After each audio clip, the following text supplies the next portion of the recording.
Thank you, Mr Speaker. As you know, the Secretary of State has suffered a family bereavement this week, so will not be with us today. I'm sure the whole House will wish to send him and his family our deepest condolences. Can we also pause to think about those communities, including those in my own area in the Scottish borders, which have been devastated by the recent storms? I know that emergency services, council and power company workers are supporting them as best they can. Lastly, Mr Speaker, can I wish you a happy Burns Night, which will be celebrated around the world tomorrow. Excellent. In response to the Honourable Lady's question, the ongoing situation with the Post Office and Horizon is clearly a very serious issue. We need to ensure that all sub-postmasters wrongly prosecuted finally get justice, no matter where they reside in the UK. I can assure the Honourable Lady that my officials are working at pace with the Office of the Advocate General and other key UK Government departments to consider the issues around wrongful convictions. Very good. Thank you, Mr Speaker. In Scotland, these prosecutions were carried out by the Crown Office and the Procurator Fiscal. Ministers in Crown were made aware of concerns around potentially unsafe prosecutions in 2013. Can the Minister tell the House why it took so long for the prosecutions to be halted and previous convictions to be reviewed? Mr Speaker, the Horizon scandal is one of the greatest miscarriages of justice in this country's history, with hundreds of people having their lives ruined and reputations dragged through the mud. The Prime Minister has announced new laws that will be brought forward to make sure that those wrongly convicted are exonerated and swiftly compensated here in England. Now, as the Honourable Lady will know, administration of justice is a devolved matter, but the UK Government is in contact with the Scottish Government to explore the most effective way to exonerate and compensate those innocent people. Shadow Minister Michael. Thank you, Mr Speaker. And can I pass the thoughts of these benches to the Secretary of State at this difficult time and join him with his comments about all those affected by flooding as well. The scandal of the unjustified prosecution of sub-postmasters, the length and breadth of this country is almost beyond words, and although it shouldn't have taken a TV drama to get actions, it is good that those found guilty in England will now have their convictions quashed. But meanwhile, in Scotland, we're no clearer on how those wrongly convicted will get justice. The First Minister initially claimed he would be happy for this Parliament to legislate for every victim across the UK, but his Lord Advocate has then said that she doesn't support blanket exonerations. So, can I ask the Minister, what is he doing to ensure that those who were wrongly convicted in Scotland finally get the justice they deserve? Mr Speaker, officials from the UK Government are working with their counterparts from the various devolved administrations, including the Scottish Government, to fully understand the legislative options that are available across the respective jurisdictions. I'd like to reassure the honourable member that it remains a priority for all concerned to ensure that those sub-postmasters receive justice and the compensation to which they are entitled as quickly as possible, irrespective of where they live in the United Kingdom. Alexander Stafford. Please, sir. Minister. Mr Speaker, oil and gas is and will remain a vital sector for the UK. The UK Government is committed to supporting this industry. That is why last week I attended the Grangemouth Future Industries Board with other UK and Scottish Government ministers on the transformation of the Grangemouth oil refinery. The introduction of the Offshore Petroleum Licensing Bill demonstrates our ongoing investment in this industry. Alexander Stafford. Thank you very much, sir. My right honourable friend knows that Scotland has the potential to be one of the world's most advanced producers of hydrogen, and oil and gas companies play an important role in this transition. What is his department doing to support oil and gas companies who employ a huge number of people in Scotland and in my own seat of Rother Valley in building their hydrogen production, transmission and use capabilities to ramp up the production of hydrogen so we can get more of this low-carbon energy we so need? Minister. Grateful to my honourable friend for that question. We anticipate that by 2030 the UK's growing hydrogen sector could support more than 12,000 jobs and unlock £11 billion worth in private investment. Our hydrogen production delivery roadmap sets out proposals for annual hydrogen allocation rounds from the year 2025 to 2030, helping to provide certainty for the industry. In December, we announced the results of hydrogen allocation round 1, with Scotland fielding 2 successful projects. Mr Speaker. It's the renewable sector in Scotland providing the greatest job growth in Scotland's energy sector, with the number of jobs in the renewable sector in Scotland growing by more than 50% in 2021. And the future of Scotland's job security, energy and economy lies with renewables. So when will the UK Government finally match support for the Scottish Government's £500 million Just Transition Fund? Mr Speaker, well, I mean, the SNP's position on energy, and particularly in relation to oil and gas, is frankly all over the place. We don't know where the First Minister of Scotland stands on this. He described developing Rosebank as the wrong decision, but now seems to think that oil reserves can fund capital investment in an independent Scotland. We fully recognise the importance of the energy sector to Scotland. That includes oil and gas, it includes renewables. I will continue to work with all parts of the energy sector to develop that for the Scottish economy. Mr Speaker. Mr Speaker, the UK Government's funding for levelling up has now reached more than £2.9 billion. That's £2.9 billion, Mr Speaker, in Scotland. This includes almost £900 million of new funding announced last year. That's the equivalent of £535 per person in Scotland. The total is set to rise with millions of pounds of further investment in 2024. Chris Law. Mr Speaker, the Minister for Levelling Up will meet with me on Friday, but sadly this is not a courtesy that's been extended to the Leader of Dundee City Council, who's repeatedly invited the Minister to a round table in the City to discuss funding critical to projects such as the Eden Project and the Life Sciences Innovation District, amongst others. I've sought to continue the long-term investment regeneration of the City through these projects in the Tay City regional deal, so can the Minister assure me that he will urge his colleague to include in our discussions on Friday, and his dreadful lack of engagement is from a UK Government that's committed to levelling up and not an outgoing Government winding down? Mr Speaker, the UK Government is investing more than £60 million in projects in Dundee, and these projects have been identified as key priorities by Dundee City Council and other local partners. Now, he mentions the leader of Dundee City Council. After receiving £20 million for Dundee from UK Levelling Up funds, the SNP leader of Dundee Council recently said, "This is just the UK Government element. I'm pursuing the Scottish Government as well, because we need both governments to work with us if we're to make significant economic inroads into the challenges we face." So, Mr Speaker, I hope the honourable member will now agree with me and agree to write a joint letter with me to his SNP colleagues in Holyrood asking, where's the money? Where's the money?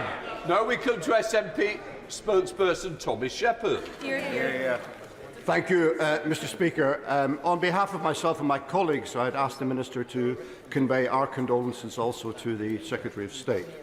Mr Speaker, we were given assurances prior to Brexit that the structural funds which provided capital funding for Scotland would be replaced by the specific levelling up and shared prosperity funding after Brexit. Can the Minister say how that funding now from those sources compares with what it was prior to leaving the EU? Mr Speaker, 4 years since the United Kingdom left the EU, the UK Government has announced more than £1.4 billion for new levelling up initiatives across Scotland. This exceeds the entire 7-year budget for the EU structural and investment funds for Scotland for 2014 to 2020, roughly £780 million of funding. So do not accept the analysis that the honourable member presents. Tommy Shepherd. Well, no, it doesn't actually, Mr Speaker, because this government has a tendency to draw all sources of capital funding into its levelling up myth. I'm talking about the specific Levelling Up Fund and the Shared Prosperity Fund, and they have given Scotland £471 and £212 million respectively, and that is exactly £98 million short of the £780 million that came from the EU structural funds. So when can we have the money, please? Exactly. Mr Speaker, the honourable member is simply not correct. £2.9 billion has been invested by this government into the communities, the length and breadth of Scotland. I know SNP members opposite have fought tooth and nail to stop that investment being delivered to those local communities, but this government, this Conservative government, will continue to invest directly into Scotland. Corinne Smith. Mr Speaker, question 4. Minister. Mr Speaker, funding policies for those studying in Scotland, including nursing students is a matter for the Scottish Government. The UK Government supports collaboration between our nations to share best practice and provide better healthcare services. We will be open to future discussions with the Scottish Government about this. For that answer. My constituent has been denied additional funding for her nursing degree because she's domiciled in England but studying in Scotland, whereas those studying in England, regardless of where they're domiciled, can access this funding. So what advice can the Minister give me to help my constituent? Mr Speaker, nursing bursaries for those wishing to study in Scotland are a matter for the Scottish Government. Unfortunately, the Scottish Government only provides bursary support for Scottish domiciled nursing students, and only if they're enrolled in a course that leads to a diploma in Scotland. In contrast, the UK Government ensures that the Learning Support Fund is available to all UK students studying at English universities, regardless of where they are domiciled. I'd be very happy, on behalf of the Honourable Lady, to set up a meeting with my colleagues in the Department for Health to see how we might be able to pursue this further. Chapman. Number 5, Mr Speaker. Mr Speaker, with your permission, I shall answer questions 5 and 12 together. Mr Speaker, the latest official figures speak for themselves. These show sustained increases in both the import and export of goods between Scotland and the EU, with healthy results for services too. Mr Chapman. Well, the Brexit pain continues, with £140 billion wiped off the UK economy, more regulation making it tough for exporters, and relatively to similar-sized countries, Scotland exports are under real pressure. Two themes in their First Minister's industrial strategy were to become an independent nation and to rejoin the EU. All the evidence points that that is the correct course of action, doesn't it? No, it does not, Mr Speaker. Scotland continues to punch above its weight, both in exports and goods and services and foreign direct investment. Mr Speaker, trade is now well above pre-Brexit levels. Thank you, Mr Speaker. According to the Government's own figures, new Brexit controls will cost the UK £330 million. Wow. Now, businesses in Glasgow are telling me that they're already suffering from increased costs and red tape when they're importing parts and exporting goods. Can the Minister explain to businesses in my constituency of Glasgow North West how Brexit is good for them? Mr Speaker, the Honourable Lady and the SNP really do have a brass neck speaking about business costs when it comes to their own policy of bringing a hard border at Berwick next to my own constituency. That would risk thousands of jobs and force thousands of companies out of business. It would be the most damaging and reckless economic step. We will work through any short-term issues, but the answer is not the long-term decline as proposed by the SNP. McCarthy. The former Right Honourable Member for Kingswood and Government Net Zero star said that what business... sorry, 6. Yeah, sorry.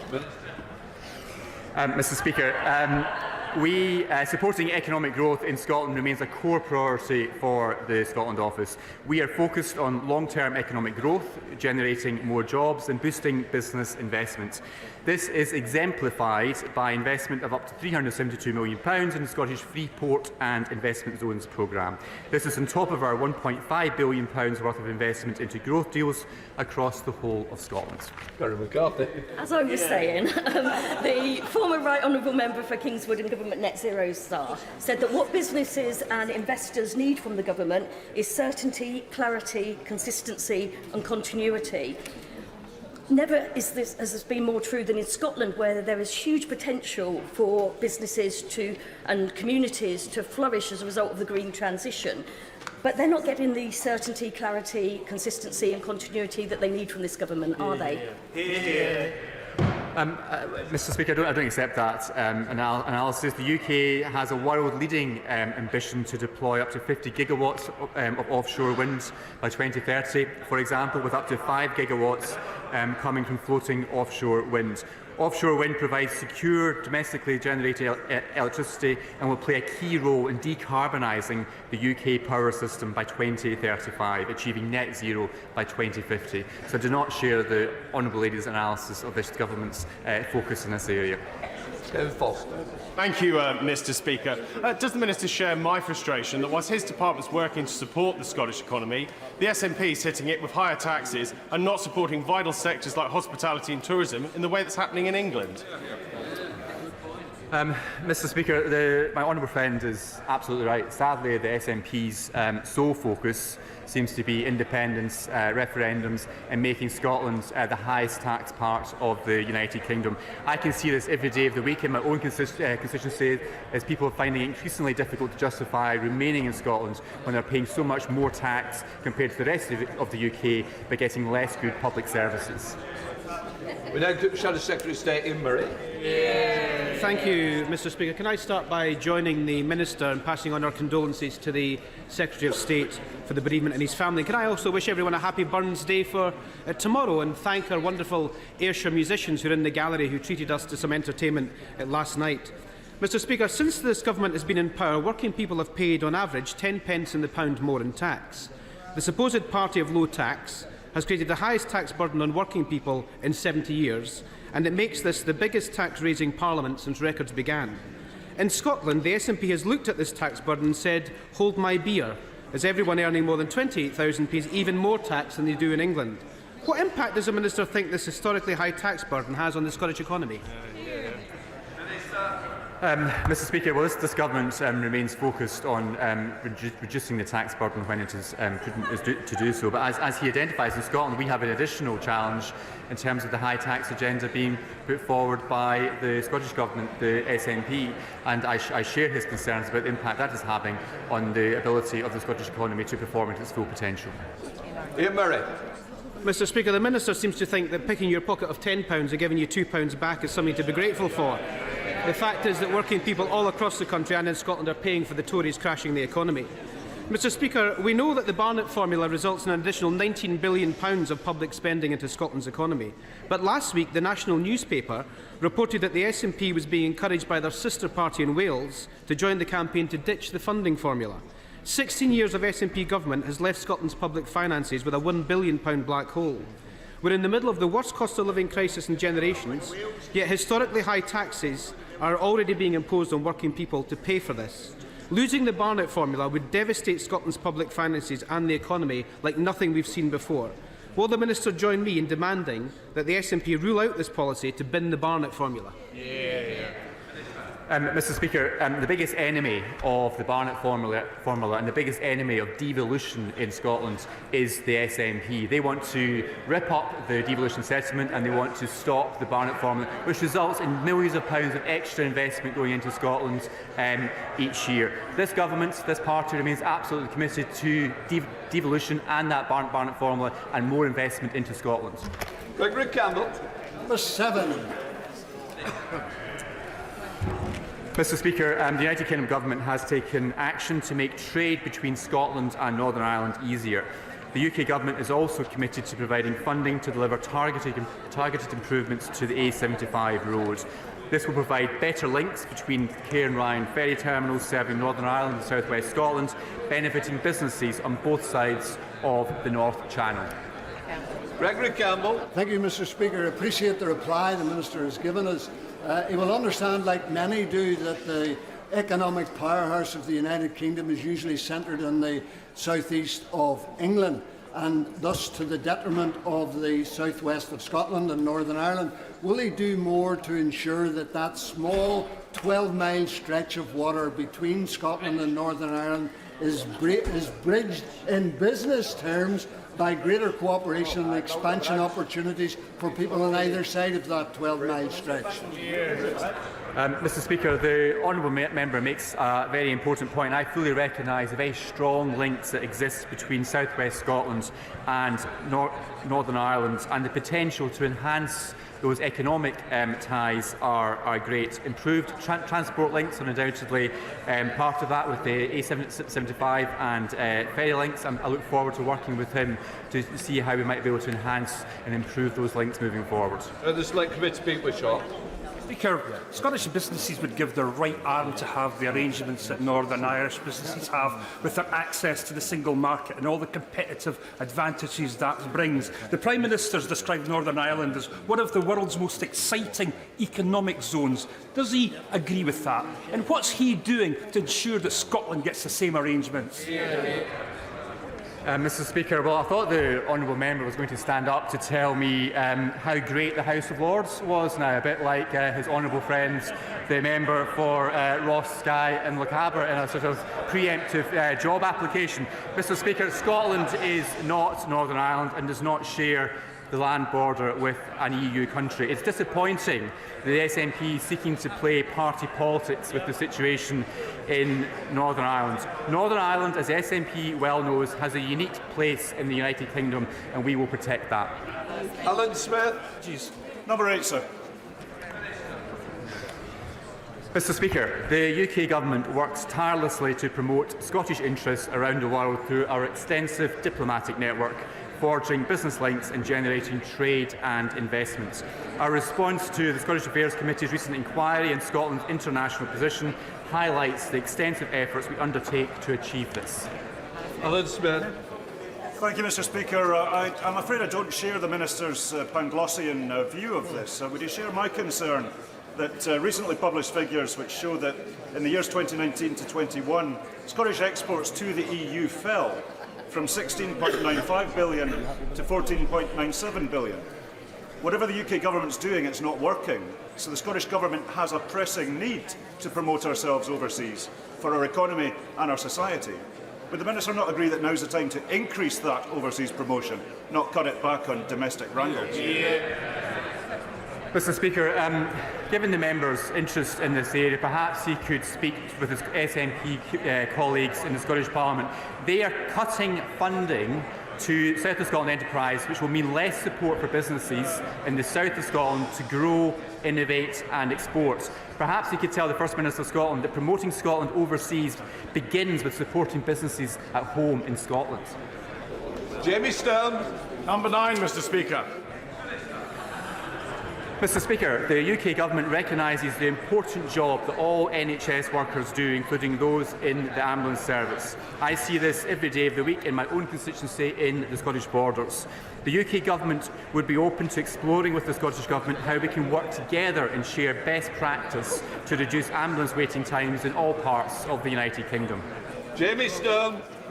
Mr. Speaker, last year in Scotland, almost 3,000 people had to wait more than 8 hours for an ambulance. But in recent days, women who might have to travel a 2.5-hour drive to Rigmore Hospital in Inverness to give birth or for specialised treatment, they haven't been able to travel at all because the roads have been closed owing to the terrible weather we've had. Does the Minister share my deep anxiety for any woman who lives over 100 miles away from Rigmore Hospital? Mr. Speaker, I share the honourable member's concerns and agree that these long distances are not acceptable, but it tells you all you need to know about the NHS in rural Scotland.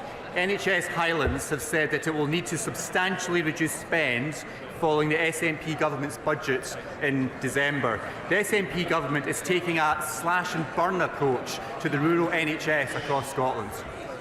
Douglas Ross. For 10, sir. Mr. Speaker, the autumn statement supported families and set measures to grow the Scottish economy.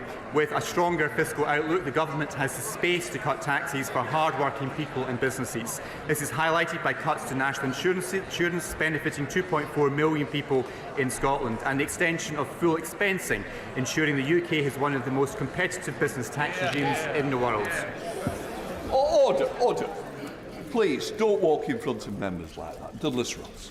Thank you, Mr. Speaker. The Minister is correct that the autumn statement from this UK Conservative government provided tax cuts for millions of Scots, provided support for businesses and invested to grow the economy. That was in stark contrast from the SNP's budget last month, which hiked taxes on hard-working Scots, failed to pass on the support to hospitality, retailing and tourism sectors, and has been widely criticised across Scotland.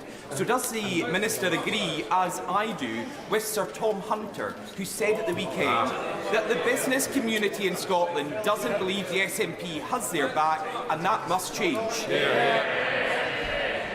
Thank you, Mr. Speaker. Well, I agree with my honourable friend, and Sir Tom is right too. Traders in Scotland have accused the SNP government of undermining the rejuvenation of high streets across Scotland with their tax hikes of 6.7% through business rates. The SNP must stop attacking employers and high street traders who are already under tremendous financial strain because of the SNP's mismanagement of Scotland's economy.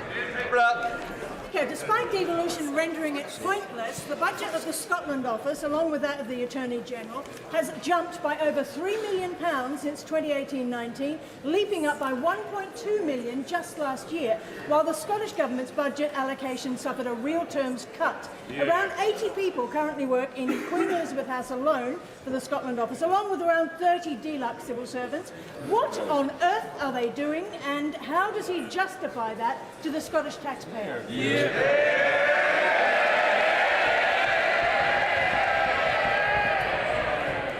Mr. Speaker, the team at the Scotland Office, both in Dover House and in Queen Elizabeth House in Edinburgh, are doing a tremendous job supporting Scotland across the United Kingdom and around the world. I'd be very happy to welcome the Honourable Lady to join me to meet some of them so you can understand more clearly the important work that they do on our behalf across the UK. That completes Scottish questions. We now come to the Prime Minister, but I just want to announce to the House we are joined today by the President of the Chamber of Deputies of Parliament of the Czech Republic. Welcome. We now come to Prime Minister's questions. Richard Thompson. Number one, Mr. Speaker. Mr. Speaker, I know that members from across the House will want to join me in offering our best wishes to His Majesty the King and Her Royal Highness the Princess of Wales. Mr. Speaker, this morning I had meetings with ministerial colleagues and others. In addition to my duties in this House, this afternoon I shall be meeting the extraordinary 100-year-old Holocaust survivor, Lily Ebbert. Lily promised that if she survived Auschwitz, she would tell the world the truth of what happened. Never has such a promise been so profoundly fulfilled. And as we prepare to mark Holocaust Memorial Day on Saturday, I'm sure the whole House will join me in reaffirming our promise to Lily that we will never forget the Holocaust and we will carry forward her life's work for generations to come. Richard Thompson. Thank you, Mr. Speaker. And can I echo the Prime Minister's comments on World Holocaust Day? My constituents, like all of our constituents, rely on the Royal Mail to deliver important items of mail and packages and for people to run their businesses. So they'll be very alarmed to learn of proposals from Ofcom that Royal Mail might be allowed to cut the number of days that they might be able to, that they will provide that service. Can the Prime Minister give a commitment to me here today that under his watch there will be no reduction in postal services provided by the Royal Mail in Scotland or anywhere else? Well, Mr. Speaker, I agree about the importance of the Royal Mail's universal service obligation, and as you will have heard from the Minister this morning, we remain absolutely committed to ensuring that it remains as it is. Paul Holmes. Thank you, Mr. Speaker. The Lib Dem-run council in Eastleigh has just received a report from their external auditors warning of the possibility of fraud and ignoring whistleblowers who try to warn them. Does the Prime Minister agree with me that Lib Dem leaders who shun accountability, shun transparency and simply say "not me, Gov" should start showing some remorse and responsibility or make way for those who will? Well, Well, hear the answer. Come on, Prime.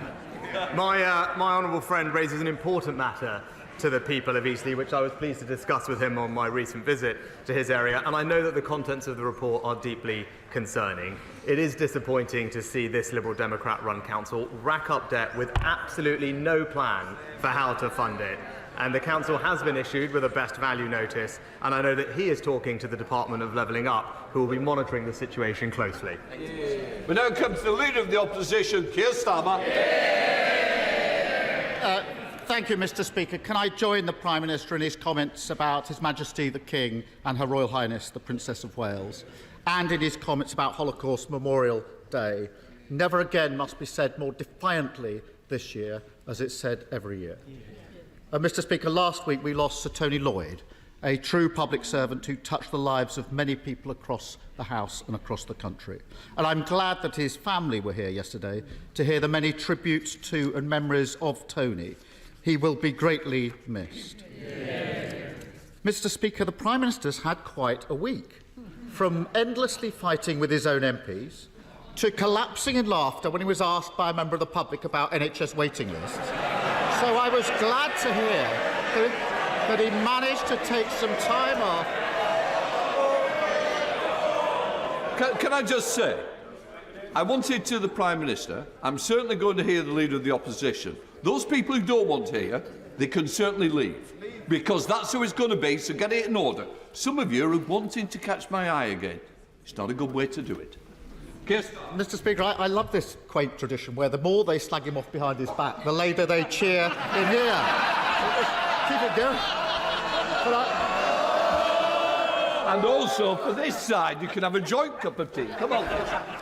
Mr. Speaker, I was glad to see that he managed to get some time off yesterday afternoon to kick back, relax and accidentally record a candid video for Nigel Farage. The only thing missing from that punishing schedule is any sort of governing or leadership. So was he surprised to see one of his own MPs say that he doesn't get what Britain needs and he's not listening to what people want?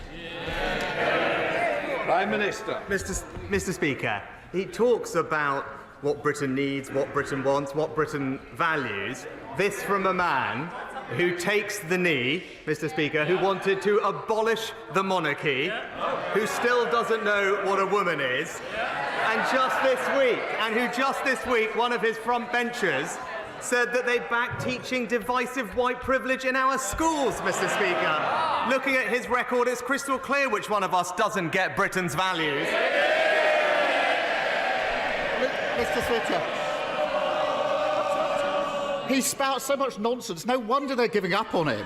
And even now, as his government crumbles around him and his own MPs point out he's out of touch, got no plan for growth, crime or building houses, the Prime Minister is sticking to his one-man Pollyanna show. Everything's fine. People should be grateful to him. The trouble is, no one's buying it. Does he actually understand why his own MPs say he doesn't understand Britain and that he is an obstacle to recovery? Prime Minister. Again, Mr. Speaker, he calls it nonsense, but these are his positions, Mr. Speaker. Right? And he doesn't want to talk about it, but this is the fact. He chose to represent a now proscribed terrorist group, Mr. Speaker. He chose to campaign against the deportation of foreign national offenders, Mr. Speaker, just like he chose to serve the Right Honourable Member for Islington North, Mr. Speaker. That's his record, those are his values, and that is exactly how he should be judged. Mr. Speaker, in 2008, I was the Director of Public Prosecution, putting terrorists and murderers in jail. He was making millions betting on the misery of working people during the financial crisis. And we've seen this story time and time again with this lot. Party first, country second, safely ensconced in Westminster, they get down to the real business of fighting each other to death. The country forced to endure their division and chaos, the longest episode of EastEnders ever put to film. Meanwhile, this week we discover that Britain is going to be the only major economy that no longer makes its own steel. That the government is handing out £500 million to make 3,000 steelworkers redundant. And that the parents of thousands are being told that his free childcare promise is nothing but a mirage. Isn't he embarrassed that the Tory party is yet again entirely focused on itself? Mr. Speaker, there's yet more sniping from the sidelines. Yeah, you can see you can see exactly why Hizb ut-Tahrir hired him in the first place. But he wants to talk about these things. Even his own party are now realising that he simply doesn't have a plan for this country, Mr. Speaker. The member for Dagenham and Rain has said it's difficult to identify the purpose of his leadership. And long-time celebrity backer Steve Coogan recently said he licks his finger, sticks it in the air, and just sees which way the wind is blowing. Even Labour Party know, Mr. Speaker, he's not a leader, he is a human weather vane. It's not the sidelines, it's behind him that the fire's coming in, Mr. Speaker. And he can try and blame the Labour Party all he wants. The difference is, I've changed my party, he's bullied by his party. And has he found the time in his busy schedule to work out why thousands of parents are being told by their nurseries that they won't get free childcare that he promised them? Prime Minister. Well, Mr. Speaker, let's see what his party is offering the country. Right. So we all know, Mr. Speaker, he doesn't have many ideas for our country. I'm going to hear the Prime Minister. Well, he doesn't have many. But one thing we do know, Mr. Speaker, is that you don't want to push it, do you? No. Do you know that he's committed to his 2030 decarbonisation promise, Mr. Speaker, which they say will cost £28 billion. But I was reading about it this week. He says he's changed the party. One of his team called it an albatross hanging around their neck. That might have been the Shadow Chancellor, maybe, Mr. Speaker. But he said they're doubling down on it. All this ahead of a crunch meeting, we're told this week, for them to work out how they're going to pay for it. I can save them some time because we all know the answer. Higher taxes for the British people. Mr. Speaker, there's only one party that crashed the economy. They're sitting right there, right there.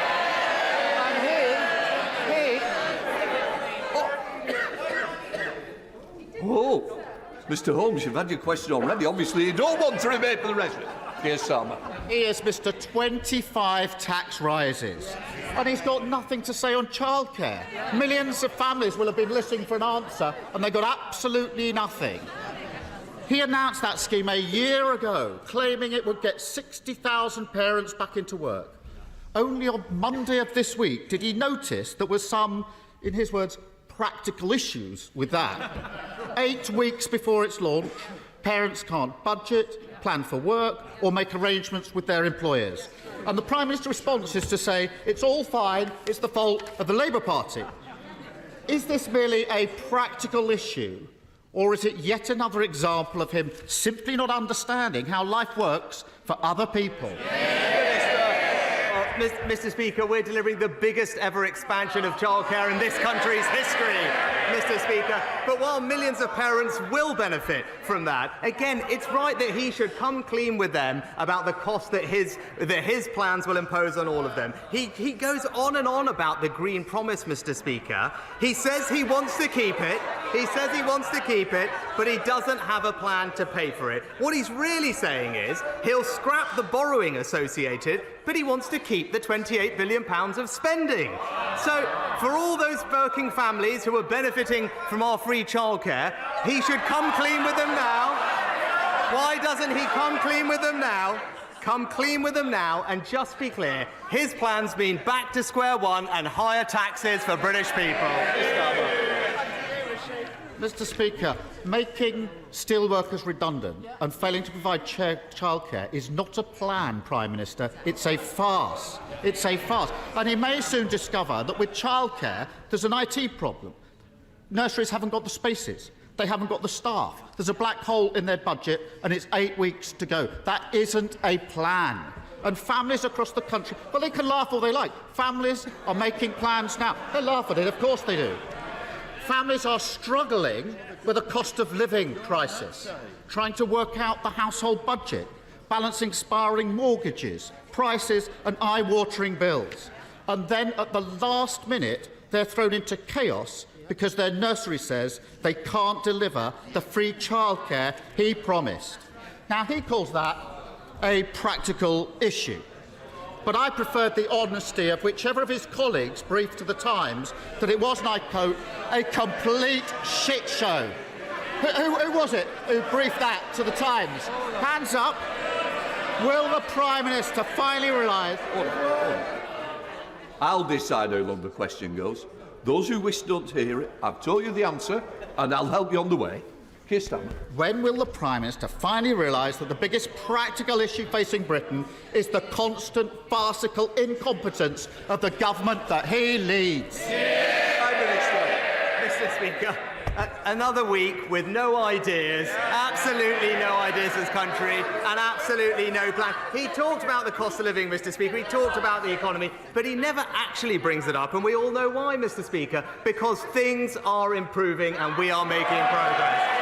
Wages now rising, Mr. Speaker, debt on track to be reduced, and inflation more than halved from 11% to 4%, because he actually knows that our plan is working and that his £28 billion tax grab will take Britain back to square one. And that, Mr. Speaker, is the choice. It's back to square one and higher taxes with him, or a plan that's delivering a brighter future with the Conservatives.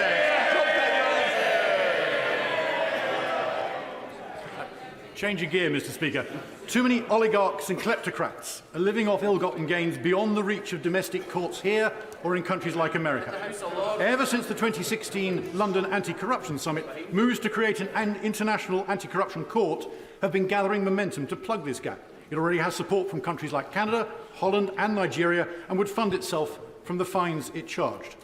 Will this government take the lead in getting it underway, ending impunity for these crooks once and for all?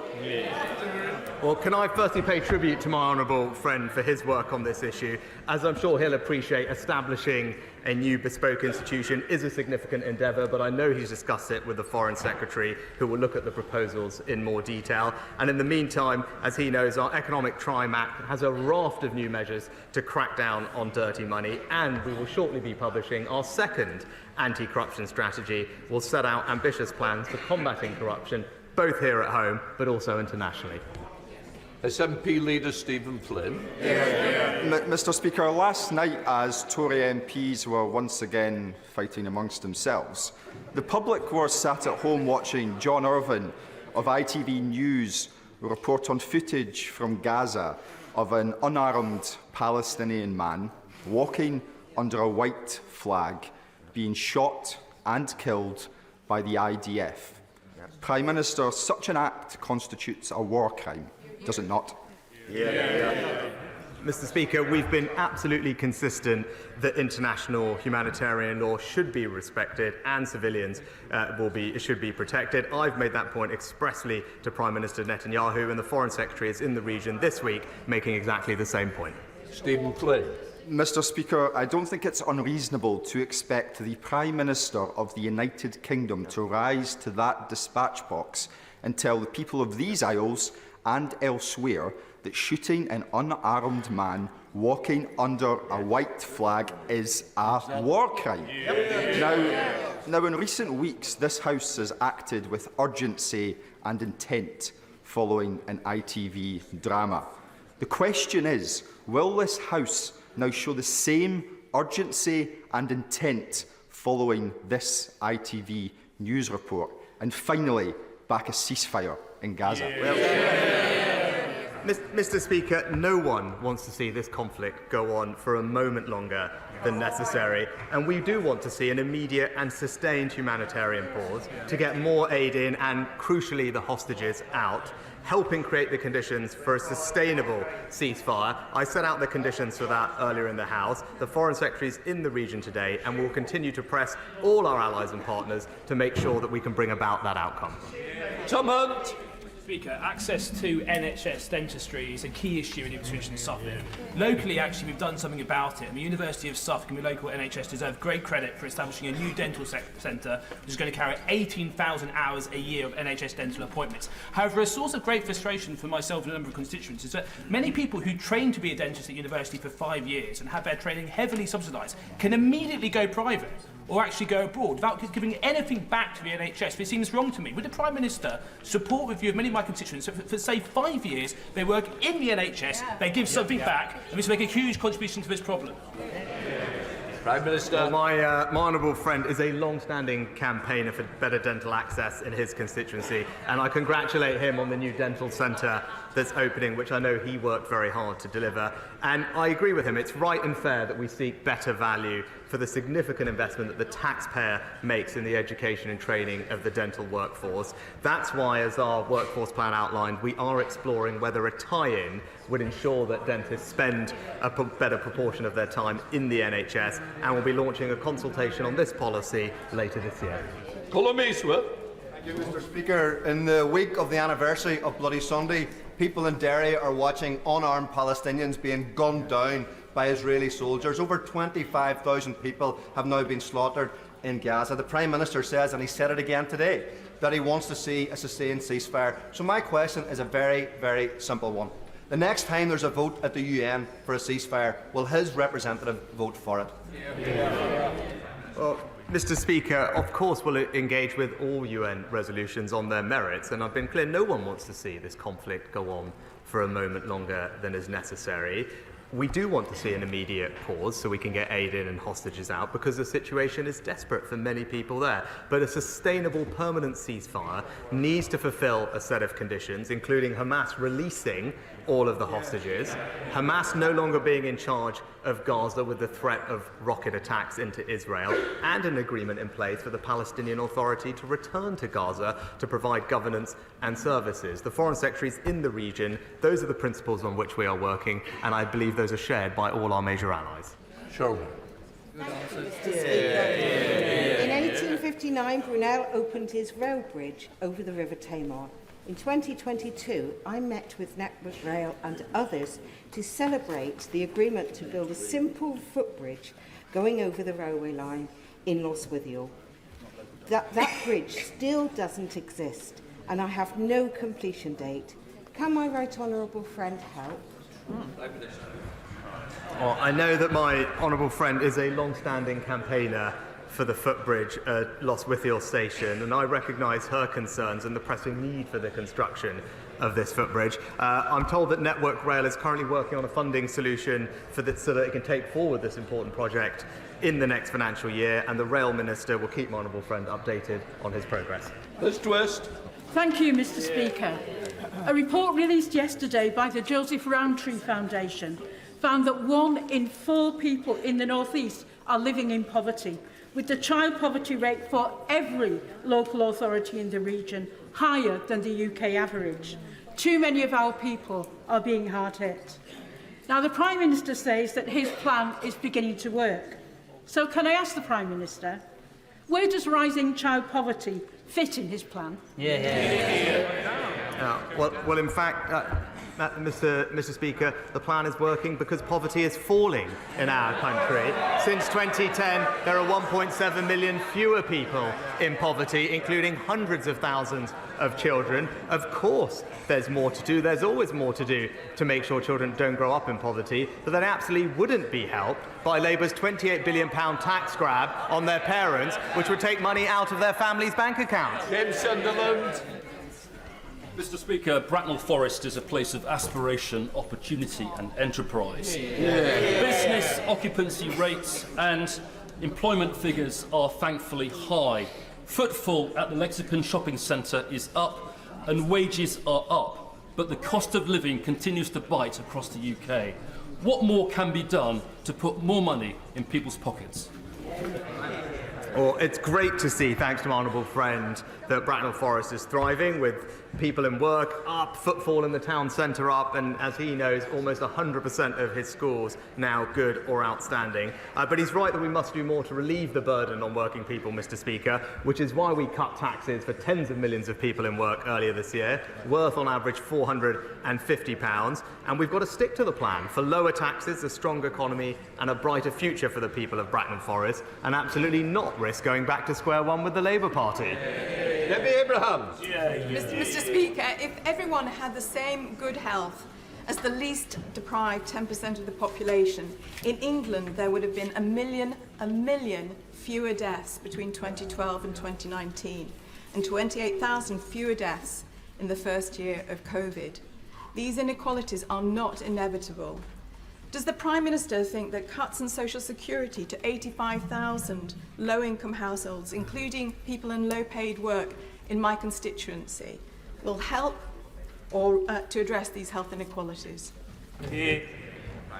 Well, I can assure the Honourable Lady that we are committed to caring for society's most vulnerable, and that's why almost 20 million families will see their benefit payments increase this April, which will bring our total support over these few years to around £3,700 per UK household. The Department for Work and Pensions is looking very closely at how it can target its services precisely on the most vulnerable customers, and I know the Honourable Lady spoke to the DWP Permanent Secretary at length about this when he appeared before this Select Committee earlier this month, and I can assure her that he will be writing to the committee on exactly this subject shortly. Jonathan Lord.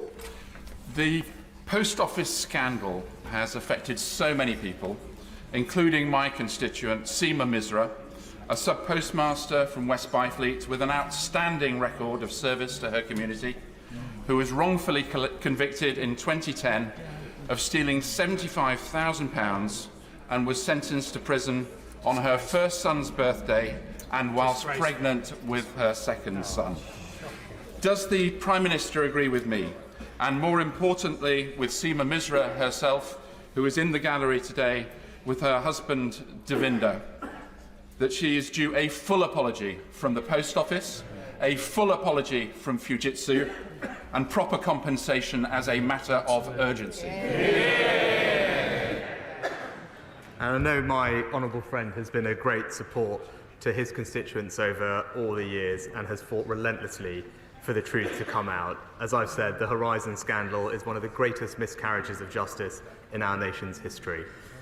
We will introduce, as I said a few weeks ago, primary legislation within weeks to ensure that all convictions that were based on erroneous Horizon evidence are quashed, that will clear people's names, deliver justice and ensure swifter access to compensation. Innocent people, like my honourable friend's constituents, have waited far too long, and I'm determined that they receive compensation as swiftly as possible.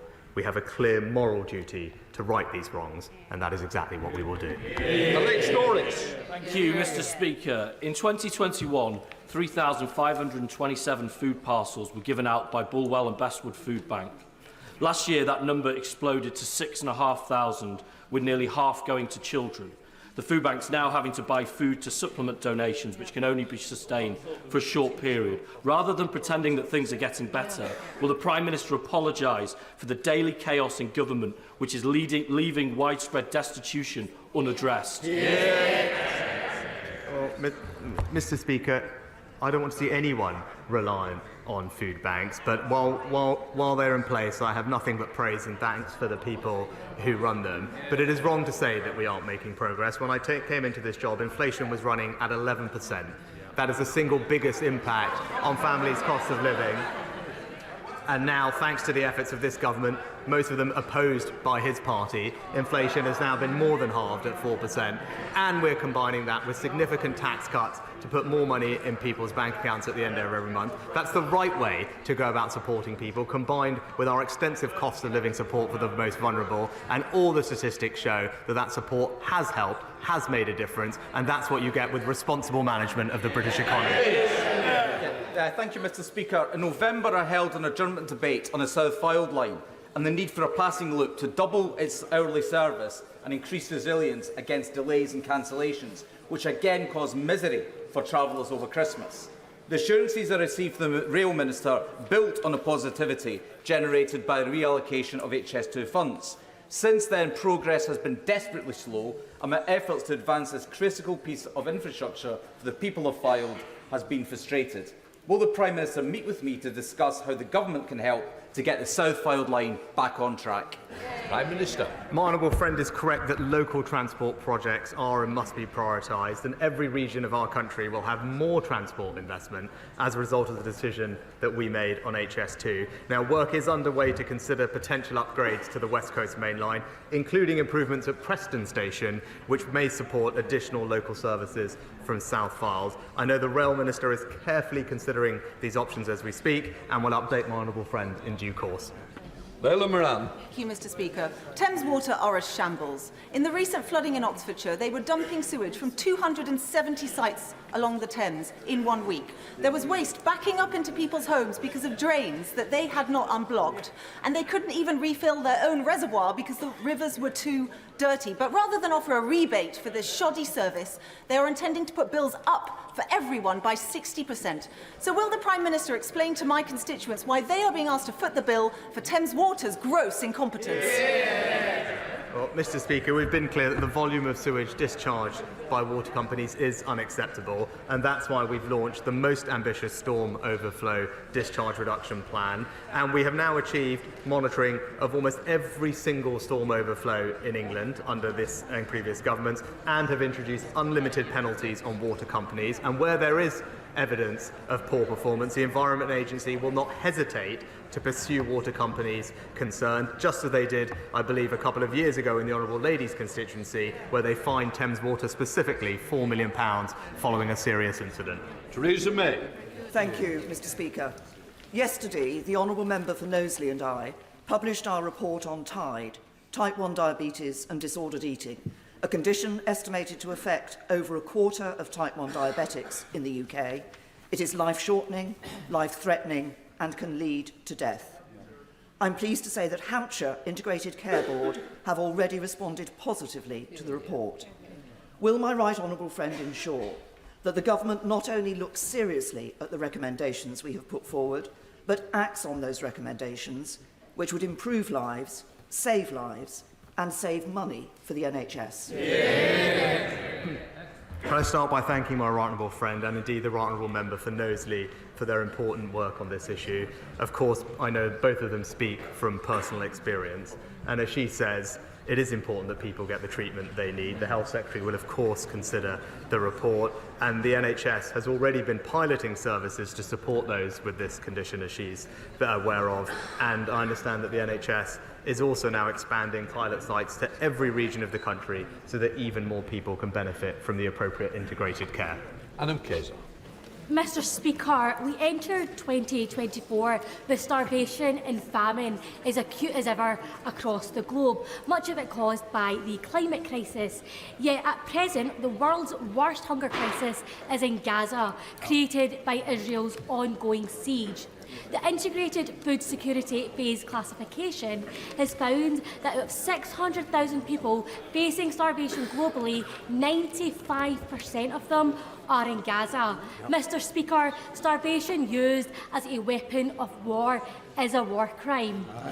The Israeli government has the power to end this starvation crisis by ending the siege of Gaza and opening all crossings. Does it not, Prime Minister?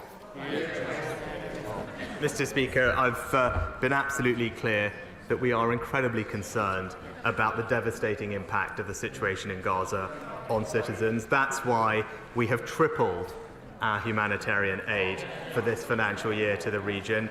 And, as I said in the statement yesterday, are working with partners such as Jordan and the United States to open up new aid corridors so we can increase the supply of aid getting in to those who desperately need it.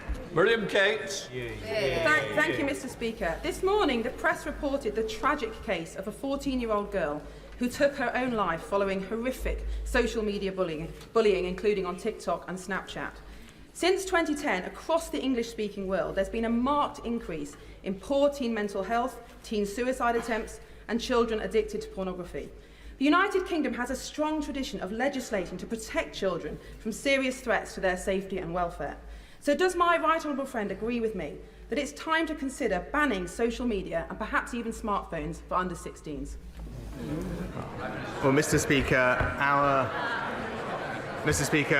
my honourable friend is absolutely right to highlight the impact of what happens online on our children, and that's why our Online Safety Act tackles both criminal activity online and protects children from harmful or inappropriate content such as bullying or the promotion of self-harm, accessing pornography and also exposure to eating disorders.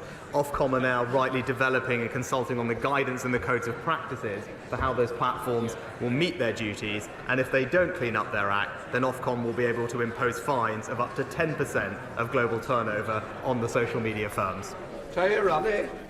Mr. Speaker, recently released documents reveal that the Foreign Office had serious concerns about Israel's compliance with international humanitarian law and its ongoing assault on Gaza. This assessment was hidden from Parliament, whilst the Prime Minister boldly stated his confidence in Israel's respect for international law. Since then, the scale of Israel's war crimes in Gaza have been revealed to the world thanks to South Africa's case to the ICJ. Therefore, is it now not the time for the Prime Minister to admit that he has the blood of thousands of innocent people on his hands, and for him to commit to demanding an immediate ceasefire and an ending of UK's arms trade with Israel? Mr. Speaker, that's the face of the changed Labour Party.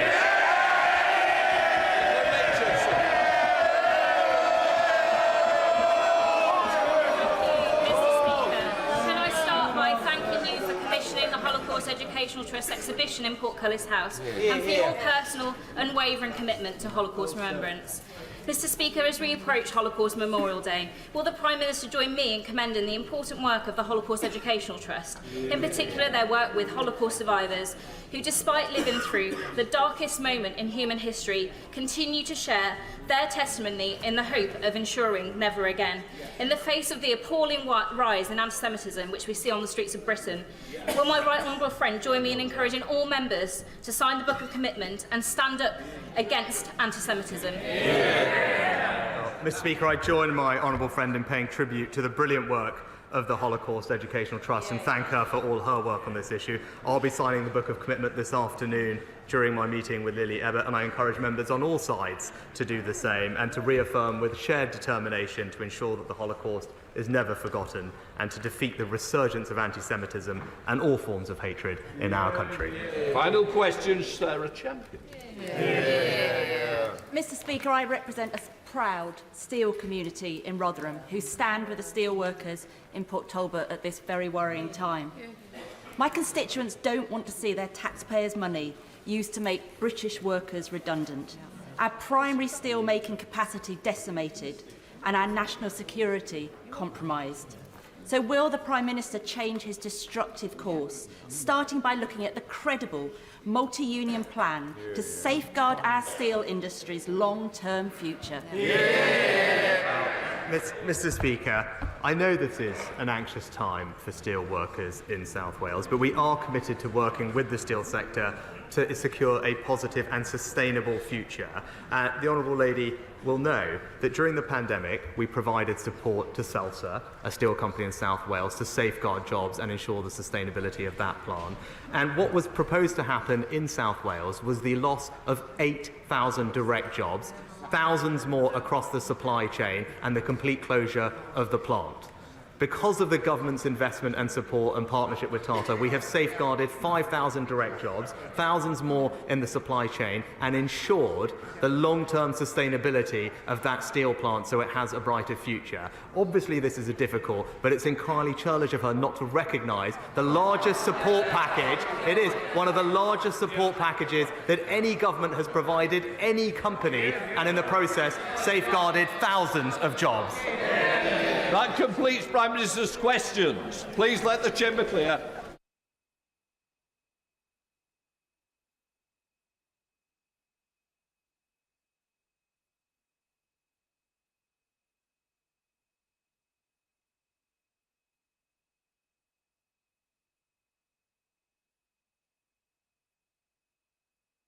Quietly, please.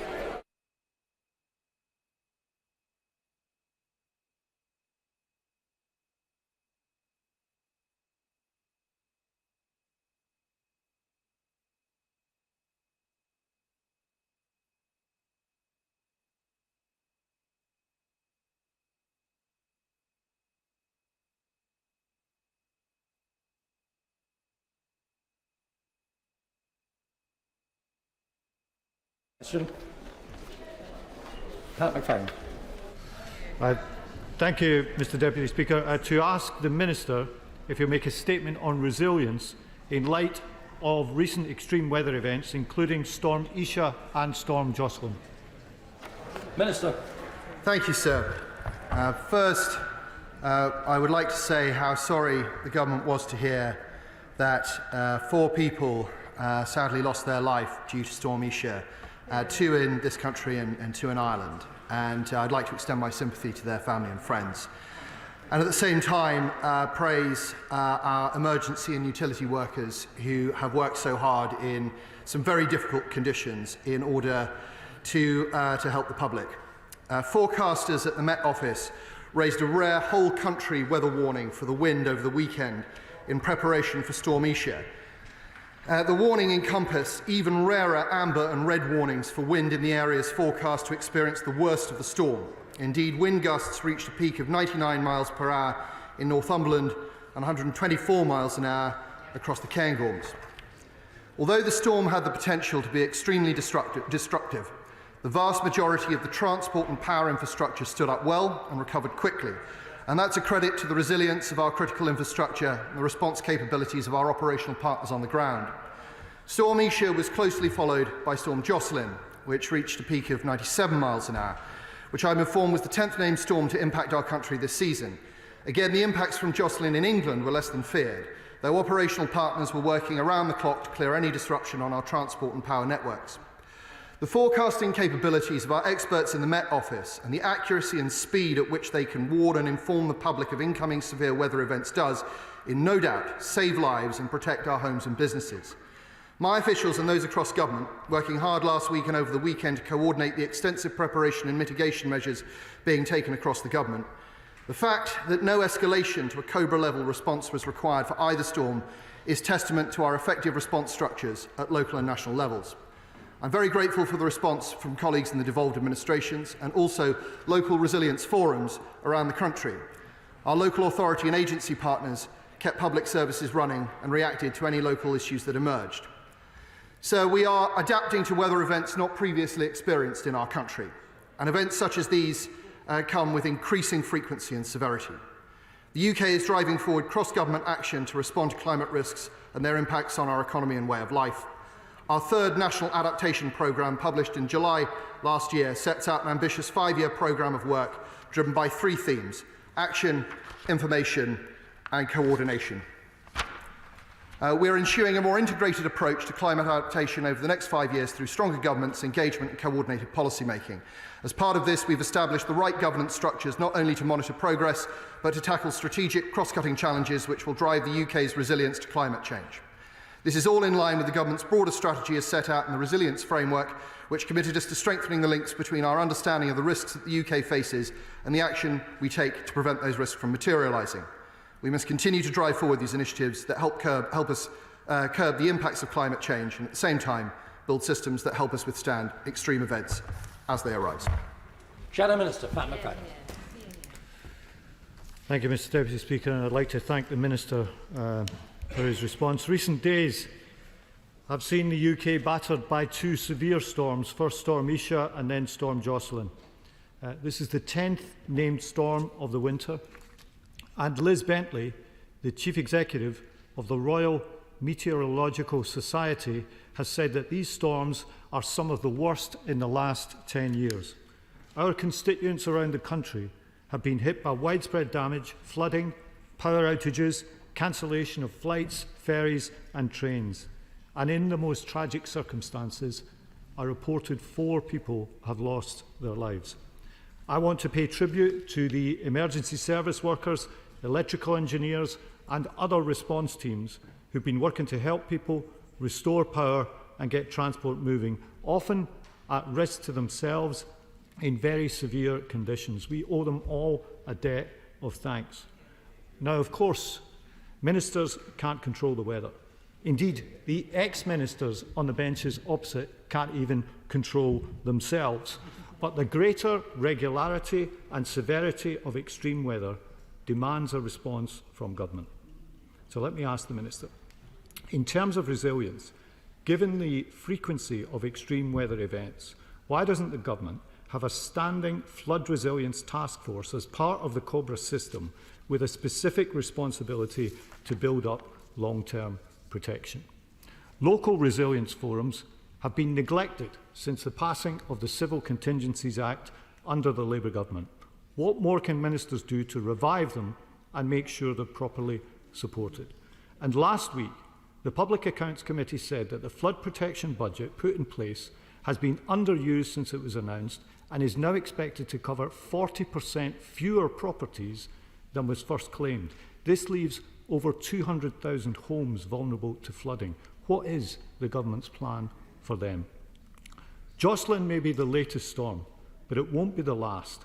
And the very least that the public has a right to expect is that the government understands this and is focused on the job and not whatever is the latest episode in the Tory psychodrama that has distracted governance of the country for far too long.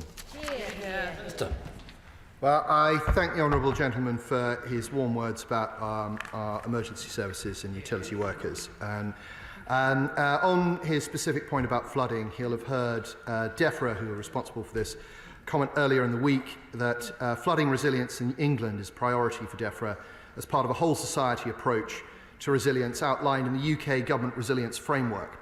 For example, the government is investing a record £5.2 billion in the Flood and Coastal Erosion Risk Management Capital Programme. Since 2021, over £1.5 billion has so far been invested in flood defence projects across England, with over 67,000 properties better protected. Now, of course, response to flooding is just one part of our resilience work that is coordinated by Cabinet Office, and mercifully in the storms that we've just had, very, very few families were flooded out of their homes, but we're absolutely cognizant of the need to prepare. I mean, he will have seen, I hope, the NAO report published late last year, noting positively that since 2021, government has strengthened the arrangements to manage national risks, that it's taken steps to address extreme weather risks as whole system risks, and I'll return to that point in a moment, and that it's acquired good forecasting data for droughts, heat waves and storms. Now, what we've seen over the past few years is a noticeable improvement in storm preparedness and response. And if we remember Storm Arwen a few years ago, after 3 days, there were still about 40,000 people without power. Now, these storms that we've just had, which are very powerful, about 400,000 people lost power to their homes, but 99% of them had power restored within 24 hours. And that is as a result of the planning and preparedness that this government has put in place.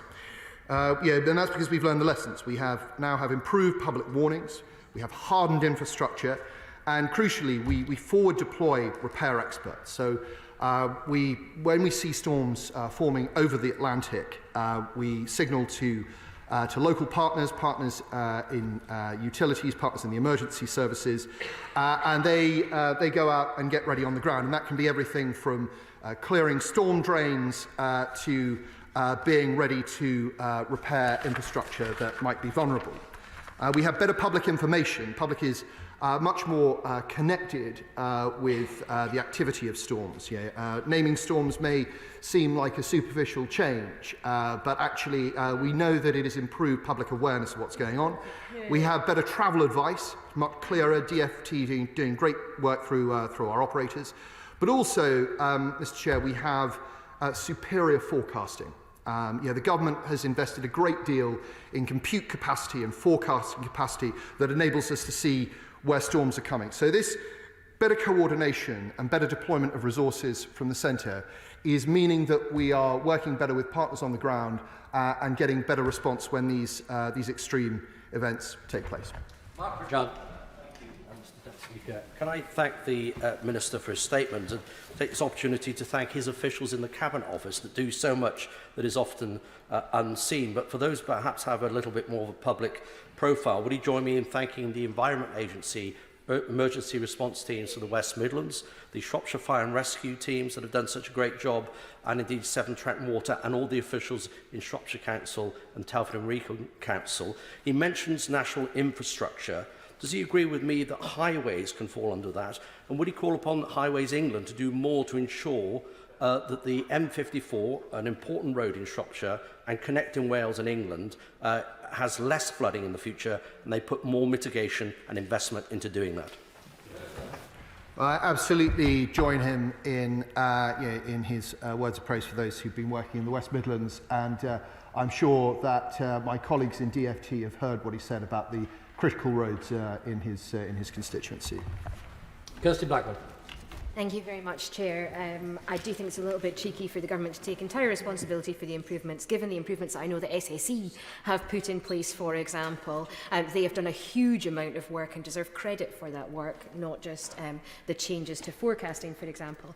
I'd like to thank the resilience partnerships that are in place, the emergency services, the energy companies, and also all of those individuals that stepped up to help and assist others in their local communities. It truly was a community effort and people came together.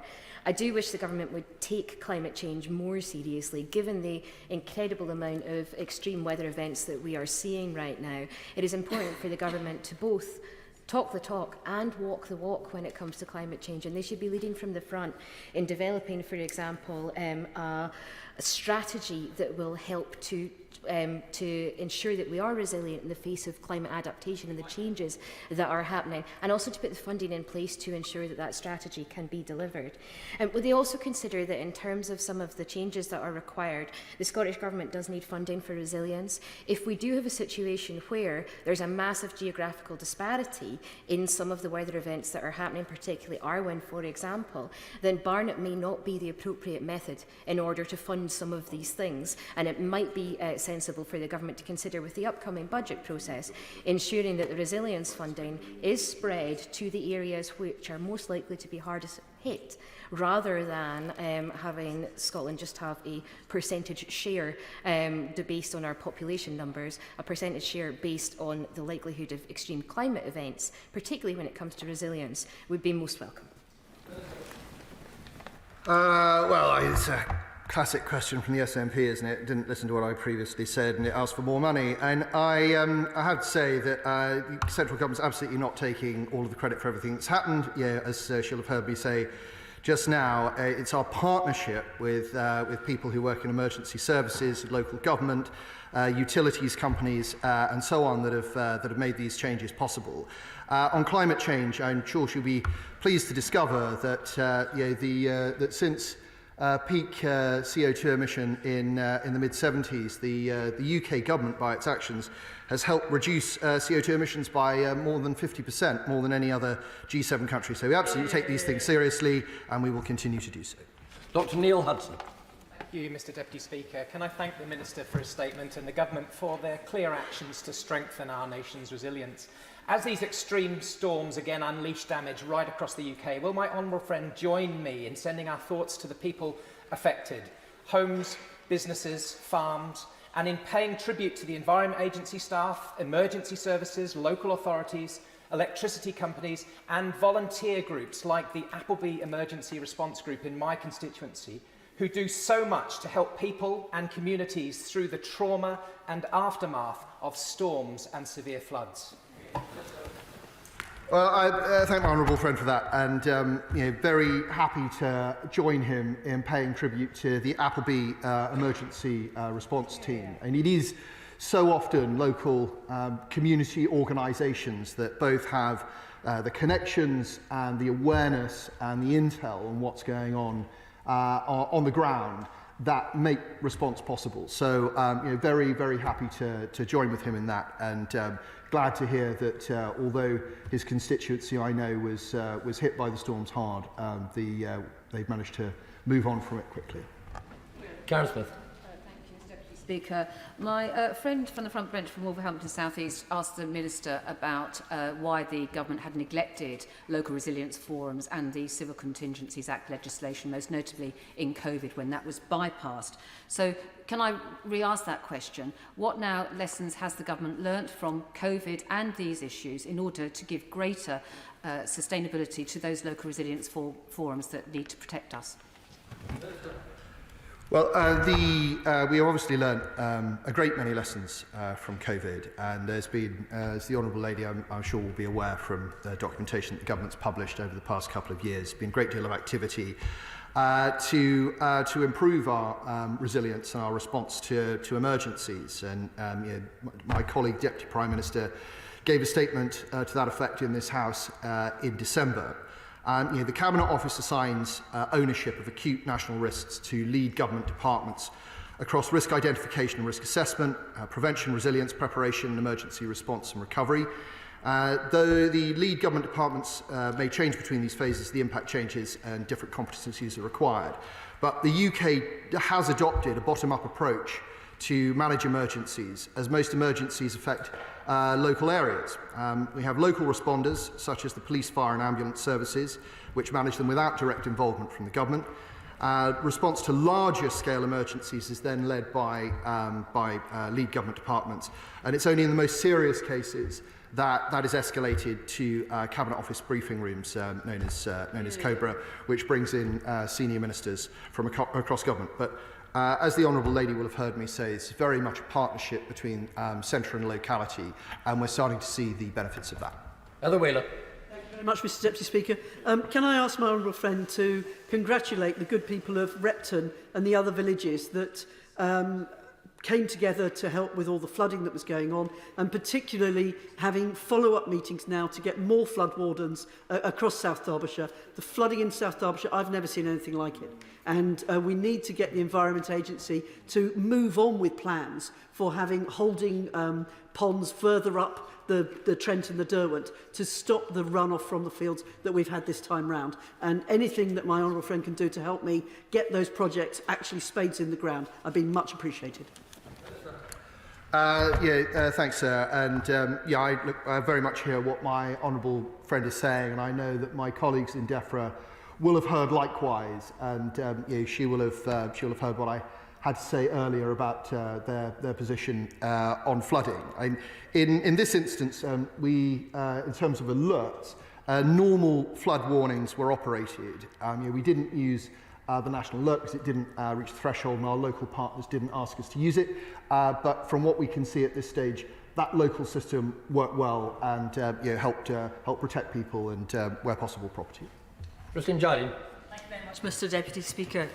The consistent floods, the consistent storms that we've had this winter have meant that our communities have felt more consistently battered by flooding and winds than perhaps ever before. And sadly, as he mentioned, this past weekend, lives were lost.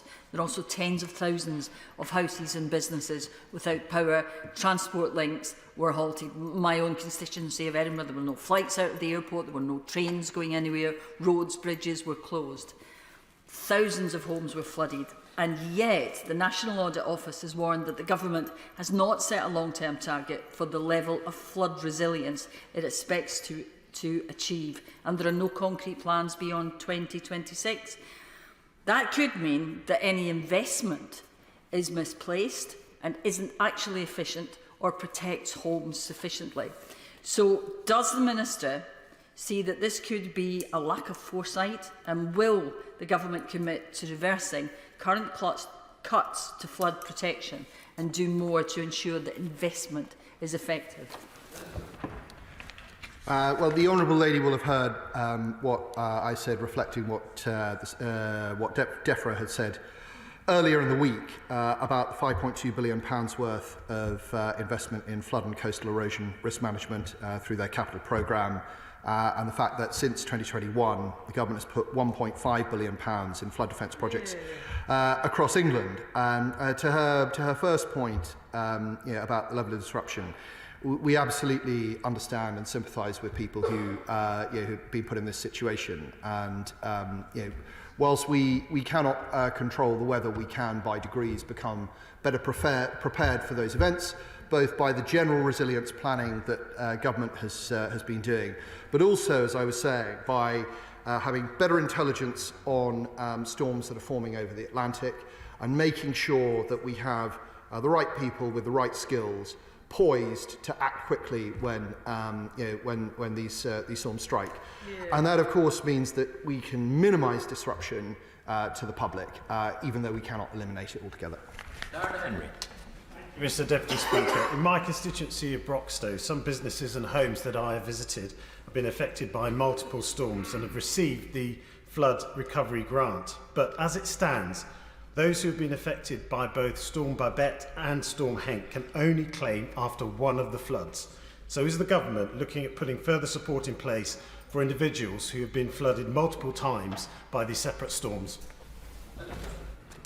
My honourable friend raises a very important question. We know how awful it can be for families to be flooded out of their homes. The damage to property and effects, and sometimes to items with sentimental value. And it's very important that we have processes and procedures in place to make sure that we can help people out in those circumstances. On his specific point, I will make sure that he gets a response from colleagues in DEFRA. Jamie Stone. Thank you, Mr Deputy Speaker. During Scottish Questions, I spoke of how Caithness and North Sutherland was completely cut off. All the roads in and out were blocked during the storms. So a pregnant mum couldn't even begin to start on her journey when her contraction started, the 100-mile journey to Regmore in Inverness to give birth. Now, people speak of the helicopter ambulance. There's one based in Inverness, but if that has to go to an emergency in Loch Harbour on the other side of Scotland, then what does the pregnant mum do? To be quite honest, we're faced with a mum dying, a child dying. So when the Minister meets with the Scottish Government, would he please point out the utter folly of centralising these services in Inverness when we've got a perfectly good workable hospital in Wick which should be upgraded and put into full use? Well, I'm very happy to communicate that message strongly to the devolved administration. And I've visited Caithness and I've seen its remote beauty. But yes, one can only imagine what it would be like to be a young woman, giving birth and cut off from major services. So I feel that his plea for the upgrade at Wick is very important. Dr. Ben Spencer. Mr Deputy Speaker, and I thank my honourable friend for his statement. 2 weeks ago, Runnymede and Weybridge was flooded as a result of Storm Henk. And when flooding happens locally, my constituents have to navigate a whole host of different organisations with responsibilities, including Surrey Fire and Rescue, Surrey County Council, Runnymede Borough Council, Elmbridge Borough Council, Thames Water, Affinity Water, the Environment Agency, and Surrey Highways. And as part of my campaign to improve flood response and preparedness and protection from flooding, I've been calling for a local flood control centre to be a single coordinated access point for accessible support and advice and for clear and consistent communication. Would he meet with me to discuss it? I'm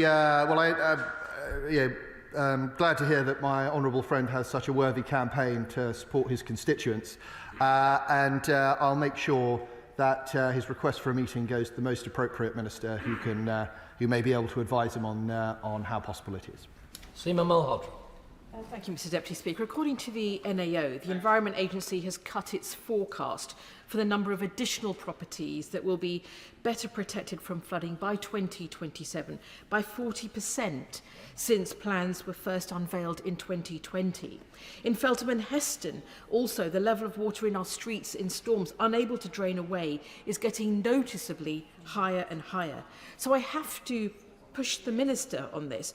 Could he explain how he is confident that his plans are going to be sufficient to keep homes and businesses safe in the future from flood-related damage, and that this is the case across the country, because this is a huge and growing concern?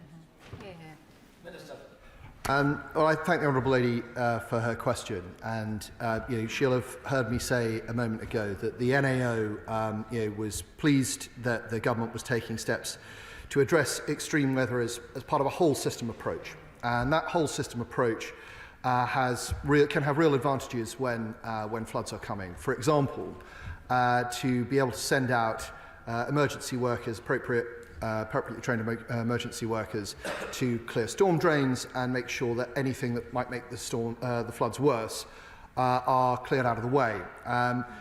She'll also have heard me say that DEFRA has committed a great deal of money to improving flood defences over the past 3 or 4 years, and that we have tens of thousands of homes better protected as a result. We're absolutely not complacent, and we're always looking at ways in which we can improve that. Kent Malthouse. Thank you, sir. Can I welcome the Minister's statement and also the excellent work by the team at the Cabinet Office, who I know work extremely hard on these problems. As he will know, my constituency is home to some of our most precious chalk streams and winterbournes, and I'm sure he's aware that levels in the Bourne Valley and to the west of Andover in villages there are extremely, perilously even, high. This is particularly important because he will understand the ecological importance of these rivers and the risk of dilution, if you like, or overwhelming of the sewage system and leaking into the chalk streams. The Environment Agency and Southern Water are doing great work. There's a huge pumping operation underway to avoid that calamity. However, further significant rainfall may overwhelm the entire system. So when the Minister comes to the post-match analysis, once the weather calms down, will he give consideration to putting special priority on identifying work that is required in those areas that are of particular ecological sensitivity? There has been significant work up and down my constituency over the last 10 years by the Flood Resilience Group, by the Southern Water and the EA, and indeed riparian owners, but more could still be done, and it needs a certain amount of concentration. Well, I thank my right honourable friend for his observations. I know as a former resident of 70 Whitehall, he understands these problems in great depth. And I also know that the chalk streams of Hampshire have no finer defender than his right honourable self. But the point he makes is a serious one about ecological sensitivity. And it's quite right that we pay attention not only to the immediate threats to life or to property, but also to our natural environment, because, as we know, if we don't do that, the damage can be irreparable and long-lasting. Leila Moran. Speaker, there was barely a part of Oxford West and Abingdon that wasn't affected by floods recently, but Abingdon remains unprotected. In 2007, we were promised a plan, and that plan was cut because of a lack of resources for the EA. But it's not just the River Thames, it's also the runoff from the new developments coming off the huge numbers of houses that have been built. So what is the Cabinet Office doing to connect DEFRA with the Department for Levelling Up so that the developers who have promised to clear the culverts actually have that enforced by the local authorities? Thank the honourable lady for her question. And as she will have heard me say earlier, the Cabinet Office has a coordinating role which brings together lead government departments and local responders, and so it would be under that guise that different government departments would meet and discuss issues of the sort that she describes. Alistair Carmichael. Mr Deputy Speaker, even by the standards of what we are accustomed to in the Northern Isles, the last few days and the week, in fact, have been exceptionally disruptive. So can I associate myself with those who have already expressed their gratitude to the road staff, the electricity engineers and others who have gone about their job, and also those who are doing it even if it's not part of their job, the responsive farmers who just get a bucket on the front of the tractor and get on with the clearing of the snow has been quite phenomenal. But is this not a moment to pause and reflect that some of the changes that are proposed in other parts of government could in fact weaken our resilience? The switch off of the copper wire network for telephones, the idea of increasing the response time for the search and rescue helicopter provided by the Coast Guard from 15 to 60 minutes. These are all things which will leave us in a worse position in the future if they are allowed to happen. Can the Cabinet Office do something to make sure they don't? I thank the honourable gentleman for his question, and I've landed at Tingwall Airport in a storm in the summer, and that was frightening enough for me. And, so one can only imagine what it felt like in the Shetlands over the past week or so. So my sympathies with his constituents. To his point about general resilience, the government, as I say, is trying to take a whole system approach to really understand exactly how we can work with those who are responsible as emergency responders, but also responsible for our national infrastructure. And as I say, I know that we are making progress, but there are obviously always areas in which we can do more work. Wendy Chamberlain. Mr Deputy Speaker, as both the Minister and the Shadow Minister pointed out, this is the latest in a series of storms that we faced. And back in October, St Andrews Harbour was significantly damaged as a result of the sea surges following Storm Babette. Now, it's run by a trust, a trust that dates from James VI of Scotland's granting of the land to the people of the town. But as a result of the community ownership fund that the government has run and other funds generally, more and more of our assets are being owned and run by local communities who, when faced with this kind of disaster, have no source of funding in order to be able to access support. So does the government agree that they should be looking at ensuring that there is funding in place? Because for St Andrews Harbour, it's a working harbour, it's facing £3 million of costs, and without those repairs being made, there's the risk to other parts of the town being affected in future. Well, I've learnt something I did not know about St Andrews Harbour this morning, and I'm very pleased to have learnt it. But yes, I'm sure that colleagues in other government departments, including DLUC, are considering these very issues. But community-owned assets can be a wonderful thing, and it's very important that assets such as local ports are governed by people who really understand the towns and cities in which they're based. So I'm happy to take that forward. Jim Shannon. Mr Deputy Speaker, can I thank the Minister very much for his responses, positive answers to the questions that were put forward. Farmers tell me in my constituency they can never ever recall floods and rain quite like it, and they tell me it's been of biblical proportions. So I'm very conscious of the fact of that volume of rain. Hearing as I do from a coastal constituency of Strangford, storms hit with a fury possibly not fully grasped. The coastline defences around Strangford Loch and within my constituency have been subjected to a level of onslaught never before seen. Can the Minister confirm the interventions and the discussions with the Department of Storm, ever mindful, Minister, that in the past this place, Westminster, gave substantial help financially to the department at Stormont to address coastal erosion? So with that in mind, what have been the discussions, and what help that's been given in the past can be given the same level of assistance perhaps be offered again? Thank you.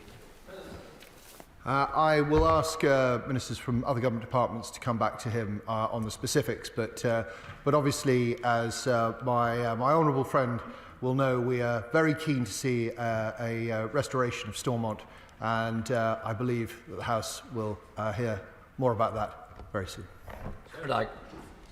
Deputy Speaker, Somerset is so often battered by extreme flooding, and in response, the River Cam flood warning system is currently being piloted in my constituency.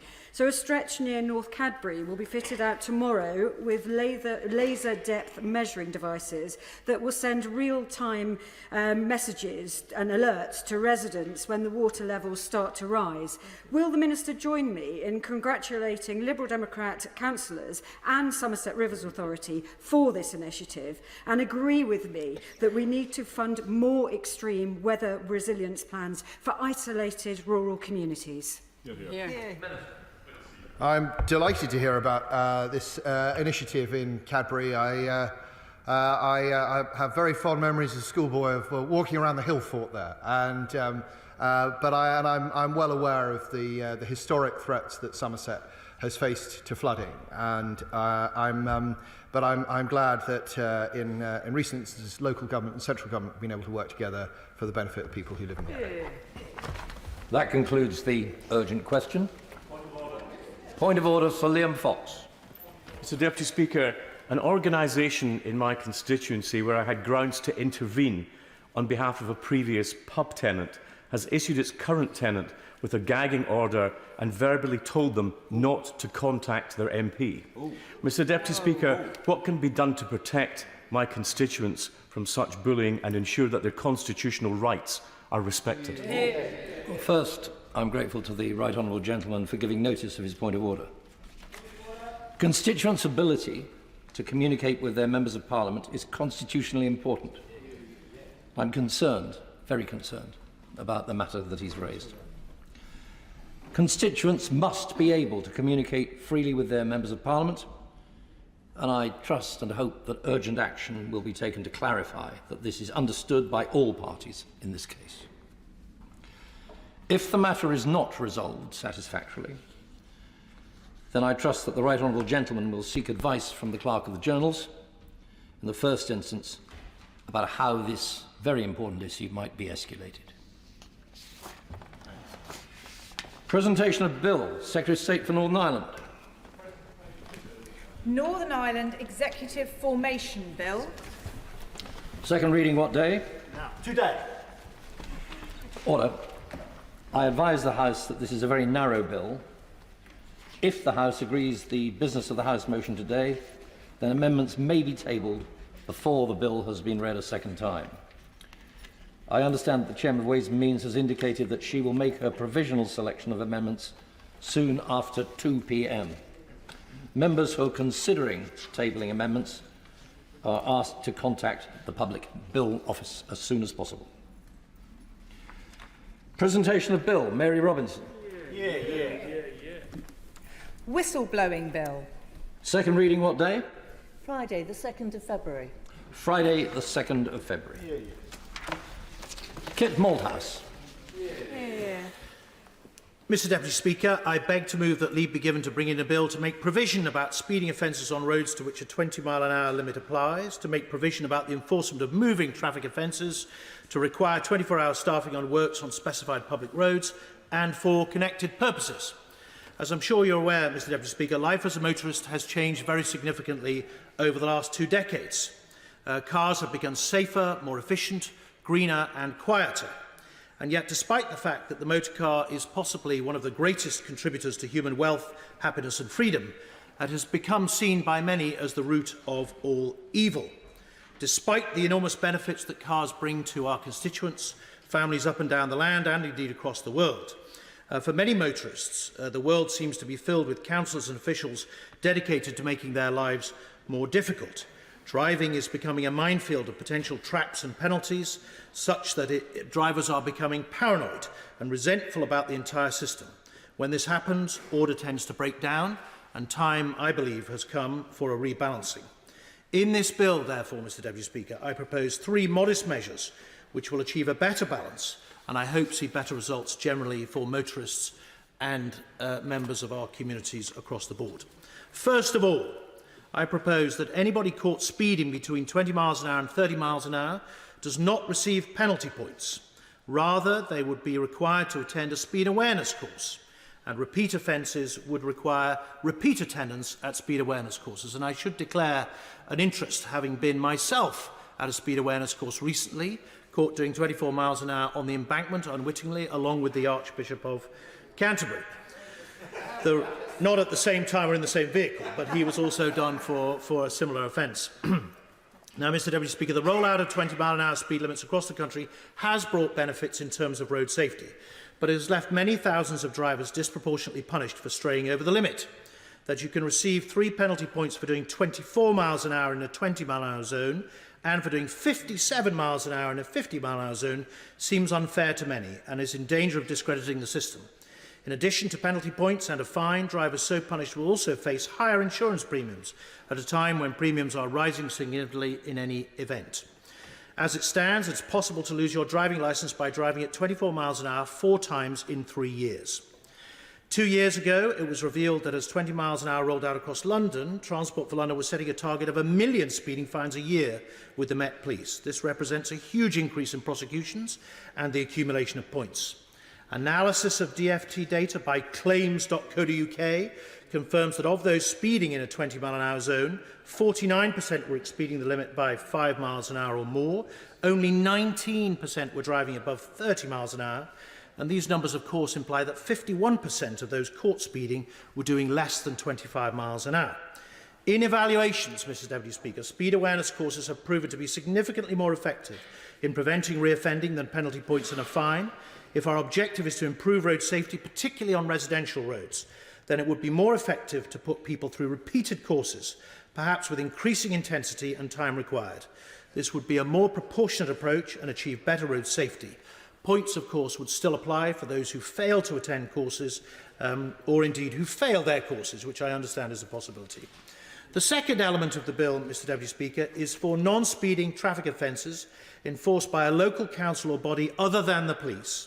A first offence in these circumstances, in my view, at a particular location, should result in a warning letter rather than a fine.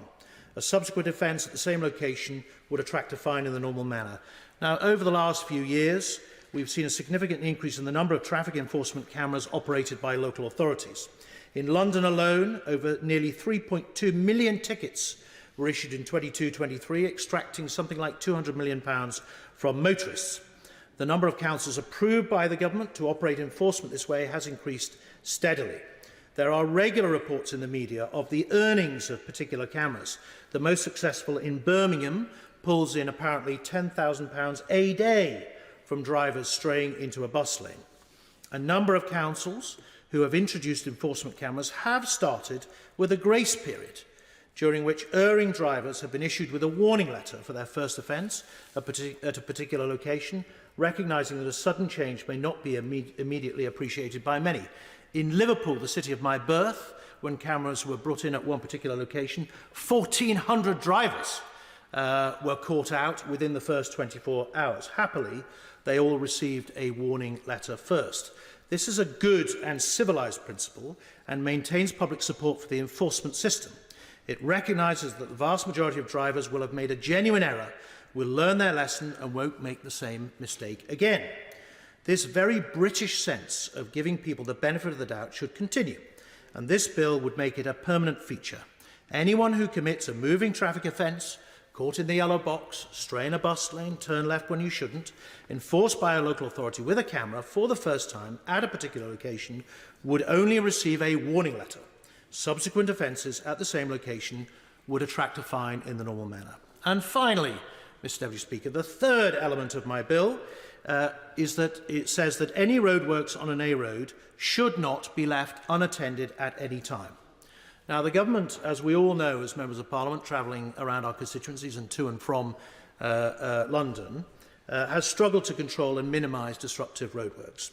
Anyone who drives in any major city, in fact, will tell you that unannounced roadworks with poor traffic management and inconsiderate positioning is a source of huge delay and aggravation. Even more so when those works are seemingly abandoned and lifeless, sometimes for days. Even in the last few days, Hyde Park Corner, one of the busiest junctions in the capital, has been beset with works and temporary traffic lights with not a soul in sight after 5 p.m. There is at the moment a polite government consultation out at the moment on increasing fines and tinkering a bit with the current system. My right honourable friend, the member for Rayleigh and Wickford, introduced the 10-minute rule bill last year with imaginative and more radical measures to address the same problem. His Can the Cones campaign hit the mark with many. But my proposal, Mr Deputy Speaker, is simpler and would simply require contractors to ensure that no roadworks on any A road can ever be left unattended. Someone must always be on hand to deal with problems, speak to the public, alert authorities of traffic issues and generally manage the site. This obligation would also provide a powerful incentive for the works to be completed swiftly, and the duty could be satisfied by having at least one person always working on the site. A very efficient use of resources, and one which would show the public that contractors are being as diligent as possible and that works are being completed as swiftly as possible. Above all, motorists would know that their safe and smooth passage through the works was being supervised at all times. Mr Deputy Speaker, I hope that these three simple measures would improve all our lives with greater road safety, a greater sense of proportion and civilisation, if you like, in the enforcement of non-speeding traffic offences, and less aggravation for motorists going through abandoned streetworks. The question is that the right honourable gentleman have leave to bring in his bill. As many of that opinion say aye. Contrary, no. The ayes have it. Who will prepare and bring in the bill? Royston Smith, Will Quince, Nicky Aitken, Sir Desmond Swain, Philip Davis, Mark Menzies, Shailesh Vara, Julie Marson, Steve Tuckwell and myself, sir.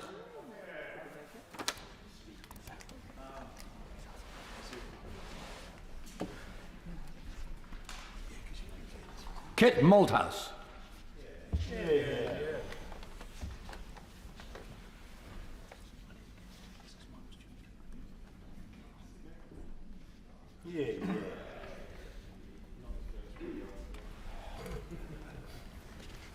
Road Traffic and Street Works Bill.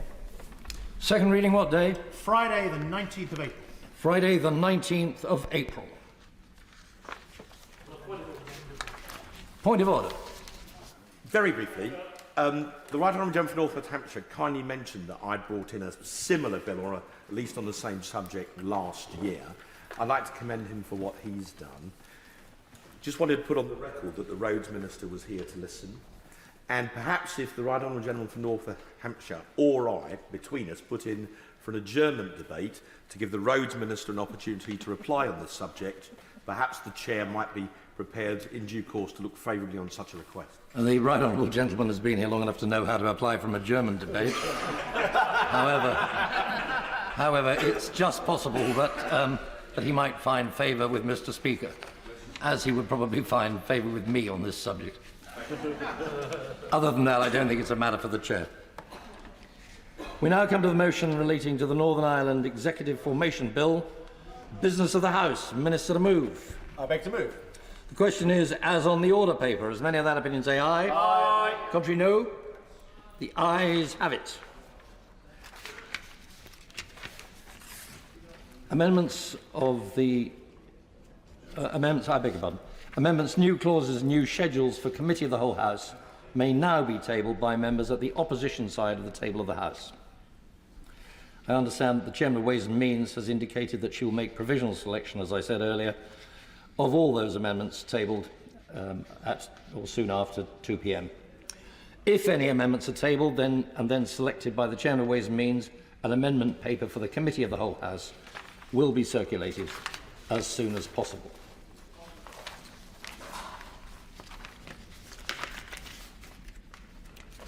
There we go now. Clerk will now proceed to read the orders of the day. Northern Ireland Executive Formation Bill, second reading. Now. Minister to move second reading.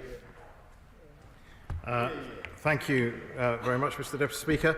I beg to move that the bill now be read a second time. And it is a very short and I'd like to think perfectly formed bill. And I'd like to thank all those who have helped expedite this simple but important piece of legislation to this point. As Secretary for Northern Ireland, my focus has always been on facilitating the return of devolved institutions and upholding the Belfast Good Friday Agreement in all its strands. This bill is no different and hopefully plays a part in that. The UK government believes in the agreement. It believes in devolution. It believes in localism, and it strongly believes in power sharing. That is why I am today legislating to retrospectively extend the executive formation period to the 8th of February this year, 2024. The people of Northern Ireland deserve and elect locally elected decision makers and want them to address the issues that matter to them. This very short extension provided for by the legislation will create the legal means to allow the Northern Ireland Assembly to sit and get the executive up and running as soon as possible. Importantly, a restored executive will have access to the significant financial package I announced before Christmas, worth over £3.3 billion, to secure and transform Northern Ireland's public services. Ministers will be empowered to immediately begin working to address the needs of local people and unleash Northern Ireland's full and amazing potential. And this bill helps deliver that outcome and support the return of devolved governance to the citizens of Northern Ireland. And, Mr. Deputy Speaker, for now, on that note, I conclude my remarks and I commend the bill to the House. The question is the bill be now read a second time. Hilary Benn. Thank you very much indeed, Mr. Deputy Speaker. Another year and another bill to postpone the Northern Ireland Assembly elections. Mind you, it is worth noting that the last time we did this, something quite significant happened 5 days later when the Windsor framework negotiations were concluded. So let us live in a state of hope, tempered, as always, by experience. Can I begin by thanking the Secretary of State for introducing the bill in such a timely fashion. We support it. I have met no one who thinks that holding elections now would help resolve the difficulties that Northern Ireland's politics are currently in. But while we may be in agreement about the need for this bill, I don't think we should let this moment pass without acknowledging that the Assembly elected, 20 months ago, has still not yet been able to meet. And in any other democracy, anywhere in the world, that would be a cause of anger, not to say uproar, because the very essence of a democratic election is that the representative body should be able to meet and do its job. And I would just observe that Northern Ireland surely cannot continue to be the only place where this does not happen. I'm grateful to the Secretary of State for the discussions that we have had between us. It is a pleasure to do business with him. And as my predecessor, the Honourable Member for Hove, said just under a year ago, and I quote him, "It would of course be better if this legislation was not needed. Northern Ireland is a valued part of the United Kingdom, and restoring the Stormont Assembly and the Executive should be a priority for the government." Well, I know that it is a priority for the Secretary of State because he spent so much time negotiating with the DUP to try and find a way forward. And from the moment I took on this role, I have tried to support him and the government in that objective. And now, with the negotiations, it appears, having effectively concluded, we've come to the moment of decision. And I hope that the DUP will return to government. I think the DUP should return to government. And I say that for a host of reasons, above all because the people of Northern Ireland need to have their government back. The consequences of having no government for almost 2 years this time around, and of course previously for almost 3 years when Sinn Féin walked out of the institutions, are very serious for the people of Northern Ireland. As we know, the Assembly can't even elect a Speaker, so it can't meet. Difficult decisions are not being taken. The public finances are in a parlous state.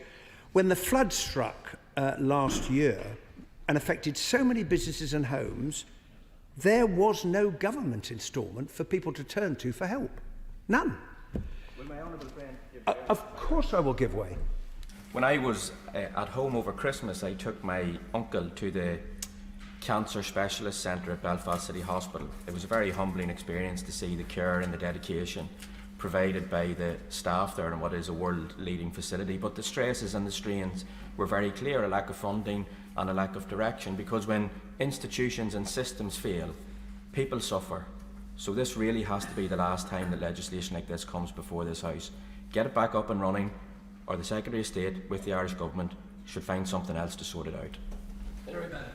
Well, I agree with my honourable friend that this is the moment to get the institutions back up and running, and I wish the person he referred to all the best with their treatment. The civil servants, of course, are left to make decisions that really ought to be made by elected representatives. And the case of public sector pay, for example, with some workers not having had a pay rise for almost 3 years. It should hardly bear repetition. No decisions have been taken because there isn't enough money in the budget to do so. Now, that's why there was such a large strike last week, and I see that there's likely to be further industrial action coming towards us. And I think everyone now recognises, including the government, that that is not a sustainable position, and the proof on the government side is that in announcing the financial package, it identified money for public sector pay, although it is not currently being released until such time as the executive is restored. Now, if I may be really frank, I understand why the Secretary of State took that decision initially, but I must say to him that I think in relation to public sector pay, that moment has now passed, and that's why I called on him last week to release that part of the budget package so that the disputes can be settled, workers can get their pay increases, and public services can try to address the many, many challenges they face. I will, of course, give way. Thank you for giving way, and he's making a very important point, because, of course, many public sector pay awards have been made, nearly 50 over the last year. And the only reason why the current one is not being made is because the Secretary of State is holding teachers, nurses, etc. as pawns in the game which he is playing and the efforts he's trying to make to force us into a position to make a decision that he wants us to make and we don't wish to make? Well, the honourable gentleman links the pay question to the stance that he takes in relation to the current difference of view that the DUP has with the Windsor Framework and the Protocol. I would say to him in return, it is equally true that if the DUP were to go back into government, then public sector workers would get their pay increase. And that's why I said a moment ago that I hope very much that that will be the case. Now, turning to the substance, I will, of course. I thank the Shadow Minister for giving way. Shadow Minister, I'm aware from back home from the papers, from the TV correspondence, from media statements made by those in unions. They say very clearly, and I quote them, that the problem here doesn't lie with the politicians. With respect, it lies with the Secretary of State for Northern Ireland, who has control of the money. He, in his own right, as Secretary of State for Northern Ireland, could settle these claims for those in education, those in health and elsewhere. The monies are there. The unions say, let the Secretary of State do it. Has he heard the same story as I've heard? I've heard it in the news and the media. Well, I have indeed heard the unions making precisely that point. And I have set out to the House today why I understood initially why the Secretary of State took that approach, but I do think that public sector workers should not continue to be held hostage to the failure thus far, and I hope that it will change very soon to solve this problem, which is why I am calling on the Secretary of State to release the funds now. Now, we need to be honest about how we got to the deadlock that the government's been grappling with, as indeed has the Right Honourable Gentleman for Lagan Valley as leader of his party. One of the many, many consequences of leaving the EU was that a decision had to be taken about what to do about trade across the border between Northern Ireland and the Republic, given that everyone agreed that the border had to remain open. There were not many things that everyone agreed on when it came to Brexit, but that was one of them. And everyone agreed that the EU needed to be sure that goods crossing that border complied with the rules of their single market. There was no escaping this. And the government decided that the answer would be the Northern Ireland Protocol. Now, before I occupied this role, I was one of many people who argued that the implementation of the protocol would not work as originally intended in Northern Ireland, including for reasons that many in the unionist community had pointed out. And in fairness to Maros Sefcovic, he understood what the problems were and changed the EU's approach. And that is why I genuinely believe that the Windsor Framework represents a significant step forward. It's why we on this side of the chamber voted for it. Now, of course, detailed implementation will need to be worked through. That is another reason why the executive needs to return. But most businesses tell me that the Green Lane is working reasonably well. And as I said last week, the framework is here to stay. And I make no apology for reinforcing the point again today, because it will continue to be implemented by whoever is in government in Westminster. And anyone who thinks otherwise, with respect, has got it wrong, not least because any hope of negotiating future arrangements of benefit to Northern Ireland with the EU will depend on the Windsor Framework being implemented. Because if the UK were once again to renege on an international agreement it has signed, and it's happened before, there would be, for example, no SPS agreement reached or anything else, because trust would once again have been destroyed. Absolutely destroyed. At the same time, of course, unlike the rest of the UK, Northern Ireland continues to enjoy ready access to both the UK and EU markets, which is a huge opportunity for jobs and economic growth in the years ahead. And these are the facts which nothing is going to change. Now, what the government has been doing, we all understand, is negotiating on measures it could take to reinforce Northern Ireland's position in the UK internal market. And the Right Honourable Member for Lagan Valley has wisely and repeatedly said, and I support him in this, that any agreement has to be acceptable both to unionists and to nationalists. And that has shown great wisdom. In addition, there is a financial offer on the table, which I think provides a basis for going forward. So after months of negotiation between the government and the DUP, now is the moment to decide whether to restore the institutions. Now, on the detail of the bill, and there's not much, I have just one question. In his press statement on the 19th of January, the Secretary of State said, and I quote, "I intend to introduce new legislation which will take a pragmatic, appropriate and limited approach to addressing the executive formation period and support Northern Ireland departments to manage the immediate and evident challenges they face in stabilising public services and finances," end of quote. Now, I take it from those words he was referring actually to another bill that he thinks might be needed if the current negotiations fail. Can he confirm that that is the case? I'm not asking for any further detail, although I hope, we all hope, that such a bill will not prove necessary because the institutions will return.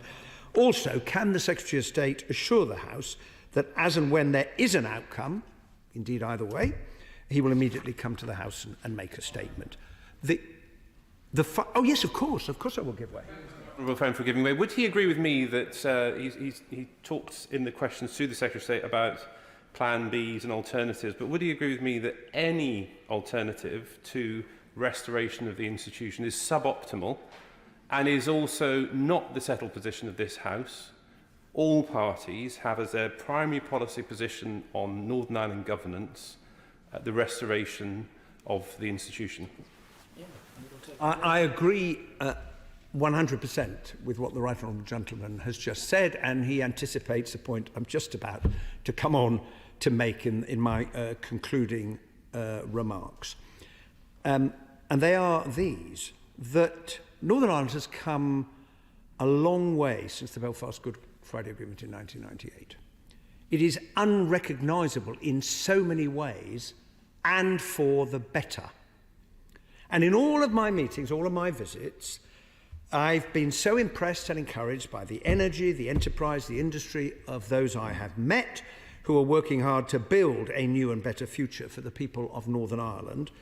And that really matters when we know that families in Northern Ireland, for example, have the lowest disposable incomes in the United Kingdom. And the longer there is no functional devolved government, the harder it will be for those businesses to seize the opportunities that are available anyway, including because of access to the EU market, because businesses that are thinking of investing don't like uncertainty. They want stability. They want to know there is a government in place. And so the absence of a government undermines the bright future that otherwise faces the people of Northern Ireland. And the basis of power sharing, which was at the heart of the Good Friday Agreement, including devolved government, was essential to the making of progress. And of course, although there have been bumps and difficulties along the way and periods of no government, a generation on from 1998, I simply want to echo the point the Right Honourable Gentleman has already made, that we cannot give up on devolved government. It is what we believe in this House. And it is the responsibility that all of us take on when we stand for elected office. We can't really have a system where any of us chooses to put conditions on the basis of which, if they're not met, we're not going to take part. That is not how a democracy works. As I'm fond of saying, we have to deal with the world as it is, as we seek to change it into the world we would wish it to be. And it cannot be, surely, that politicians from all parties and all communities in Northern Ireland are somehow unable to come together to establish the Assembly, form an executive, and get on with the task of governing. I will give way. I'm very much enjoying the tone and the thrust of his presentation. Of course, he is dancing between a majoritarian and a power-sharing arrangement in his comments, and so they're not quite perhaps as aligned as he might suggest. But my question is this. This is not the first time that Stormont has been suspended. In the past, Sinn Féin refused to come back to the Assembly, as I understand, over concerns about the language. And the UK government has made steps towards that in more recent years. I'm just wondering then, would he support the UK government making measures towards the current impasse over the Northern Ireland Protocol as modified by the Windsor Framework? Is that a position that he could support, alterations to that, which might be helpful to restoring power and alleviating some of the concerns of the unionist parties in Northern Ireland? I'm grateful for that intervention, and I believe strongly in Northern Ireland's place as part of the internal market of the United Kingdom. And I've made clear repeatedly since I took up this position that I will support any measures that reinforce that, make that clear, but are also consistent with the international commitments the government has signed up to. If I could just pick it up on what he said initially, I'm not arguing at all for a majoritarian position. I'm not. I believe in power sharing. I am as wedded as the Secretary of State is to the letter and the spirit of the Good Friday Agreement. I'm making a point about the responsibility of politicians to participate in that power sharing arrangement.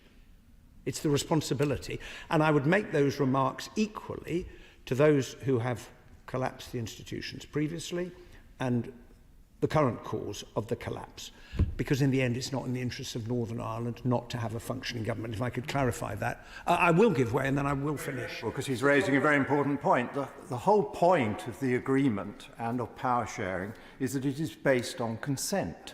So how can the unionist community consent to law-making by the EU in which they do not participate and have no influence? Very bad.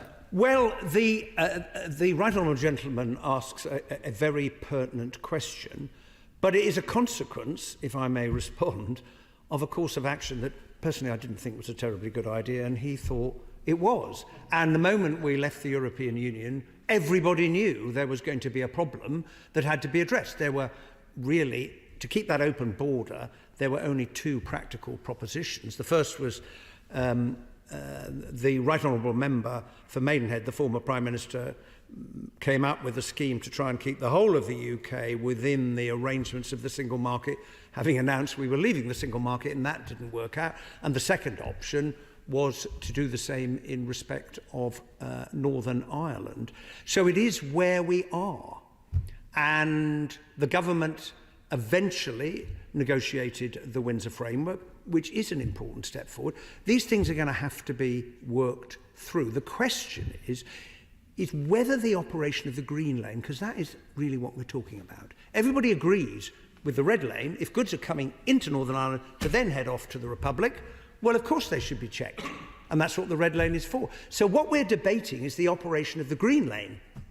Question, does it really make sense for there to be no power-sharing government institutions, no assembly, no executive in Northern Ireland because of a debate and an argument about the operation of the green lane? Well, my view very strongly is that is not sufficient a reason not to have a functioning government. And I would just conclude by saying the people of Northern Ireland have been waiting long enough, and now is the time for everyone to get back to work. Yeah. Julian Smith. Mr Deputy Speaker, and I just want to say a few remarks in support of my right honourable friend who is moving this bill. I think it's absolutely the right thing to be doing, and I want to pay tribute to the patient work that he has done over the past few months and his officials have done, officials here in the UK, in the Northern Ireland office, in the Northern Ireland Civil Service, and in the different political parties at Stormont. There's a huge need for this institution of Stormont to be restored, whether it is public sector pay, which has been mentioned already, whether it is health waiting lists, whether it is creaking public services, charities and others relying on public purse, or whether it's the limited offer of childcare in Northern Ireland. This institution needs to be back up and running. There's also divergence happening on medicines and other issues as a result of the fact that Stormont is not sitting. There's a really good deal on offer that the Secretary of State and the Prime Minister have put forward before Christmas. That provides over £3 billion and it will unlock many of the challenges currently facing Northern Ireland. My right honourable friend for Lagan Valley and his team, I understand, seem to have negotiated also a very good deal with the government on issues around the Windsor framework. And I hope in the coming days and weeks we'll be able to see the results of that work. I'm sure some within his party will still have concerns. This will not be perfect, but much better now, having moved forward and done so much work over the last few months to go back into the executive and to make the further arguments from there. For unionism generally, being in the devolved assembly is the key route to making the case for the union, for the NHS, for the fact that being in the UK defence and security system is better for Northern Ireland, and for making sure that any remaining concerns on the post-Brexit arrangements are dealt with. The Secretary of State has put the 8th of February as the end date for this bill.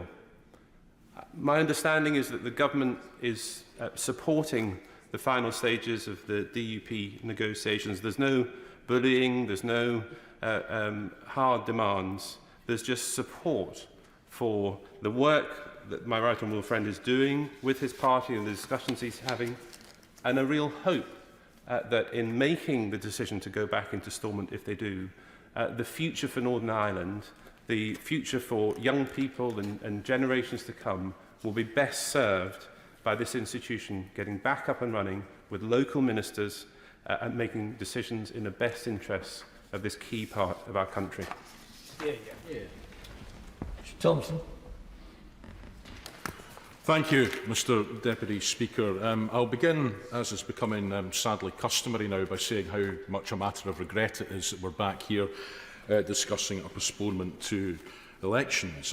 Very firmly of the view that Northern Ireland is governed best when it's governed locally, and that for the sake of all the people of Northern Ireland, we wish to see the Assembly return in early course. But having said all of that, we also see no point or utility or prospect of progress being made by holding an election at this point. Now, there were opportunities last year to reflect on 25 years of devolution being in place in Scotland and Wales and in Northern Ireland. And I remember with great pleasure the special meeting of the British-Irish Parliamentary Assembly in Belfast, where there was meetings across at Stormont itself, but also at Belfast Castle, where those who were charged with having a care for affairs and relationships between our islands and jurisdictions had the opportunity to benefit from the breadth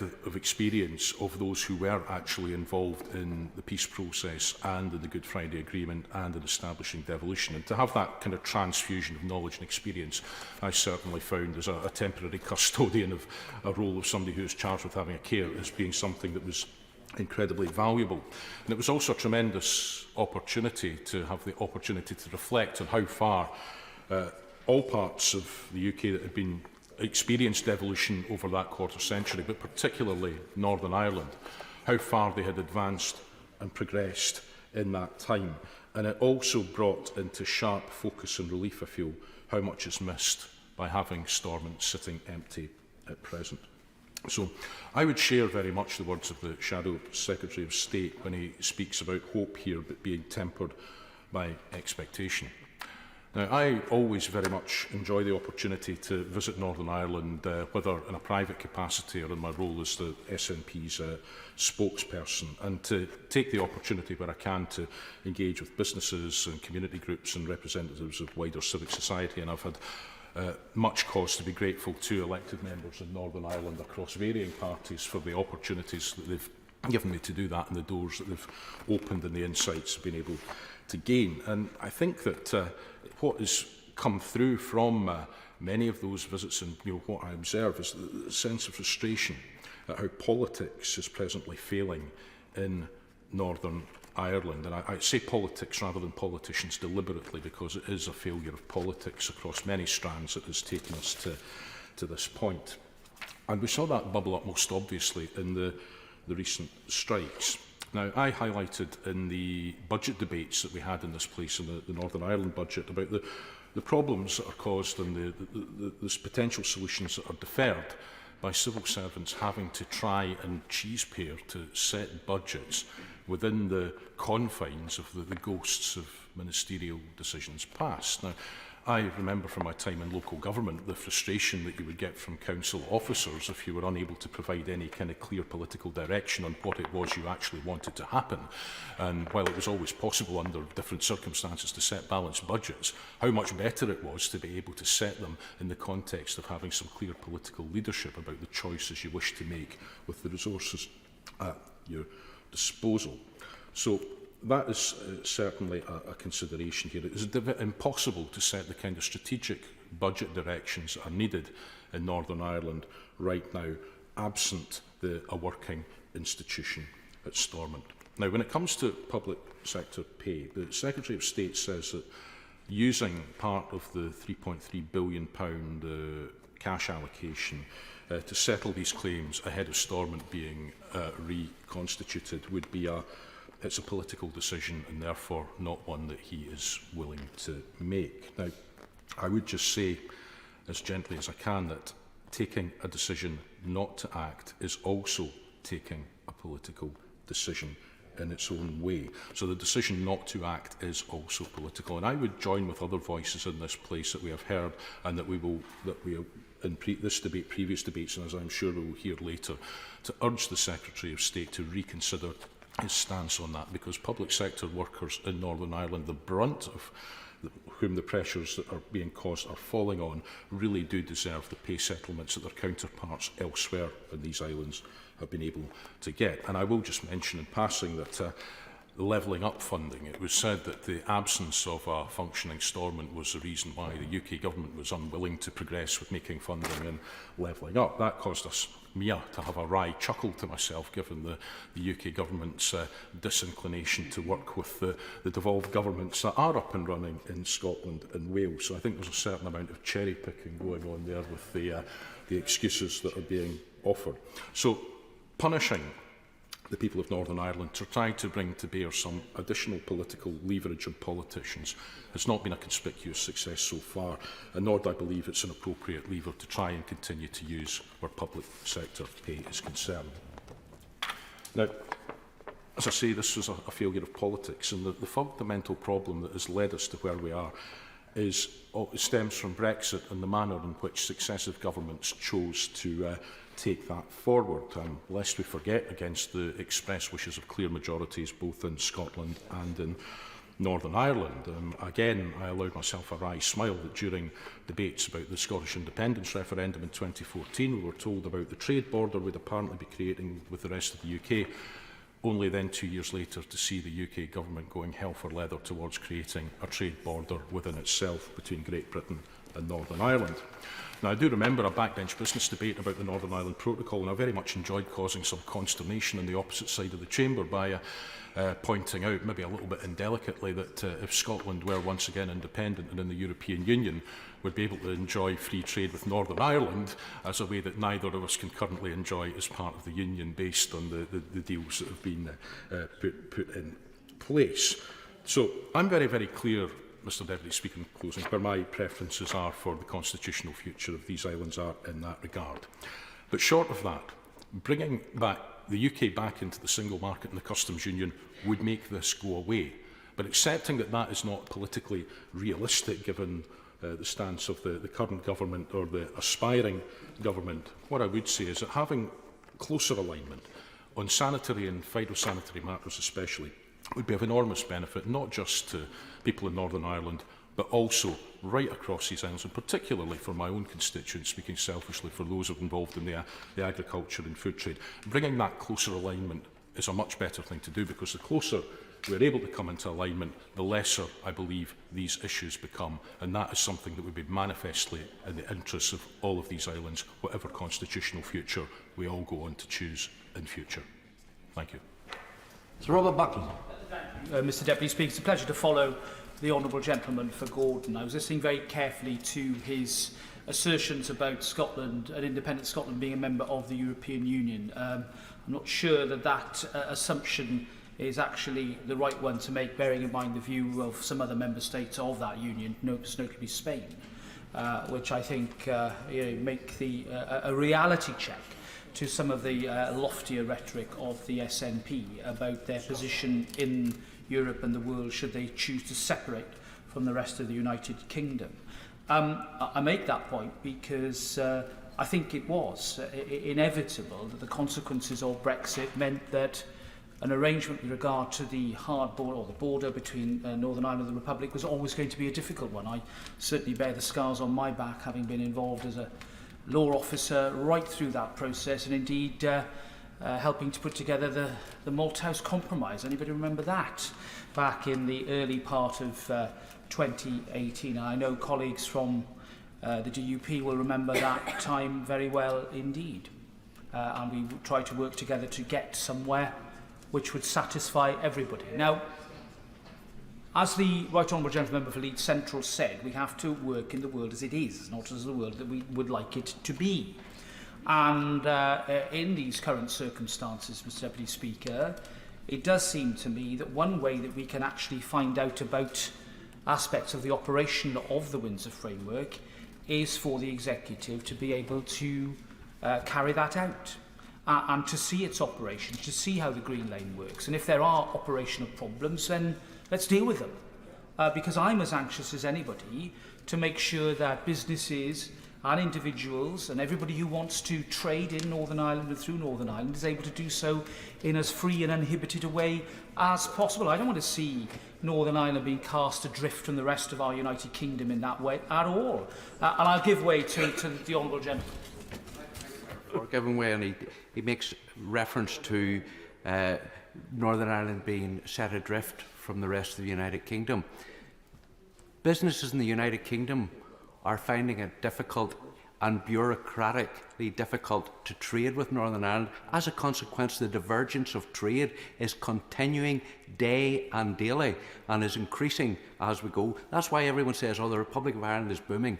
That's simply because their supply chain has changed as well. They're no longer coming through the UK, they're getting it straight from France. But one point that I want to find out, can you tell me what engagement has the British government had with the EU in relation to changes that we need to be made to the Windsor Framework and to the protocol to work? The Honourable Gentleman, obviously my right honourable friend, the Secretary of State, will answer about any engagement that the UK government has had with Brussels, and he's right to cast it at that level because it is a matter between that government and the EU, bearing in mind the Republic's membership of the EU and the fact that the EU has that competence to negotiate a treaty. But it is only barely a year since the Windsor Framework was agreed. I think in all reality, again, coming back to the world as it is, I think it would be wrong of us here to blithely assume that somehow that can be reopened here and now. I'm not saying it can never be reopened. Of course everything can be reopened. Indeed, there will be an opportunity in a few years to look at the whole trade agreement that we reached with the EU and in the review period in 25-26. But the point I'm making, Mr Deputy Speaker, is that unless we see a functioning executive being able to and as it will have responsibility for the operational aspects of Windsor, to identify the problems, to highlight them, to raise them with the UK government and indeed at an appropriate level, then I don't think we're going to move this process on in the way that I know honourable and right honourable members opposite want to see happen, as do I. I've said it many times that the UK Internal Markets Act that we debated long and hard back in 2020 when I was Lord Chancellor contained some measures in it that have been helpful and are now on the statute book, but there was more that I think in that bill, putting aside the notwithstanding clause, there was more that was intended to be done legislatively to help cement the place of Northern Ireland in our UK internal market. And I think we should do it. And I think we should legislate. I know the member for my honourable friend, the member for Belfast East, very much agrees with me on this point. We want to see that happen. I want to see that happen. But we're here in January 2024.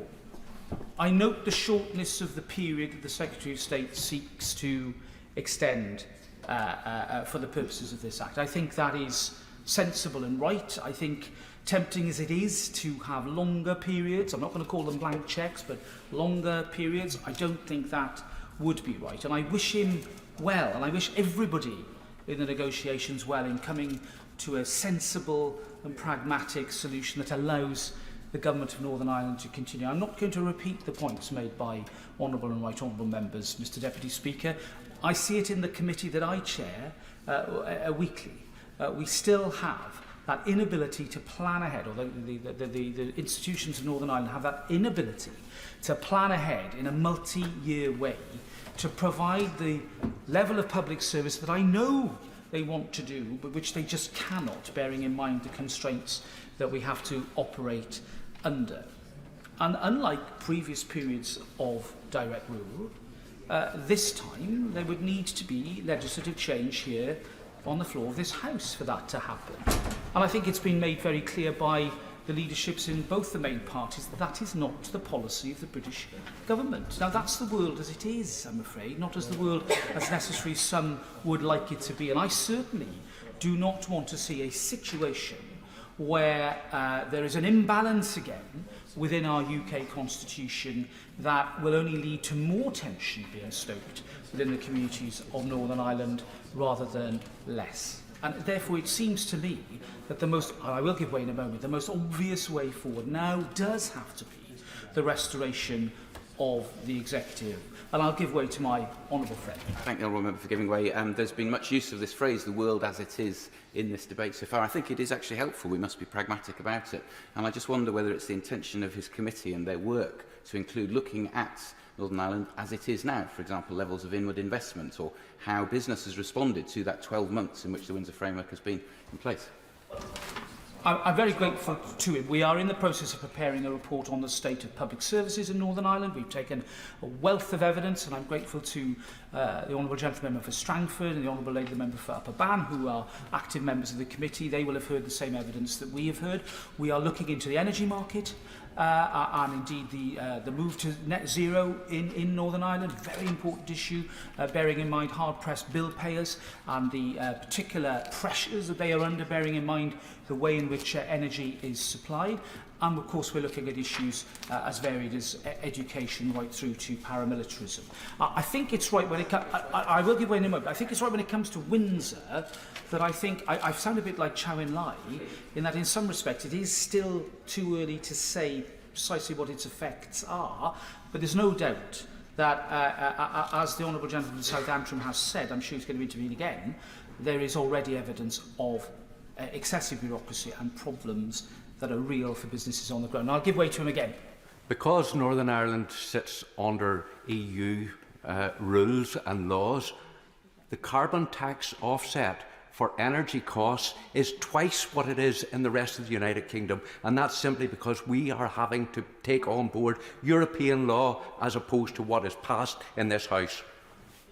And again, the Honourable Gentleman is right to point out some of the facts here about the position that we find ourselves in. But I'm not going to labour the point. I'm afraid the consequences of Brexit are always going to be complex and difficult for Northern Ireland, bearing in mind the particular importance of the border and the clash, if you like, between the irresistible force of the logic of a single market that wishes to police its border very rigidly and the immovable object of the fact that the border has a particular status and a sensitivity that means that to make it excessively hard creates other problems and other issues that we are all very familiar with. That, I'm afraid, is the difficulty that we have to wrestle with, all of us.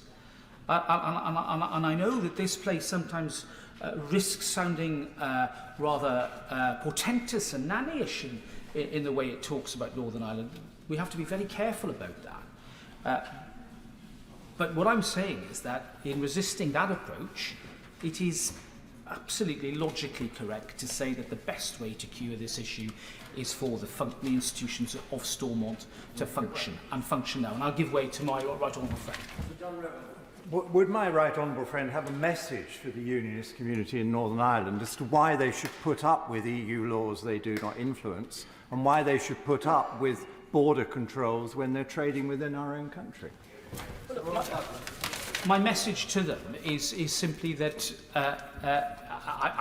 the message I would give is that we still need a functioning executive to work out and to bring to account in proper scrutiny issues with the framework, so that at a Stormont level it can be absolutely understood, debated in far more detail than the time and the capacity we have in this House, and for that work to be done thoroughly by the institutions of Stormont, so that this place is even better informed, and the government in particular is even better informed about what it needs to do to correct some of the problems that have been thrown up by the anomalous position that Northern Ireland finds itself in. That is, I think, now where we stand. We have to get on with exercising these institutions in order to actually solve some of the problems that honourable and right honourable members quite rightly raise. Before I finish, I will simply say this. I commend the right honourable gentleman, the member for Lagan Valley, for his forbearance, his patience, and the way in which he is approaching these issues. I do commend him. It is not an easy position for anybody to be in. All of us will have to make compromises in our political life. Goodness knows that's been something I've had to wrestle with. And I simply say, on behalf of the committee I have the honour of chairing, that he goes with all the goodwill and support that I can muster on behalf of the committee that I chair. And I do hope that 2024 will be a moment not of more pause, not of more political vacuum, but a moment when responsibility can be taken up. The reins of government can be held firmly by my friends in the DUP, and that we can see progress for the people of Northern Ireland that I know everybody wants to see. Thank you. Sir Geoffrey Dawes. Thank you very much, Mr Deputy Speaker, and I thank the Right Honourable Member for South Swindon for his comments and wish him well in his ongoing work as Chair of the Northern Ireland Affairs Committee, a very important work that it is. And I do want to say also to the Honourable Member for St Helens North, who is not in his place, that of course we recognise that with the pressures on our public services at this time, we want to get to a place where we will see our political institutions restored on a sustainable basis. And as the Shadow Secretary of State reminded us, on a basis that unionists as well as nationalists can support. Because that principle of cross-community consensus is at the heart of the Belfast and successor agreements. And it is the key element and principle that enables those institutions to operate in what remains a divided society in Northern Ireland. To be absolutely clear, Mr Deputy Speaker, the Democratic Unionist Party supports the devolution. We support the concept of the people of Northern Ireland being able to elect their representatives and to have good government delivered through those institutions, the Northern Ireland Assembly and the Northern Ireland Executive.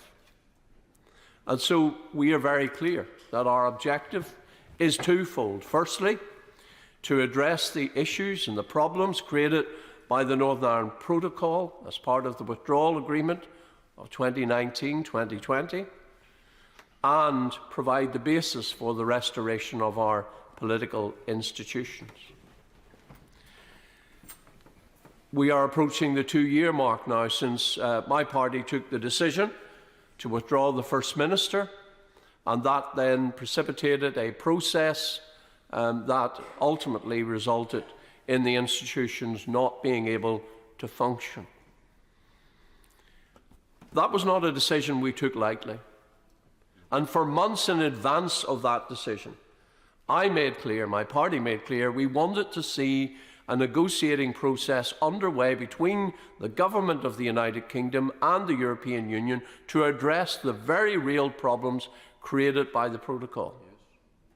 And sadly, those pleas were ignored. And there was no process. In fact, we were told variously by Irish government ministers, EU representatives, and so on, that the protocol would not be renegotiated.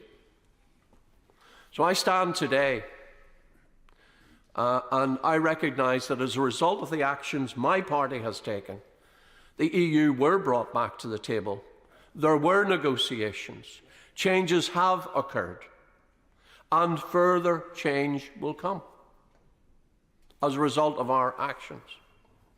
You know, as I watch the political discourse back home in Northern Ireland and I listen to the commentary of some who share our concerns about the protocol and its impact on Northern Ireland, but who at this moment in time are talking up that some deal has been done, that clearly they think they know the detail, and that it falls short of what they need or require. But I will say this, Mr. Deputy Speaker. My party can stand over its record of the change we have delivered and will deliver. And I say to those who point the finger at us, what have you delivered? What has the traditional Unionist Voice party delivered by way of change to the protocol? Absolutely nothing. Not a single thing. Nothing. And yet they put up posters in the dark of the night before any deal has been done, talking about a sellout. Well, what have they sold? What have they delivered for the people of Northern Ireland?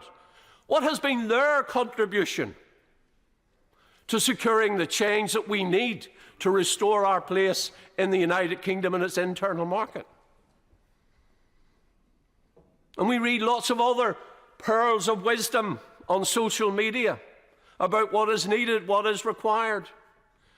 And we hear all kinds of speculation from the commentators about what has been agreed, despite the fact they haven't seen the detail.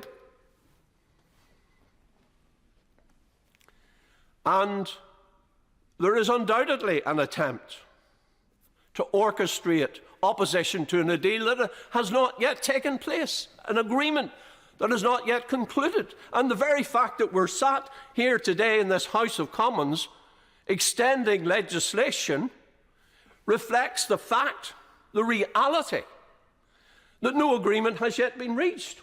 If it were, we wouldn't be here.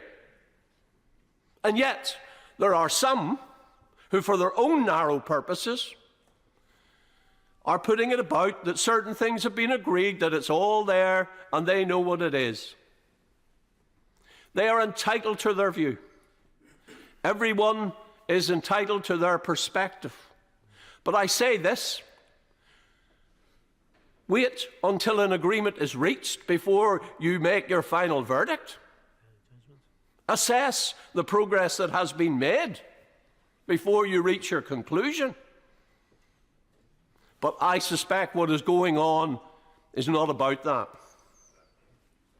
The truth is, Mr. Deputy Speaker, there are some, a tiny minority, but there are some who don't want Stormont back, who don't want an assembly in Northern Ireland, who, and I quote, would rather have imperfect direct rule than an imperfect Stormont. That is what they say. And yet they're the same people who berate the government of the United Kingdom and this Parliament for selling them out constantly, who constantly point the finger at the United Kingdom government and say, you've sold us short, you've betrayed us, you've let us down, and yet they want to hand all the power back to that government. That is not the view of the vast majority of Unionists or people in Northern Ireland. And we understand that, which is why we are committed to getting a solution to moving things forward, to making progress, to resolving the issues that have harmed Northern Ireland, our economy, our businesses, and yes, our place in the United Kingdom. I am a proud unionist. I am proud to be part of this United Kingdom. I am proud to have served my country in this Parliament for almost 27 years. I'm proud of the service that I've given, unlike some others, to my country when I put on the uniform of the Ulster Defence Regiment to protect everyone in the community from terrorism and violence. And yet today, because of the stirring up that is going on, I was threatened. Threatened. By those who never put on a uniform. By those who haven't served our country. And when I checked out, one of the people who threatened me on the register didn't vote at the last election. Can't even come out to vote for our future in the Union, never mind do anything about it. And yet they're threatening people like me, who's working day and night to try and find solutions and to move Northern Ireland forward on a basis that the vast majority of people can support. Well, I will just say this to those who stir up and those who threaten.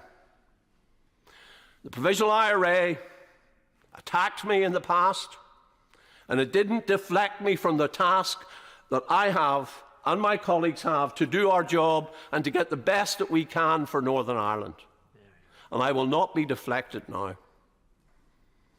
I will continue on the course. I will continue to engage with the government until we get the progress that is needed to enable us to take a decision about whether it is sufficient to restore the political institutions. And let's not forget, when we took the decision to come out of the institutions, it was about the protocol. It's about restoring Northern Ireland's place in the United Kingdom and its internal market. It's about ensuring that when goods are flowing from Great Britain to Northern Ireland and staying within the United Kingdom, they flow freely. It is about ensuring that our place in the economic union is respected and protected in law. And it's about ensuring that our place in the political union is respected and protected in law. That is important. That is what we are striving to achieve, to ensure that in terms of Northern Ireland's place within the United Kingdom, it is valued, it is respected, and it is protected. That our right to trade within our own country is respected and protected. That is what we are aiming to achieve. But I make no apology, Mr. Deputy Speaker, that we're also aiming to strengthen our ties across this United Kingdom. Devolution in Scotland, Wales and Northern Ireland has altered the way that we govern in this nation. Brexit, our decision to leave the European Union, has altered things. And that is why, as part of what we are proposing, we want to see a more joined up, a more cohesive approach across the Union, working together on economic issues, trade issues, education, health, that we are joined up on those matters. So we're working to make progress on this. I also want to say something else, Mr. Deputy Speaker, that I find quite insulting. When the Secretary of State convened talks at Hillsborough to discuss the funding of our public services in Northern Ireland, I didn't ask the Secretary of State to do that. I am very clear. For me, this is not about the money. This is about Northern Ireland's place in the United Kingdom. And when we've made the progress that I hope we will make, we will sit down with the government and we will finalise arrangements in relation to the future sustainability of our political institutions, the funding of our public services. But I do want to say, Mr. Deputy Speaker, to echo the comments that have been made by other colleagues in the House this afternoon.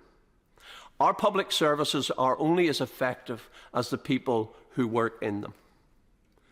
And we saw during the COVID pandemic our healthcare workers on the front line working hard, our doctors, our nurses, our ancillary staff, our care workers, all working, taking risks, putting themselves on the line.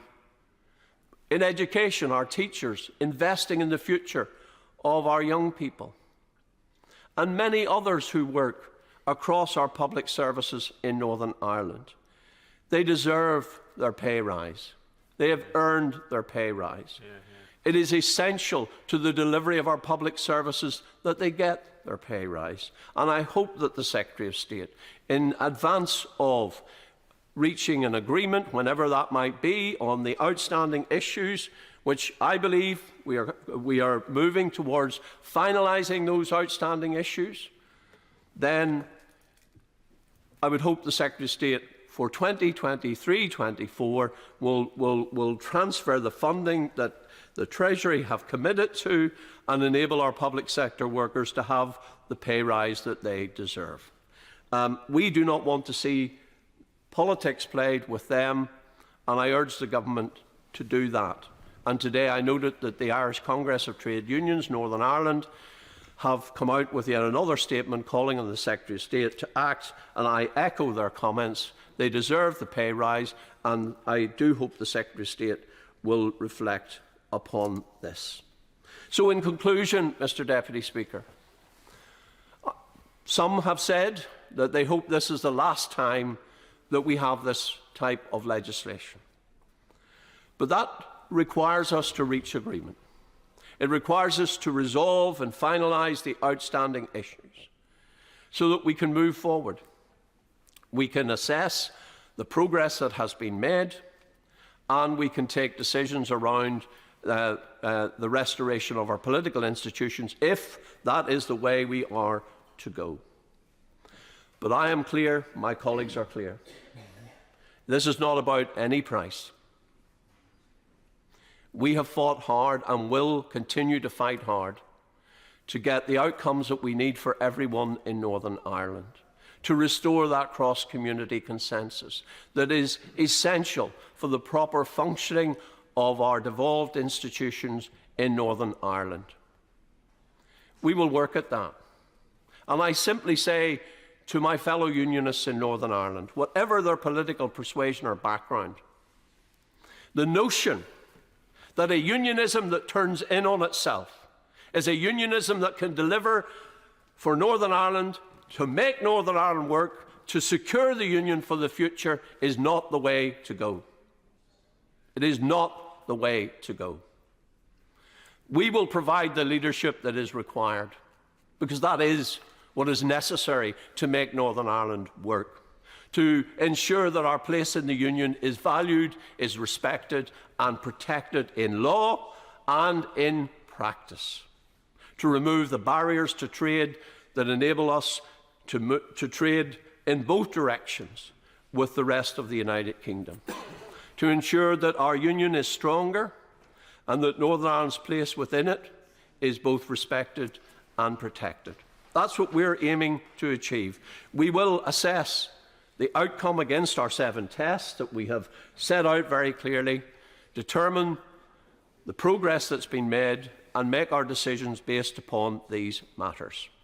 We will do so rationally and clearly recognising that we are the custodians of Northern Ireland's place within the United Kingdom. On our shoulders rests a huge responsibility. Mr. Deputy Speaker, we will not shirk that responsibility, and we will not be found wanting in continuing to defend Northern Ireland's place in the Union. Stephen Farry. Thank you very much, Mr. Deputy Speaker. I probably won't do the Right Honourable Member for Lacan very much favours, but can I congratulate him on the tone of his speech and say that I did find it to be encouraging in that respect. Obviously, Northern Ireland at present is in an incredibly difficult place, and in terms of the overall situation we find ourselves in, it is fair to say that there is disappointment, anger, frustration and indeed bewilderment that we don't have functioning institutions. That is a view that's shared by the vast majority of people in Northern Ireland and indeed by businesses and civic society organisations. When the January 24 date was set for the outgoing bill, it seemed to be so far off into the future that it seemed to be inconceivable that the institutions wouldn't be restored by that point. But here we are. It is, in a sense, bizarre to see a piece of primary legislation going through this Parliament to essentially extend and facilitate a negotiation by 2 weeks. And I do have to say that decisions could have been taken at any stage in the previous year and indeed the previous weeks and indeed days to avoid this situation. On the surface, this is a very simple bill, but beneath it lies a much bigger story. So this may well be a pragmatic extension in the hope and expectation of a breakthrough, and can I sincerely say that I do hope that that is very much the case. But the people of Northern Ireland have been patient and overly patient in many respects in terms of seeing this brought to a conclusion. And I have to say there will always be that degree of scepticism until we see that positive outcome. However, for others, this will amount to potentially kicking the can down the road for another couple of weeks and potentially deferring what will be much bigger decisions that will have to be taken in the event that we don't see that speedy resumption of devolution. One aspect of this situation we find ourselves in is the story of Brexit itself, which has been alluded to by both of the opposition front benches, which is how the DUP backed a hard Brexit and didn't reconcile that with the implications for Northern Ireland in terms of special arrangements that had to be put in place. And there is no perfect solution to the challenges that Brexit poses to Northern Ireland. The Windsor Framework, I think, does perhaps offer the best approach to putting a square peg into a round hole, short of a wider reassessment of the overall UK relationship with the European Union. But I have to stress that whatever the residual issues that exist in terms of the Windsor Framework, and I do fully accept that businesses have frustrations with certain aspects of what they are seeing, and the same applies for consumers in some respects. All of those pale into insignificance from the absence of not having functioning institutions and the ability to take decisions around health, education, our economy and protecting our environment. And we are seeing real consequences as well, again, which I think has been touched upon by the chair of the committee, in terms of wider trust and confidence in politics itself in Northern Ireland. Politics isn't working, and that's a very dangerous place to find ourselves in. And it's not simply a case that issues are being parked for the eventual resumption of the Assembly to pick up where we left off. Every day this impasse goes on, more and more damage has been done to Northern Ireland's public services, and we're losing economic opportunities. I don't want to get into too much politics today. There's been a lot of that, but I do nevertheless have a responsibility to say that there are other options that we have to consider in this respect. The DUP have been allowed to essentially hold the process to ransom with impunity over the past 12 months in terms of blocking the executive. And while I understand the point about cross-community confidence in any executive, what we're seeing in terms of the blocking of the functioning of an executive, it actually goes against 75% of the people of Northern Ireland. And there's a world of difference between checks and balances around individual decision-making within the institutions and a party pulling them down and stopping them from functioning whatsoever and having no government at all. And the fact that we have to legislate for direct rule in the event that that is indeed where we end up, and I stress again that I hope we don't find ourselves in that situation, shows that previous legislators didn't envisage a situation in which the Assembly would not be functioning. The space for negotiations around the Windsor Framework are, of course, narrow. We have to be realistic that the Windsor Framework is an agreement between the UK and the European Union, and there will be consequences from unpicking that or doing so unilaterally. Equally, we can't unpick the Good Friday Agreement. So the space within that is narrow and essentially is around implementation. But I do want to again stress from my own party's point of view that we will be open-minded in terms of any solution that comes forward in this respect. For us, the key element is that Northern Ireland's the dual market access to both the UK internal market and to the wider European market. Outside of that red line, we are open-minded if checks across the IRC can be reduced or eliminated in some cases, we're all for that. None of us want to see those, but at the same time we recognise that due to the fact that Northern Ireland does have those special arrangements, and there's a good reason for that, that there may well need to be some degree of checks across the IRC. And Northern Ireland's always had those throughout its entire history, right back to the foundation of the state in the early 1920s. And they were accepted with pragmatism for very good reasons, and I would certainly urge that is the case today. I also want to touch upon the financial package that the Secretary of State has referred to, and again put on record my party's thanks to him and his wider team in the Northern Ireland office, and also the Treasury for putting that together. This is a bigger financial package than we have seen in terms of previous breakdowns of devolution. But I have to say at the same time, it is somewhat of a glass half full. This will buy some time for a restored executive, for perhaps a couple of years in terms of stabilisation. But there's still a much bigger conversation that we have to have in conjunction potentially with the next spending review around a proper fiscal floor for Northern Ireland. And I appreciate that there's reasons why this current government can't go down that particular avenue in terms of their wider spending commitments and the Prime Minister's five commitments. But I think it's important that we do stress that point, that there's still that wider discussion that does need to take place. Again, I would join with colleagues from Northern Ireland in stressing that we would like to see the Secretary of State moving ahead with the public sector pay issue. This isn't something that's having any leverage whatsoever in terms of the negotiations. The money is there, the money should be released. But equally, we have to be frank as well, that while we all may wish to dump on the Secretary of State and put pressure on him, and he is a player in this regard, I have to say to my colleagues beneath me that equally, if they return to the executive tomorrow or in the next week or whatever, that is actually going to be still a quicker and smoother way of releasing those resources. So there's two ways in which we can address the rightful claims of public sector workers, either through the action of the Secretary of State or a speedy resumption of devolution. In the event that we don't see an outcome in the next couple of weeks, we do have to look at other alternatives. Perhaps those are a debate for another day, but there are two directions of travel. And for me and my party, reform is the key way forward. The Good Friday Agreement was never meant to be set in stone. It was always envisaged that it would evolve with circumstances and changing demographics. Indeed, many of the architects of the agreement, people no less than Senator George Mitchell himself, have recognised that review and evolution would be important. So reform either is important to facilitate restoration, or if we get restoration, to learn the lessons of instability, lack of cohesion, unfairness over the past 25 years, and to prevent a further collapse from happening. But the principles of the agreement remain sound, structures remain sound, that set of relationships across these islands, they remain sound. And perhaps I would conclude with this point. I think it was the Shadow Secretary of State made the point that all the parties in Northern Ireland are committed to devolution. Reform of the agreement keeps devolution alive. If we end up with what is the presumed default of going for direct rule, we're moving outside of the Good Friday Agreement.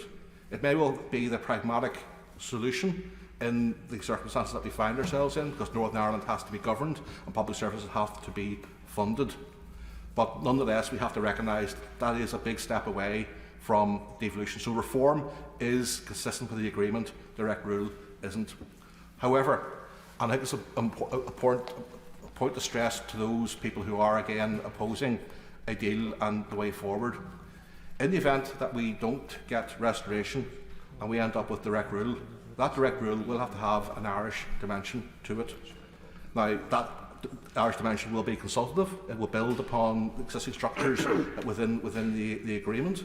We have to recognise that direct rule, in terms of a divided, diverse Northern Ireland, will be controversial, and they have to recognise that in terms of our governance and put in place mechanisms that balance that out. Accept the constitutional that is the reality, and I say to my colleague from Northern Ireland, who's muttering for the secondary place, and I'm happy to take intervention from him on this point, that the principle of consent remains in place, However, the principle of an Irish dimension has been established for quite some time, going back to the Anglo-Irish Agreement. Of course, the Good Friday Agreement acted to take much of that away, but that is the direction of travel. And for those people who are arguing against progress in Northern Ireland and saying we have a comfort blanket of direct rule to fall back upon, they need to think very carefully about what they're actually calling for, because what I'm setting out is not what I want to see. It's not definitely what they want to see, but that is the trajectory that they will find themselves on if we don't see a speedy restoration of Northern Ireland. Thank you. Colm Eastwood. Thank you very much, Mr Deputy Speaker. Can I begin by saying the Right Honourable Member for Lagan Valley and I haven't agreed on very much recently. In fact, it kind of drives me crazy. And we don't agree on much of what we've debated today over the past couple of years. But I do strongly believe that he comes at this from a position of strong belief. He comes at it in an attempt to represent his constituents. He comes at it from a good place. It's a different place than me, and we want to end up in a different place. And maybe I would argue he's helping us along in that regard. But I do say this very clearly. Those people who have threatened him today couldn't lace his boots. And every single Democrat in this House or elsewhere should stand in solidarity with any of us who are being attacked like that. I think we are in a more hopeful place than we have been today. I was expecting last week to come and have to debate a much wider piece of legislation that would have seen us going in a different direction. If this today symbolises that we're getting closer, at least, to a resolution, then I think we have to welcome it and we have to give it space. There is nobody more frustrated than me at the slowness of this process. There is nobody, I think, who has expressed frustration more than me about how we've got into this situation. Of course, it's nearly 2 years now since we've had a government in Northern Ireland. Just before that, we had COVID, which is a very strange time. And before that, we had 3.5 years after Sinn Féin brought the government down of having no government. People in Northern Ireland now feel like the default setting is to have no government. That just isn't good enough. And any of us in this place who really believes in devolution, who really put their shoulder to the wheel around this peace process, need to ensure that we can very soon have democratically elected politicians in Northern Ireland dealing with these issues. Because I do find it, frankly, embarrassing at the state of our health service. I was reading some figures the other day about dementia diagnoses. Some people in the western part of Northern Ireland are waiting almost 6 years to get diagnosed with dementia. In what modern democracy should that be seen as acceptable? I mean, we are very lucky that people aren't on the streets in uproar at those kind of figures. The public sector is being tied together by a string. Our health service is at the point, if not beyond the point, of collapse. And it isn't the fault of those people who've been asked to go into the tough places, do the tough work for very little pay. And we had an amendment to this bill, and we understand the bill is very narrow in scope today, calling on the Secretary of State to pay those workers. There were 175,000 people in the cold and the snow on picket lines last week across Northern Ireland. Now, I think people will know my preference is that the DUP go back into government as soon as possible, that we have democratically elected people making those decisions and we get that money into people's pockets. But I am absolutely furious that those ordinary workers have been used as a political pawn because of our political failure. It is absolutely unacceptable. Those people need their pay rise today. They're the people holding this thing together. They're the people who we've asked to go and do the tough things for very little reward. There is no excuse anymore for that money not getting paid. And if there's a technical reason for it, I'll come back tomorrow and we can debate a budget bill if the Secretary of State wants about getting money into those people's pockets. There is no technical reason as to why those people cannot get paid. We have talked about solutions. We've got lots of solutions, and I noticed that the member for for North Down talks about reform. We're up for that conversation about reform. In fact, we had an amendment today that would have got, I think, the Assembly back up and running again if we used a different mechanism for electing the Speaker as at least a first point. We also understand that we have to get a proper reformed institutions at Stormont. But my strong view is the best way to have that conversation is whilst we have a government and an executive in Stormont, because I do fear that we would end up in a 5-year negotiation about what reform would look like, and all the while we still wouldn't have a government in Stormont, locally elected people dealing with the people's concerns. Some of us in this chamber have been through many long negotiations and know you can go into a negotiation wanting to fix one little thing. 5 years later, you haven't fixed that thing and you've done 3 or 4 different things that nobody asked for in the first place. So I think we need to be cautious about that. We need to be committed to reform. But the first thing that has to happen is the people who were elected to represent people in Northern Ireland, the First Minister who was elected to be the First Minister, they should be in place. They should be allowed to do the job that they're elected to do. And then we can have a proper discussion about how we reform our institutions. Because a blind man on a galloping horse could tell you we have to reform those institutions because, frankly, they're not working. And I would make one plea today to all other political parties, and I'll make the commitment myself, that the next time, if we do get Stormont back up and running, the next time that a particular political party has a major disagreement, can we have a discussion about that, and can we all commit not to pulling the institutions down? The edifice of government should not be the first thing that goes when we have a difficult... I'm glad that we've come to this point. I think it tells us something about the direction of travel. I think the history of our place should remind us all that at some point we always have to take on our own dissidents, whether within our own party, in our own community, on social media or wherever they reside. But they need to be taken on because the broad swathe of opinion, whether they're nationalist or unionist or not interested, want ordinary people to be looked after. They want their health service properly resourced. They want their schools properly functioning. They want their public sector workers paid properly. The broad population want a government in Stormont, and they want it now. Order. Before I proceed, I remind honourable members that this debate, the second reading debate, has to end at 3:23. I assume that honourable members will want to hear the front benches wind up. I'm not going to put a time limit on it, but it's up to honourable members whether they choose to hear the front benches or not. Gavin Robinson. Thank you very much, Mr Deputy Speaker, and without encroaching upon the advice you've just given, am I right to assume that there are 3 backbenchers still waiting to address? Because I think we can parse the time well between us if that is the case. I think it's 3. I'm not sure if I'm wrong on that. As things stand, yes, but one honourable member left the chamber and came back in.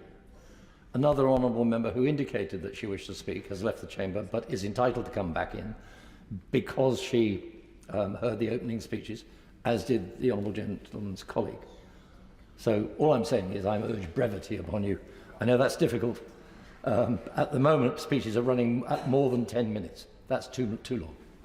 Very grateful, Mr Deputy Speaker, for that, and I certainly do not take those comments personally because it's a trait that we have amongst us of Ulster Scots lineage that we can sometimes add a few extra words or phrases. Mr Deputy Speaker, I'm proud to follow on in this debate, and I want to acknowledge the constructive tone from the honourable member for Foyle. I think he is right to say that should we find ourselves in circumstances like this in the future, then yes, we should talk. And if I wasn't willing to follow the constructive tone of this debate, then I would gently remind him that at a time when we tried to have those conversations, there were some chiding us and encouraging us to take the action that we did, mocking us for not doing that, but I leave it there.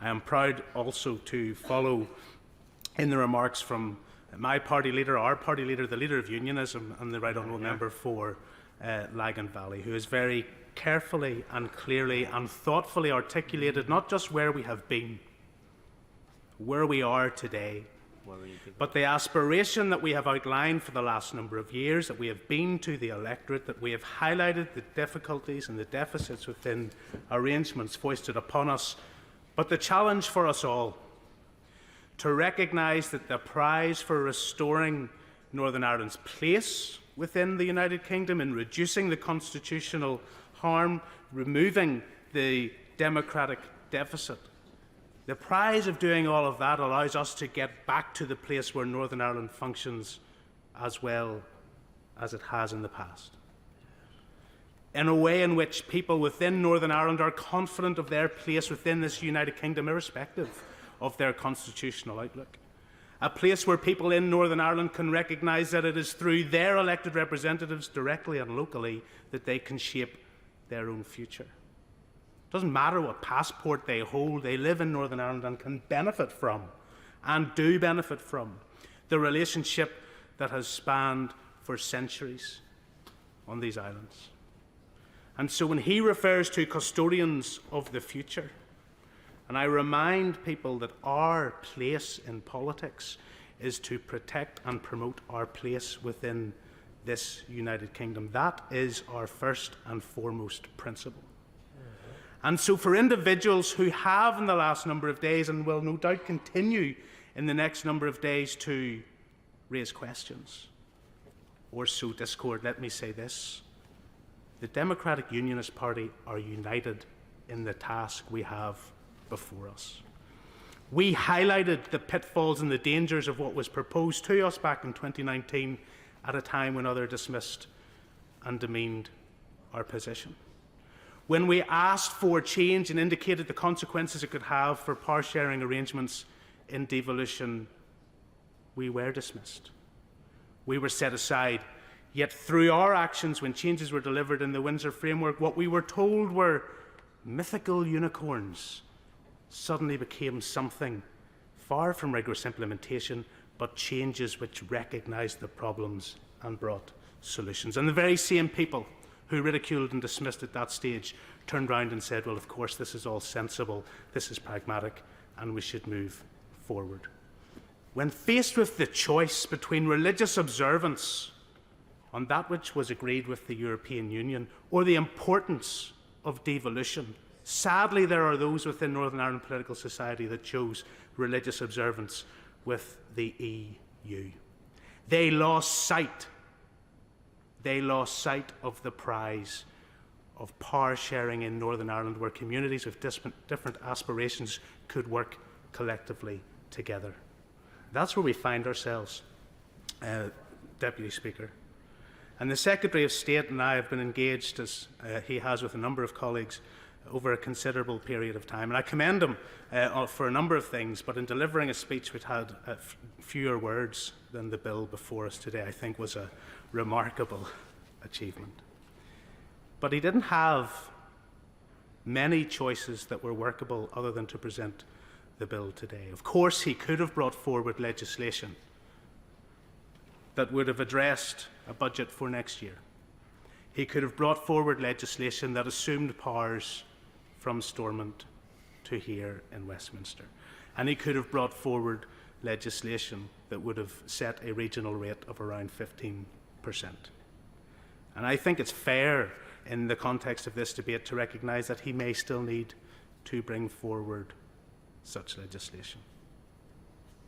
But whilst others speculate about the intention of this short bill, and I have my own views on it and what it should have been, I think it's a recognition that there is still work to be done and a recognition that there is a commitment to do that work. And I can't say, Mr. Deputy Speaker, where it will end. I know where I think it should end. I can't say what the ultimate outcome will be. But what I see and read and hear in papers at home bears no resemblance to reality. We are at one in our position. We have stood together through worse times than this. Anybody who thinks they're going to come at one member of our party over the coming days and weeks comes at us all. Comes at us all. and comes at us all for their nefarious ends, not our collective future. And the choices will become stark. But let's make a choice on the basis of where we are, not where others who don't wish anything to work think it is. That's a challenge for us, Mr. Deputy Speaker. That's a challenge for the people of Northern Ireland. That's a challenge for the people that we represent. There is nothing in standing in the position that I do today, 9 years as an elected representative in this House, 14 years as an elected representative, somebody who's lived in Northern Ireland benefiting longer from periods of peace than of troubled times. There is nothing that will shake our resolve to get this right. And I say that only with this in mind, that the Secretary of State has taken the choice available to him today in proceeding with this bill, and it does not end today. It cannot end today, and our commitment for the future needs to be emboldened further still. Sammy Wilson. Thank you, Mr. Deputy Speaker. I'm not too sure why we have the bill in its form today that we have, and the suggestion we could have further legislation on the 8th of February. I suppose the generous interpretation of this is that the government still recognises that there's a lot of work which needs to be done in order to have the concerns of the unionist population dealt with. The other interpretation is that this is an attempt to put short-term pressure on the party which I belong to come to an agreement on the basis of terms which are unacceptable. And I've got to say, the record of the government, I know the government is intent on trying to put the failure of its negotiations with the EU behind it, because it's got so much internal division within its own party about how it has not and how it has failed to deliver on the promises of Brexit. But Northern Ireland cementing this agreement into the constitutional position of Northern Ireland is not good for a government which claims it wanted to take back sovereignty, and is not acceptable to unionists in Northern Ireland who have gone through terrorist campaigns and shown resolve in terrorist campaigns to stay within the United Kingdom. And we have had all of the kinds of pressures put on us. We have had the threats. We've even heard some more of those threats today about, if you don't go down the route of getting a resolution here, then we will have to re-examine the Belfast Agreement. We'll have to maybe take away the safeguards that there were, because, of course, with unionists now not being the dominant parties in the Assembly, it's very easy for those who said safeguards for minorities were important in the agreement, but now just to dismiss them. And I must say, I listened to the member for North Down. It's little wonder that many people in North Down regard him now as a Sinn Féin cuckoo in the constituency nest in North Down, because he talks so much and argues so many times like he was coming from a Sinn Féin position rather than from the position of a constituency which is predominantly unionist. But we've had the threats, there might be a change in the agreement, take away the consensus. We might have direct rule that involves the Irish Republic, even though there's no provision for that in the Good Friday Agreement. And of course the Secretary of State has sought in times, or through surrogates. I know what the chairman, the member for North Down, echoes the words of the chairman of the Northern Ireland Affairs Committee in threatening that there could be big change which is detrimental to the union if we don't come to an agreement quickly. We've had the bribes. And of course, we have also had the bullying. If you don't go back into the Assembly, then people are not going to get their pay rise and everything else. And I've got to say, Secretary of State, it does not become the current government to use the workers in Northern Ireland as pawns in trying to push us into a situation which the Secretary of State well knows is not necessary because we have had nearly 50 public sector pay agreements awarded during the last year. But because there is now the opportunity to use public sector pay agreements, it's being put as pressure. As far as we're concerned, and I mean, our leader has made it quite clear, we want to see devolution restored. In fact, devolution only stopped because the government refused to listen. And furthermore, not only did the government refuse to listen, but the government expected unionists to stay in positions in Northern Ireland where they would have to implement the very thing which we believe is destructive of our economy and will destroy the union as well. That was, you know, it was an act of last resort. But nevertheless, the government must be aware that unless the economic impact of the border in the Irish Sea is removed, and I know that the shadow Northern Ireland spokesman said today, well, sure, the red lane, if you have the red lane, that's only for goods moving into the Republic, and surely that gives the integrity of the UK internal market. That's not true. There are many businesses in Northern Ireland, until they show where their goods have gone, and will have to use the red lane.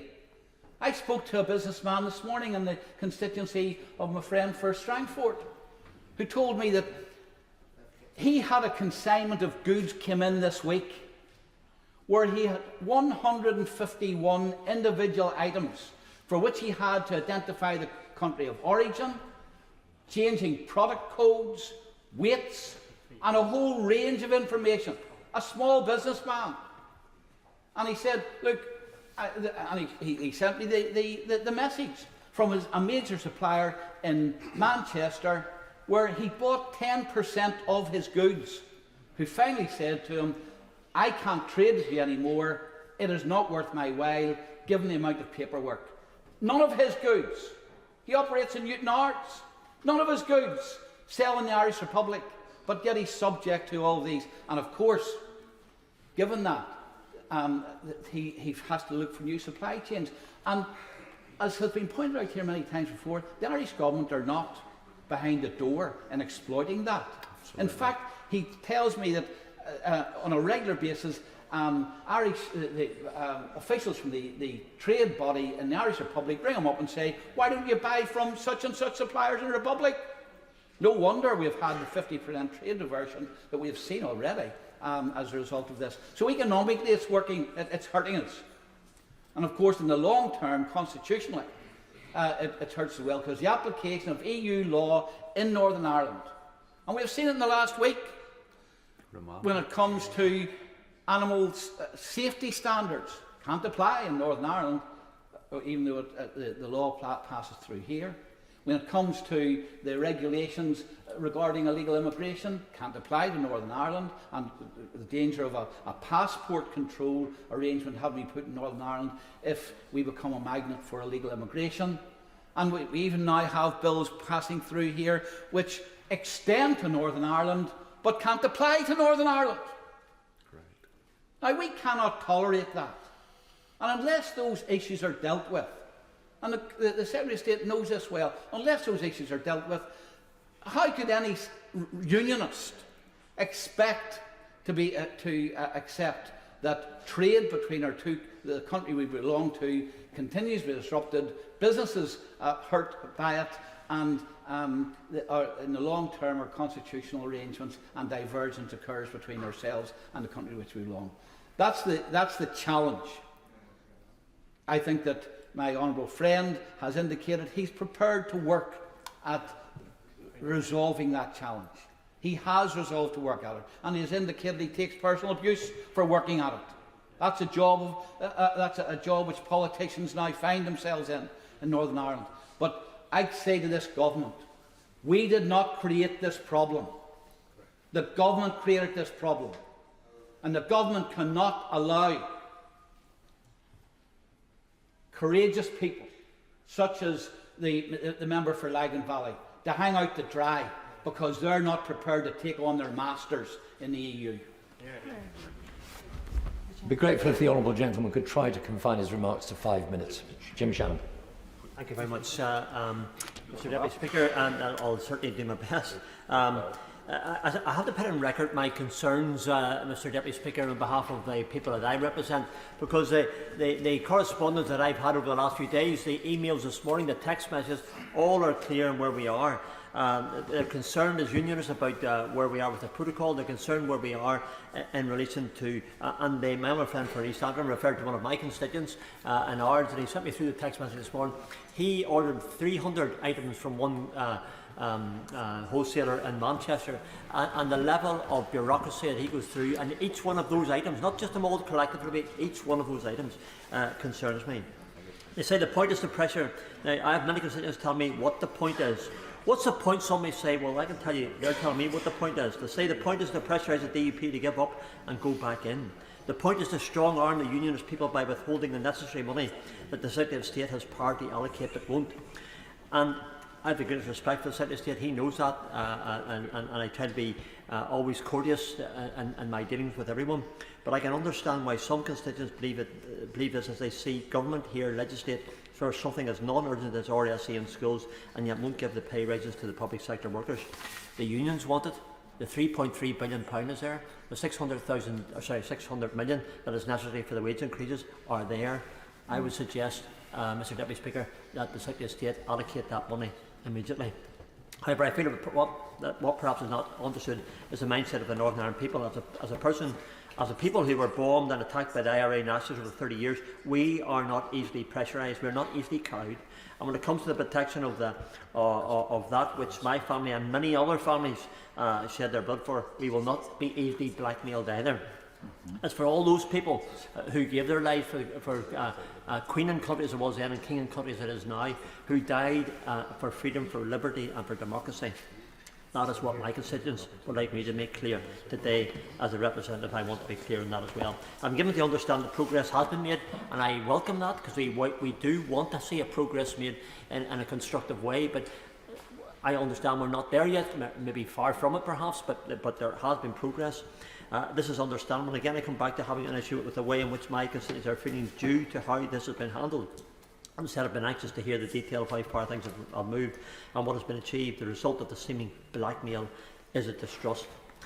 The feeling that the DUP actually have held the line to do their best for the nation, when in fact is that I do believe we are heading towards something which secures, hopefully constitutionally and also practically on the ground, something that allows our traders to stop having to fill in reams of unnecessary paperwork and operate within the UK as normal. Under the Windsor framework, our shopkeepers continue to have sign-off on the TSS declaration for within UK, yet when they purchase goods from the Republic, there is no paperwork. So you can understand why we're just a little bit less British in Northern Ireland and what you are in Wales, Scotland, or indeed in England.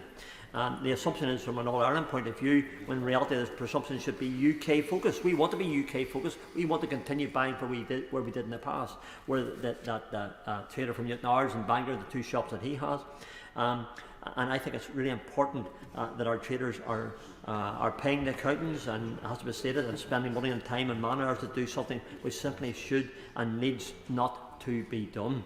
One ridiculous example among many is pet treats, deemed not safe to sell in Northern Ireland, but yet you can cross the ferry into Scotland to my neighbour constituents, they're safe there. And yet now, before the Northern Ireland Protocol, they were also safe.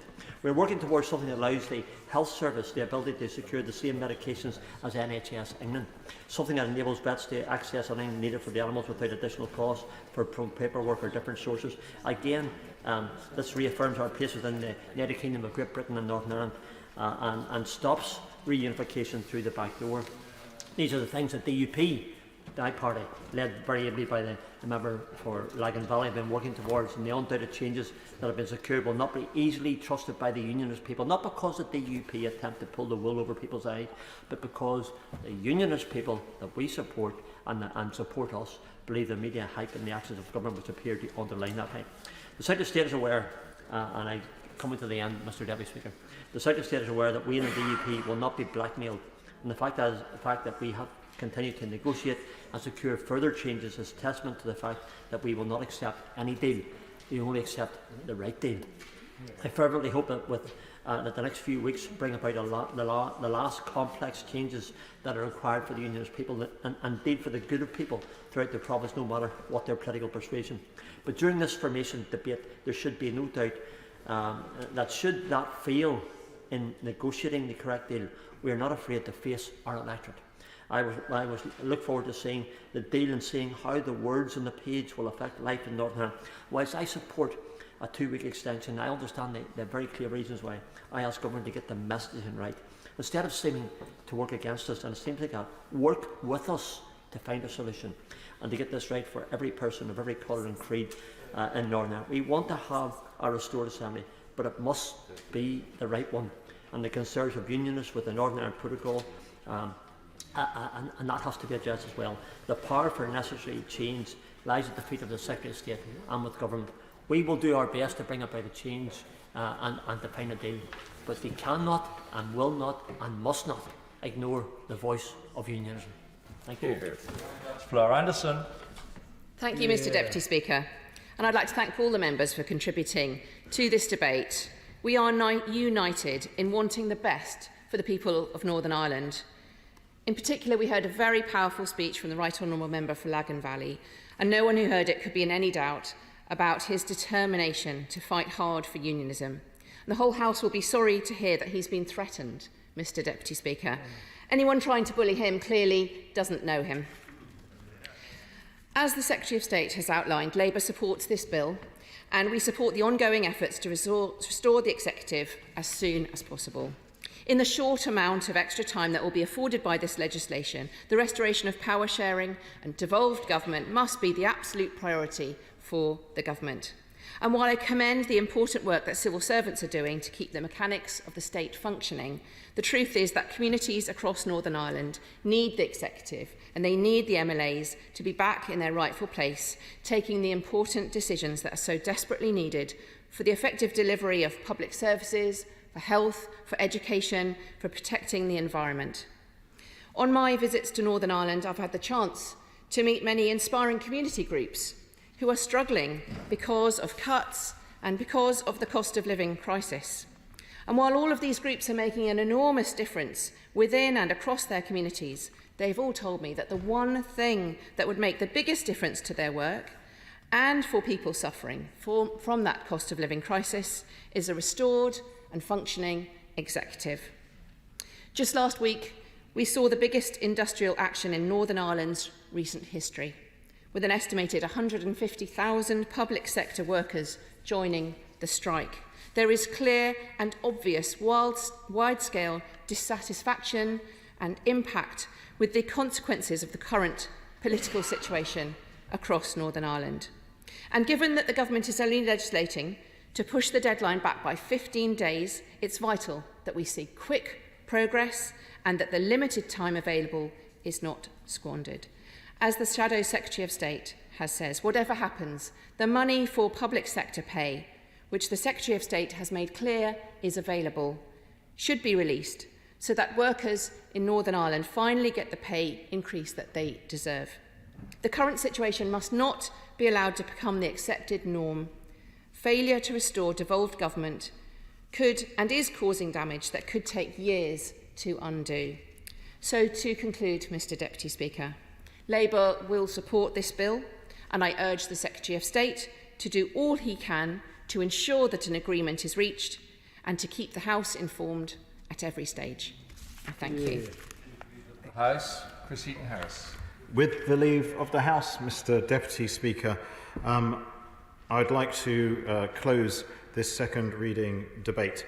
At the beginning I spoke for a whole 2 minutes because I did want to hear what everybody had to say. I was hoping it wouldn't go on quite as well as it did, but there were very important speeches within it. But the bill itself, which I will come to in a moment, the bill itself simply says in Clause 1, in Section 1, brackets 1 of the Northern Ireland Executive Formation, etc. Act 2022, for the 18th of January 2024, substitute the 8th of February 2024. A short extension in time. There's a second clause about the commencement and short title. And so my 2-minute speech was simply to keep within the scope of that debate, but we've managed to touch on Scottish independence, public sector pay, leaving the European Union, the Malthouse Compromise, the Northern Ireland Select Committee agenda, and reform of the Belfast Good Friday Agreement, all within 2 hours. And so I shall learn yet another lesson about debating in Northern Ireland debate on the floor of this House by just saying what I think all the time at the very beginning. We had a number of excellent interventions in this debate. I'll talk about the speeches we heard, but the interventions from Member for Woking, Aberconwy, South Antrim, were all interesting and important. But actually, I just want to put on record to the member for St Helens North that the whole House wishes his father well. And I know he's not in his place now, but it's very important that we do recognise that we are all human in this business. Also, I'd like to thank all those that did speak in the debate. Right honourable member for Leeds Central, Skipton and Ripon, right honourable member for Gordon, right honourable member for South Swindon, for North Down, for Foyle, who member for Foyle gave an excellent speech, and I associate myself with many of the comments he made within it, for Belfast East, and a characteristically passionate speech by the right honourable member for East Antrim, who I really do appreciate the way he put his words in his contribution and what he actually said. And of course the member for Strangford. But the one, I guess, standout contribution was from the right honourable member for Langham Valley. And I thank him profusely for the conversations we've had over the course of the last weeks and months. I know he really does want to get the best deal for Northern Ireland that works for both the nationalist and the unionist communities, that's based on the basis of consent, that means he can restore, find the conditions to restore the institutions. I know he and his party believe in devolution. And I truly believe, and he listed the number of things that he has managed to achieve in his leadership of his party. He should be and can be rightly proud of what he has already achieved in that space. The fact he's been threatened for doing the job he should be doing is a disgrace. It's extraordinary. And we know, I mean, we're all in this place, unfortunately, have to come across, but these people are cowards and idiots. And I know they will not deter the honourable gentleman. I've noticed in my period of time as Secretary of State that the number of followers you have on Twitter or X does not necessarily equate to the number of brain cells you might have, or the amount of common sense or decency you display as a human being. They are characteristics that are personal.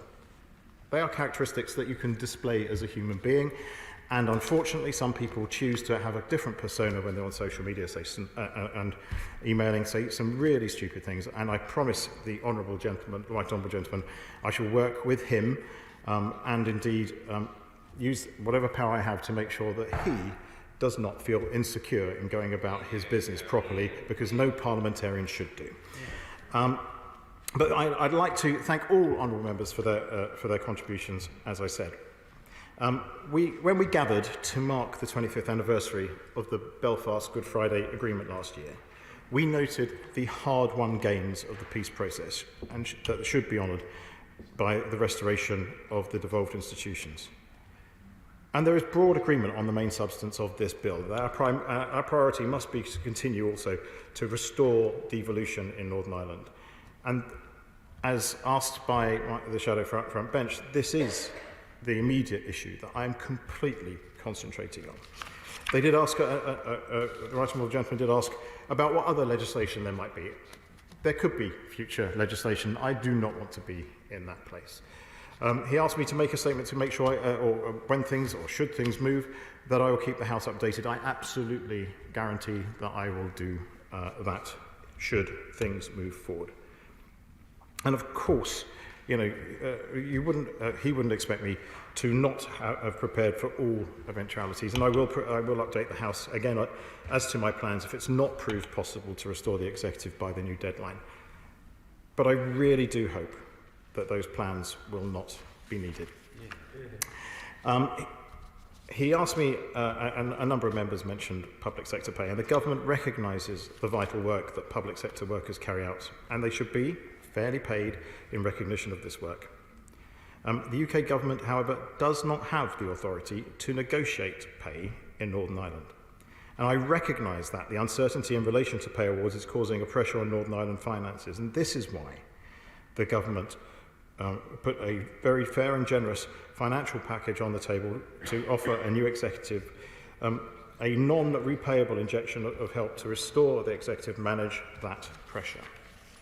But alongside, I'll have to give way to the honourable gentleman. Mr Deputy Speaker, and not to spoil the mood, but the trade unions would be quite upset if we didn't take the opportunity to say they're not asking the Northern Ireland office to negotiate their pay. They will negotiate with their employers, as is right in the normal course of events. Right. They are asking that the money that was secured and agreed in December be released to their employers so they can get on and do the negotiation. And I hear what the honourable gentleman says, but that is a package that is available, a complete package that is available for a restored executive.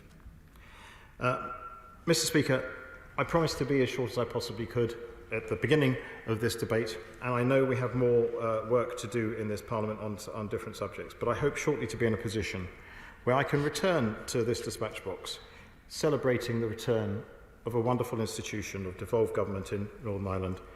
And practically speaking, this step is the first step to secure rural assent on this legislation, first step along that route. I beg to move. The question is that the bill be now read a second time. As many of that say aye. Aye. Contrary, no. I think the ayes have it. The ayes have it. Under the business of the House order of today, the bill is now committed to a committee of the whole House. Northern Ireland Executive Formation Bill Committee. Now. Order.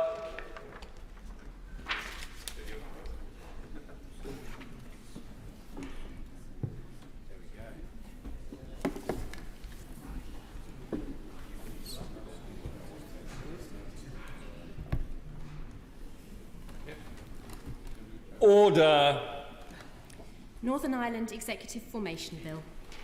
I remind members that in committee, members should not address the Chair as Deputy Speaker. Please call our names when addressing the Chair.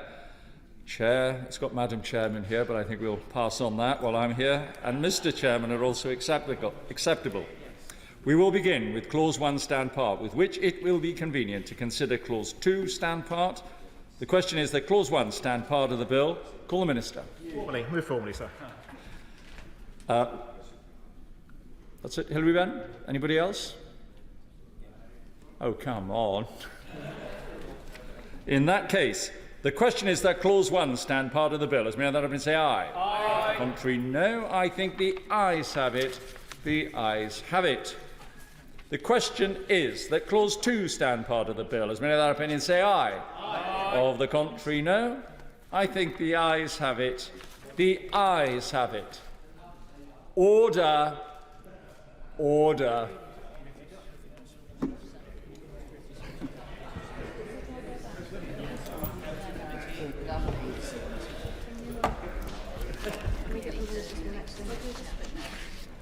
Well, it will stand on the record that my contribution was longer than anybody else's during the committee's day. Order. Whip to report. I beg to report that the committee has gone through the bill and directed me to report the bill without amendment. Thank you very much. Under the order of the House of today, we shall now move to the third reading of the bill. Now. Minister to move third reading. Thank you, Mr Deputy Speaker. I nearly did what the member for East Antrim would have wanted me to do, but I will call you Mr Deputy Speaker whilst you're here. I beg to move that the bill now be read a third time. And before I start, I wish to place on record my sincere thanks to everyone involved in the bill's passage so far through the House and their support of this expedited passage. I particularly want to thank the front benchers of all parties for their collaborative and constructive engagement. We've had a reasonable outing today at second reading on a whole host of issues concerning Northern Ireland. And I'd like to think that the tone of the debate that we have had over the course of the last 2 hours will be reflected in the positive tone that we can take in our negotiations and talks over the next few hours, days, however long it may be, so we can get to that wonderful place that I do believe that we would all want to get to. Can I reiterate my comments about the Right Honourable Member for Langham Valley and the words he said? I really have enjoyed working with him, listening to him, understanding the points being made that he makes when he represents unionism so powerfully as he does. It is vitally important, I know, to him that we get this right. And I know that sometimes that particularly can be, I don't know, some of the conversations I think we can say have been repetitive occasionally, but maybe all these conversations have a point. And I'd like to think, and I'd like to hope he would acknowledge that I have a very deep and fundamental understanding of the issues that he and his party have been outlining over the course of the last days and weeks and months. And I would like to think they are being reflected in the conversations that we are having now. I don't think there's anybody in this House that does not want to see Stormont returned, the Assembly sitting, the Executive up and running, ministers making the choices that the people that elected them would like to see. And I give way obviously to the Secretary of State. I'm ever mindful of the Secretary of State and just his comments there was saying the goodwill that there's been in this debate, the goodwill there's been exchanged between members as well to try and find a way forward. Could I ask the Secretary of State perhaps to use some of that goodwill to ensure that the monies that the Secretary of State has got, the 3.3 billion, the £600 million that is needed to address the payment pay agreement with the medical sector and also with the teachers, build upon that goodwill, make that gesture, ensure that the unions have the pay increase that they've been seeking, and which there is consensus in all parties in this side of the chamber for that to happen. Could I ask that the Secretary of State use your goodwill, build upon it, and make that gesture today? I thank the honourable gentleman for his contributions, but I'm afraid I've said all I am going to say on that matter for today. But I do want to make the point that it has been nearly 2 years since the institutions have been up and running. There's been a lot of water that has passed under the bridge, and I, like he does, meet people across Northern Ireland, from those from both communities and those who are new to Northern Ireland, who've chosen to move there, to work there, to live there, who want to see their institutions up and running. And I actually know it's important for democracy too, because we all need to see the results of an election that was fairly fought delivered. We are all Democrats in this place. I prefer to win elections rather than lose them, and I very much hope I manage to maintain my lucky streak that I've had since representing the seat I do of Daventry. But democracy is vitally important to our system. Making sure that every voter feels heard through the ballot box is vitally important. So I want to place on record my thanks to those that have been engaged in this debate. I also would like to place on record my appreciation to the House authorities in this particular case and the Office of Parliamentary Counsel for their continued expert advice.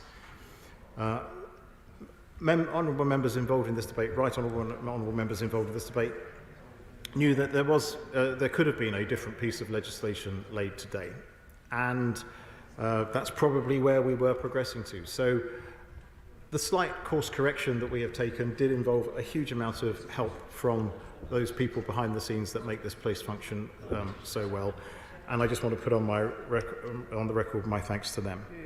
I also want to thank my colleagues and officials from the Government Whip's office for helping us progress in such a smooth fashion. as ever, I am grateful to them for everything they do, and I understand their pain as a former government whip and government chief whip. But I think I can conclude by repeating what I said at second reading, that people in Northern Ireland rightly expect and deserve to see locally elected decision makers address the issues that matter to them. And I agree with them, and I genuinely believe this House does too. And I beg to move this bill now be read. The question is that the bill be now read the third time. Hilary Benn. Thank you very much indeed, Mr Deputy Speaker. Now I can see the relief on the government whip's faces. I will keep my remarks extremely short. I want once again to thank the Secretary of State for being punctilious, in the proper sense of the word, in his dealings with me and keeping me informed about what he has planned. To echo his thanks to civil servants, although I should think in civil service careers this is probably the easiest bill to draft, because that one line can't have taken terribly long. And the third thing I want to say is that to join in the praise there has been to the Right Honourable Member for Lagan Valley for the speech that he made, the passion that he showed, and his willingness to set out the argument which has united, I think, all parts of the House today, that is in the interests of the people of Northern Ireland to have their government back. And I wish him, I wish the Secretary of State, in whatever further conversations they are due to have in the next few days, every success in bringing this to a conclusion, because the people who in the end will really feel the benefit of an agreement are the people of Northern Ireland. We criticise governments, but we look to them when we want things to be done, to help us to deal with problems, to advance the interests of society, and that is why the people of Northern Ireland have the same right as everyone else to see their government in place. And referring back to my comments right at the beginning, I think I bring my contribution to this passage of this bill to a close in a slightly better state of hope than perhaps when it began. And I wish all those involved every success. Thank you very much, Mr. Deputy Speaker. I'm looking at anybody who wishes to contribute on any side. The question is that the bill be now read the third time. As many of that have been say aye. Aye. Contrary, no. I think the ayes have it. The ayes have it. We're now going to move on. So those wishing to leave the chamber, please do so promptly and quietly.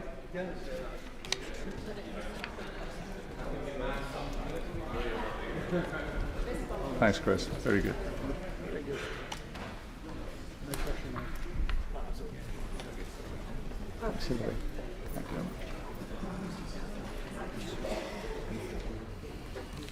We now come to the general debate on the situation in the Red Sea. I call the Minister to move. Grant Shapps. Yeah. Mr. Deputy Speaker, I beg to move that this House has considered the situation in the Red Sea. Last week at Lancaster House, I set out why we're living in a far more dangerous world. Honourable members will need no reminding. We're dealing with multiple conflicts at once. Russia's increased the intensity of its attacks on Ukraine. The appalling Hamas atrocities of October the 7th have brought the conflict to the region. And most recently of all, international shipping is now being threatened by the Houthi proxies, aided and abetted by Iran. Since November, there have been more than 40 attacks on commercial vessels across the region. It's salutary to think that it's been 30 years since the maritime law was codified in the United Nations Convention on the Law of the Sea. Some 168 nations backed the UNCLOS Treaty. The UK signed it, Yemen acceded to it, even Iran as signatories. And there's a good reason why it achieves such broad support. All nations rely on global trade, and none more so than the UK, where a full 90% of UK commerce comes to us by sea.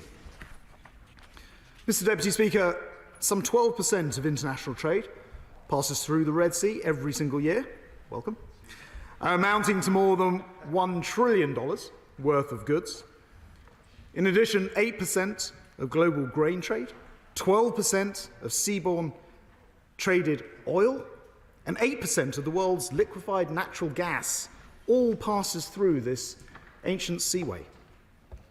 Perhaps even more astonishing is that 40% of the goods that are traded between Europe and Asia go through the Red Sea as well. And sadly, Mr. Deputy Speaker, the Houthis' unlawful and callous attacks are putting all of that trade at risk. 12 international companies have been forced to suspend the passage through the Red Sea because of these attacks.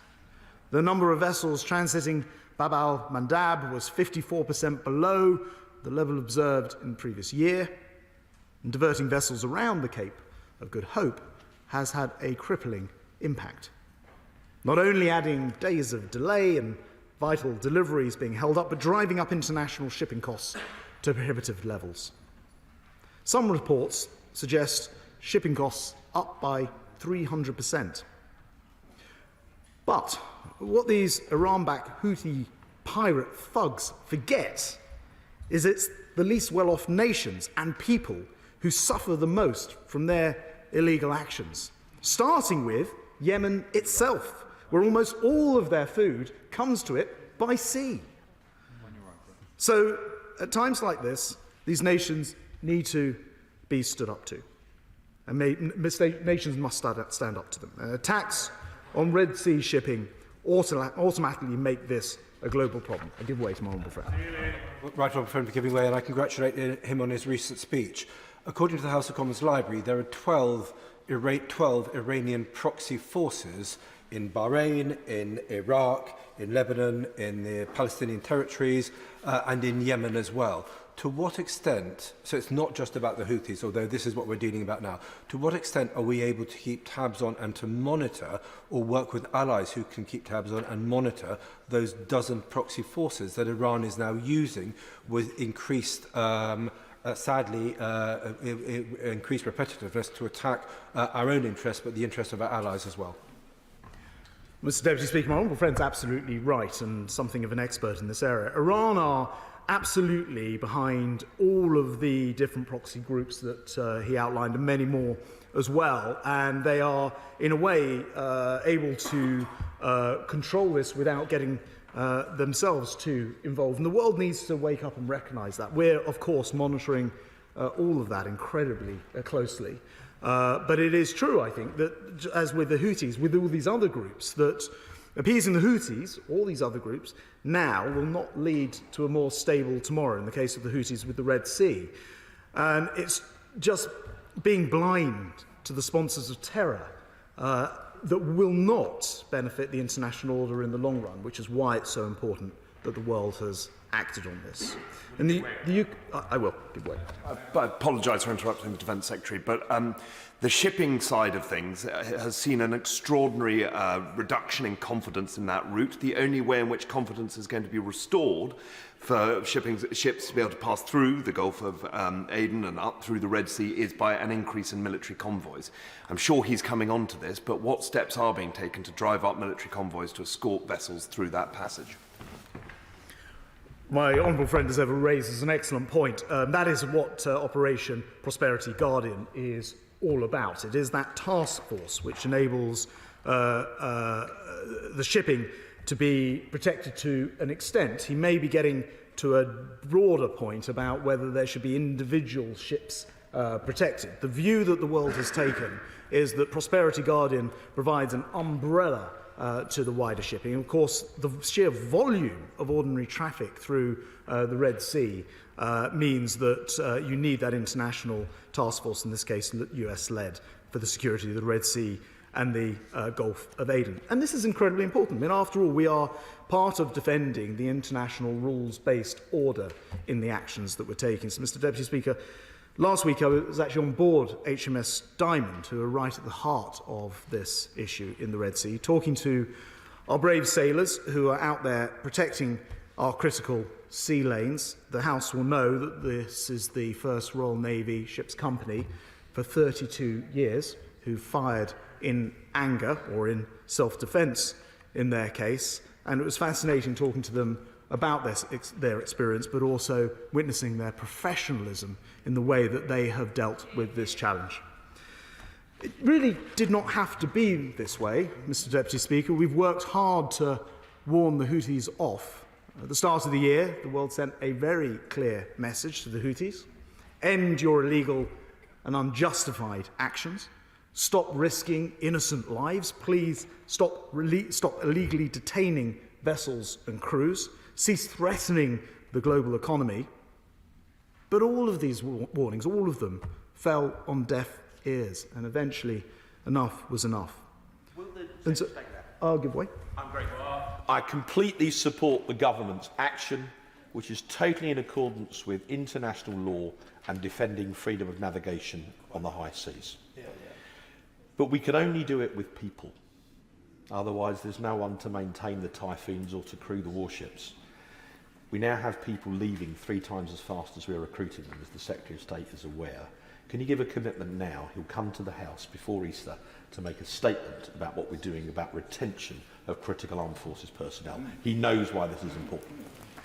Well, my honourable friend's been very, very solid on these issues, and he and I have spoken about it through the Select Committee and elsewhere, and he'll be pleased to know that I've recently been holding meetings with individuals who he believes himself will help to resolve this issue, and I am working very hard to make sure that, in common with actually many Western militaries, armed forces, that we do have the men and women we need for our armed forces, skilled up to the right levels and capable of taking on this challenge. He'll be reassured to know that I also went to Akrotiri last week and met the Typhoon pilots, again, incredibly highly skilled, but backed with an enormous array of tanker pilots, ground crew, mechanics, and many others besides. It's very, very important that we support them. I'm working very hard on this, and I will come back to him and the Select Committee, and indeed the House, with future plans to back up what Haythorne, Waite and others have already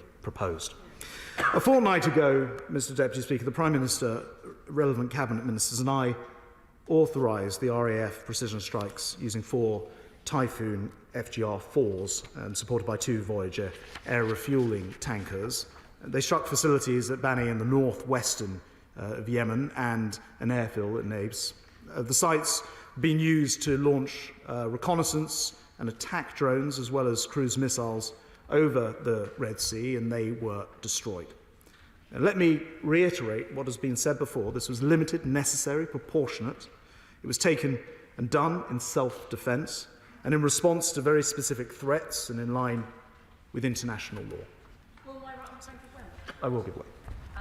My right honourable friend for his contribution and for all he has been doing over the last few weeks. As he makes clear, this has been an increasingly difficult situation. We had no choice but to act. But can I ask, what is our assessment of the extent to which we need to degrade Houthi capabilities for them to change their intent and for them to change their actions? Because as yet I'm unclear as to whether we have that ability to look into what the Houthis are thinking, let alone Iran's activities. And we must also recognise, Mr. Deputy Speaker, that the Houthis are at best a disobedient ally and not really a proxy, so they do have their own interests that they are pursuing. Well, my honourable friend, with her immense experience from Foreign Affairs Select Committee Chair perspective, is absolutely right about the formation of the Houthis, who, if you look back in their history, are actually opportunists. Only as far back as 2015, they didn't support Hamas. Now they claim that their entire programme is in support of Hamas's illegal activities. She also asked, quite rightly, the question of what proportion of the Houthi equipment and machinery has been destroyed. We work with others to assess the sort of battle damage, as it were. I can confirm that the attacks so far have been complete in their targets, but their modus operandi is flexibility, and they will use launching sites as they see fit, which is why our US allies have been using what they would describe as dynamic strikes as they ping up. And sadly, as my honourable friend in the House will know, that the Houthis continued to persist, even though they've been dealt a blow, and a further 12 attacks followed, including anti-ship ballistic missiles, an unmanned aerial system, which struck 2 US-owned merchant vessels.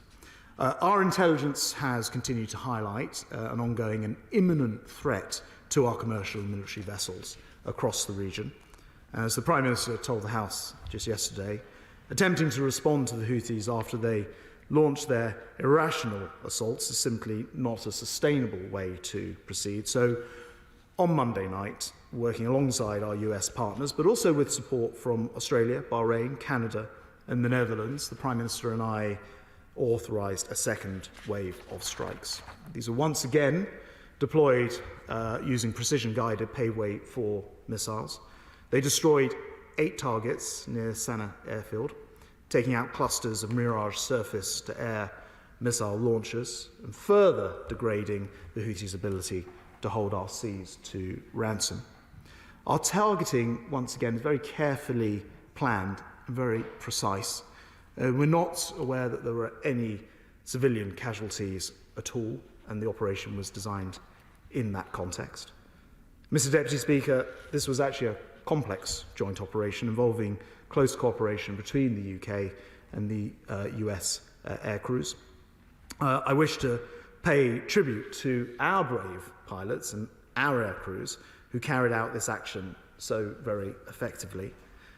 Last week, as I mentioned, it was a real honour to meet those pilots and the support team in Akrotiri, and each of them professional to the last. But the military track is only one part of a much more comprehensive government response. And as the Prime Minister set out in his statement yesterday, we're working diplomatically to reduce the regional tensions, making it clear, especially to the Iranians, that they must stop supplying weapons and intelligence and training and money to the Houthis. We're working with our allies to halt the illegal flow of arms to the Houthi militia. We're working and seeking to cut off the Houthis' financial support. And we're determined to help the people of Yemen, who the Houthis are not friends of, to ensure that they receive the humanitarian aid that they need. And despite the Houthis' absurd claims to be the sort of Robin Hood of Yemen, the reality is they're simply exploiting the turmoil in the Middle East to their own advantage and in their own self-interest, a point that was made to me very strongly when I spoke to the president of Yemen recently. Ordinary Yemenis have not benefited, not one iota, from their malign activity. On the contrary, they're actually the victims of the same Houthi thuggery as anyone else. It hits our and the world's global trade, and it will only in the end also hurt the Yemeni population, damaging their security, driving up food prices. But the Houthis should be in no doubt at all that the world needs them to cease and desist their illegal behaviour.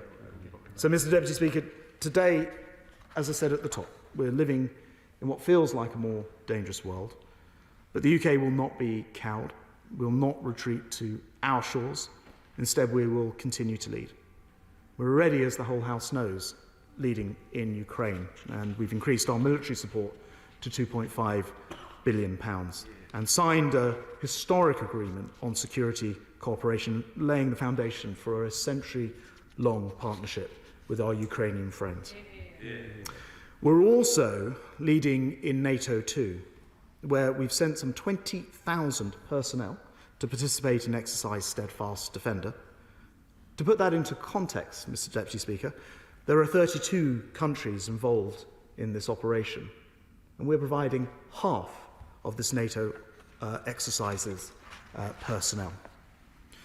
We're also, though, on today's subject, leading in the Red Sea, This great waterway is one of mankind's earliest trade routes. In fact, it was active since the days of Pharaoh, active through the Roman times, and we will do all we can to keep it active in the 21st century as well. We're working with our allies to deter regional danger, keeping these vital sea lanes open so our ships and many others can traverse the ancient waters without fear. Thank you. The question is that this House has considered the situation in the Red Sea. John Healey. Thank you, Mr. Deputy Speaker. The House was set today to debate the full sweep of defence and international affairs until yesterday's change to business, which gave this debate the focus on the Red Sea. Whilst I know that members on all sides will welcome the opportunity to debate and question the government on the UK's presence and on the tensions in this part of the Middle East, and I look forward to the contributions from all sides to this debate. Nevertheless, I hope ministers will ensure that we also get the opportunity soon to debate the broader aspects of defence, especially on Ukraine, as the Defence Secretary has sort of indicated tonight in his remarks he's also keen to do. Mr. Deputy Speaker, I will give way, of course. I've said for a very long time, in the old days we used to have set government debates on government time on defence, as we are doing this afternoon. We haven't so far in recent times at all. It's been down to the Backbench Business Committee, which I very much welcome, the BBBC. It's a great organisation.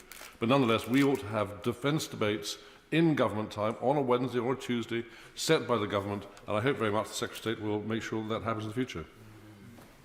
Well, the honourable gentleman has a great experience in this. He's right to say government time signals the importance that government gives to the business that it brings to this House. So whilst the Backbench Business Committee does an important and useful job, it's government time that matters. And since the Defence Secretary has been in post, we have not had that general debate on defence, and we should. And we have not had a debate on Ukraine for 4 months, and we should. Certainly ahead of the 2-year mark next month, when we see the anniversary, the bloody anniversary of Putin's illegal invasion in Ukraine. I'll give way to my honourable friend. I'm most grateful. We've also not had a debate since the 7th of October on Israel and Palestine, which is perhaps quite extraordinary. In fact, there's an irony that had we gone ahead with the original debate today on international relations, that could have been subject for debate, and that is now restricted by this debate. It's clear why this is a priority. That probably is a priority as well, which the government might wish to take up, which I raised previously with the Leader of the House. Well, at the risk of sounding a bit like the shadow leader of the House, responding to a sort of business question, my honourable friend is right. He's also very experienced, and I'm sure he will find a way, just as the Prime Minister did yesterday on his statement about the Red Sea action, to talk more widely about Israel and Palestine. I'm sure my honourable friend may find a way of doing that without testing the Deputy Speaker's patience too far this afternoon. I'll give way to the right honourable gentleman. I'm very grateful to the right honourable member. Can I thank him for the remarks he just made about Ukraine? And I think it is important in the context of everything which is happening globally that we take the opportunity once again to say that we stand up with Ukraine, particularly in the light of the changing political landscape in North America, and the responsibility that there is on all of us here and our allies in Europe, that we must send out the message that we will do everything that is needed to support that country and that they must prevail against the aggression from Putin. Well, Mr. Deputy Speaker, I for one appreciate the leadership that he gave to his party when Putin invaded Ukraine. And he, like us, has demonstrated that UK has been and remains totally united behind Ukraine and in confronting Russian aggression. And just say to the Defence Secretary, one of the important things that the government does by organising a debate in this House on Ukraine is to signal the importance that we can all, on all sides, give to that support to Ukraine. And also it's a chance to explain to the British public why this matters so much, why defence of the UK starts in Ukraine, and it is essential to our interests that Ukraine and not Putin prevails. I'll give way. one way in which one can stretch the terms of this debate a little further than its precise wording without nevertheless infringing any rules is to remark upon the fact that in the Red Sea, British naval assets are particularly important. And does the Shadow Secretary of State agree with me that there should be no question now or in the near or medium future that we should lose the assets of our amphibious assault ships, which are so necessary for the sort of combined operations that one has to engage in when taking on piratical opponents? Yeah, quite right. Perfectly done was that.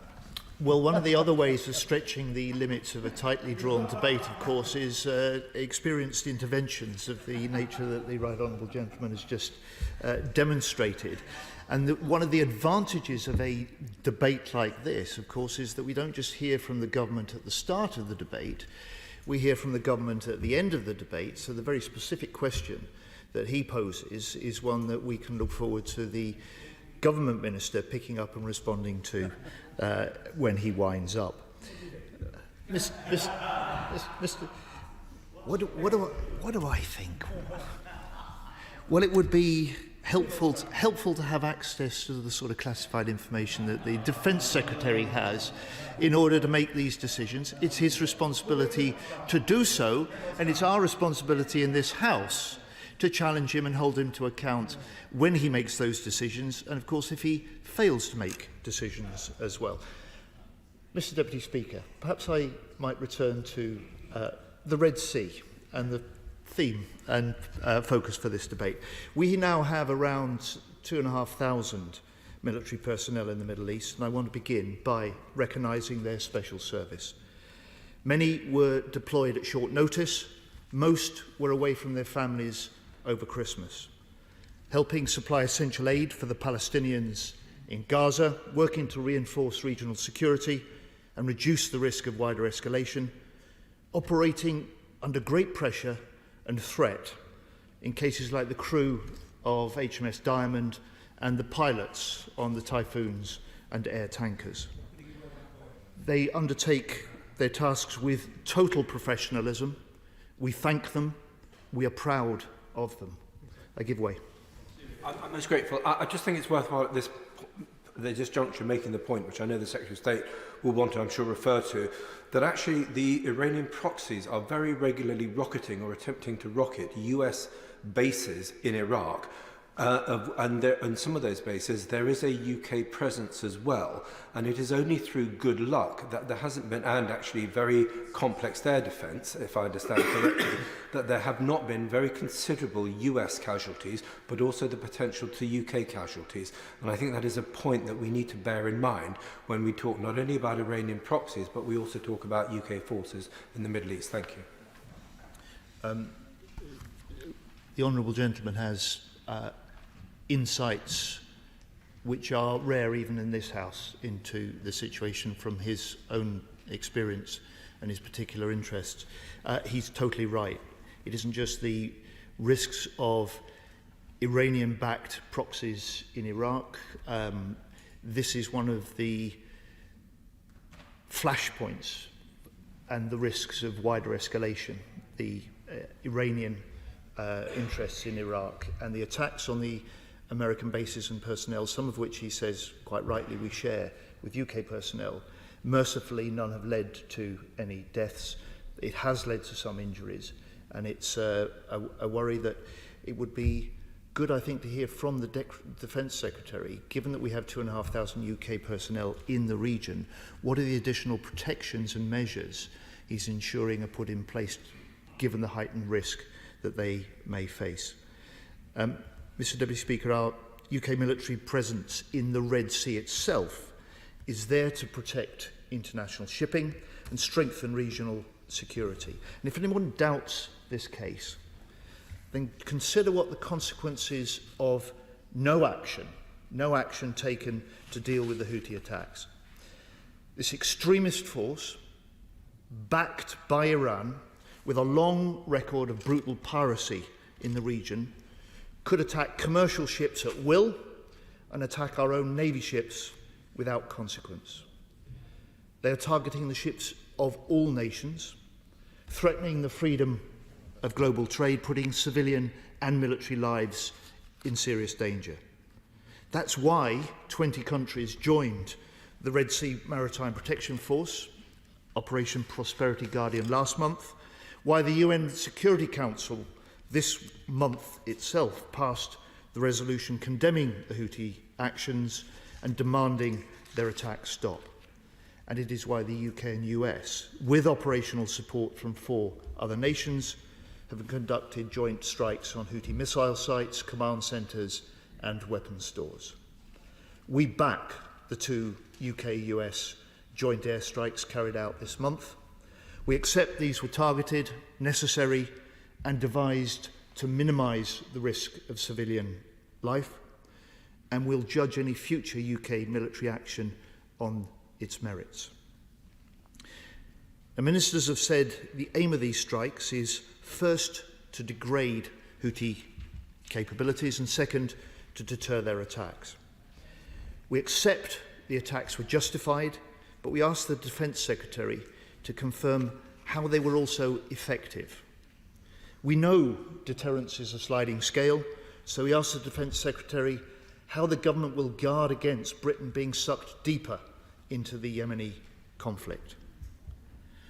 We also back the leading role the Royal Navy has in the continuing military defence of shipping from all nations against further Houthi missiles, drones and attack boats. However, the lion's share of this responsibility for protecting international freedom of navigation in the Red Sea is being shouldered by the Americans, just as the US has been doing across the world for nearly 80 years. So what action is the government taking to persuade other countries to join the Maritime Protection Force? What is it doing to persuade those already involved to deploy more ships? And what efforts is the government making to encourage other nations with a big global trade interest to play a part in protecting freedom of navigation and using their influence to stop the Houthi attacks? And how long does he expect Operation Prosperity Guardian to be needed? Now, Mr. Deputy Speaker, the US aircraft carrier, USS Eisenhower, has been essential to the operations to date in the Red Sea. Is the UK carrier ready to deploy to the Red Sea, if required? Has the Defence Secretary made the decision not to deploy HMS Queen Elizabeth? And if not, why not? Now, our UK destroyer HMS Diamond, which the Defence Secretary has paid tribute to, has also played a hugely important and impressive part in the Maritime Task Force. She's been there for nearly 2 months. She will need to be rotated out. Do we have a second UK destroyer available to replace HMS Diamond in the Red Sea? And if not, what will replace her? If this is to be HMS Richmond, when will she arrive in the Red Sea? And how will this change the capabilities that we can contribute to Prosperity Guardian? Finally, we must cut the illegal flow of arms to the Houthi militia. The US intercepted a weapons shipment around 2 weeks ago, and the UK has successfully done similarly in the past. What is the UK's capability and plan for doing so again now? Mr. Deputy Speaker, rather as the Defence Secretary indicated, military action on its own can't solve the problems in this region. So what is the government's diplomatic action to pressure the Houthis to cease their attacks and settle the civil war in Yemen, and to pressure Iran to stop supplying weapons and intelligence to the Houthis? Mr. Deputy Speaker, like the Defence Secretary today and the Leader of the Opposition yesterday, I totally reject the Houthi claims that firing missiles and drones at ships from around the world is somehow linked to the conflict in Gaza. They've been attacking oil tankers and seizing ships for at least 5 years, not just the last 109 days since the 7th of October. These attacks do absolutely nothing for the Palestinian people. We want the Gaza fighting to stop, with a humanitarian truce now, then a sustainable ceasefire to stop the killing of innocent citizens, to get all remaining hostages out and get much more aid in to Gaza. This is what we've been calling for in public. It's been what we've been working for in private. Our leader, our Shadow Foreign Secretary, our International Development Minister have all been out in the region in the last 3 months. Mr. Deputy Speaker, the humanitarian agonies of the Palestinians in Gaza are now extreme.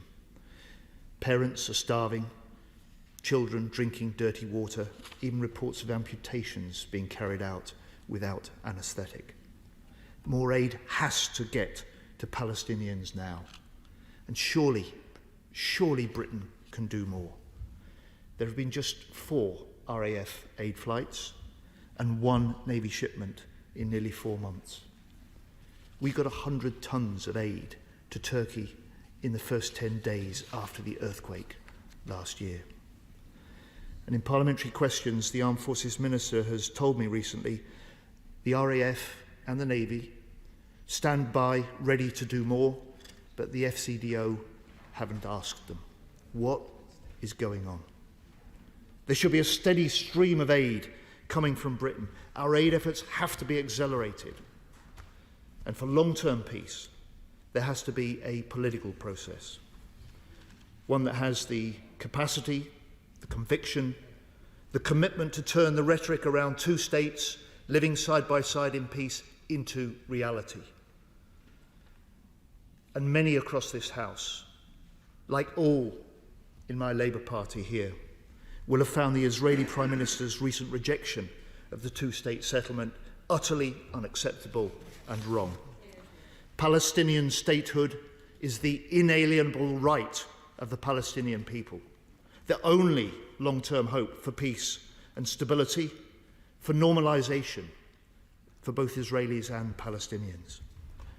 If we're elected to government, Labour will lead a new push for peace, working with international allies and confident, as the Prime Minister said yesterday to this House, that we in this country, we in this House, are united in support of a 2-state solution.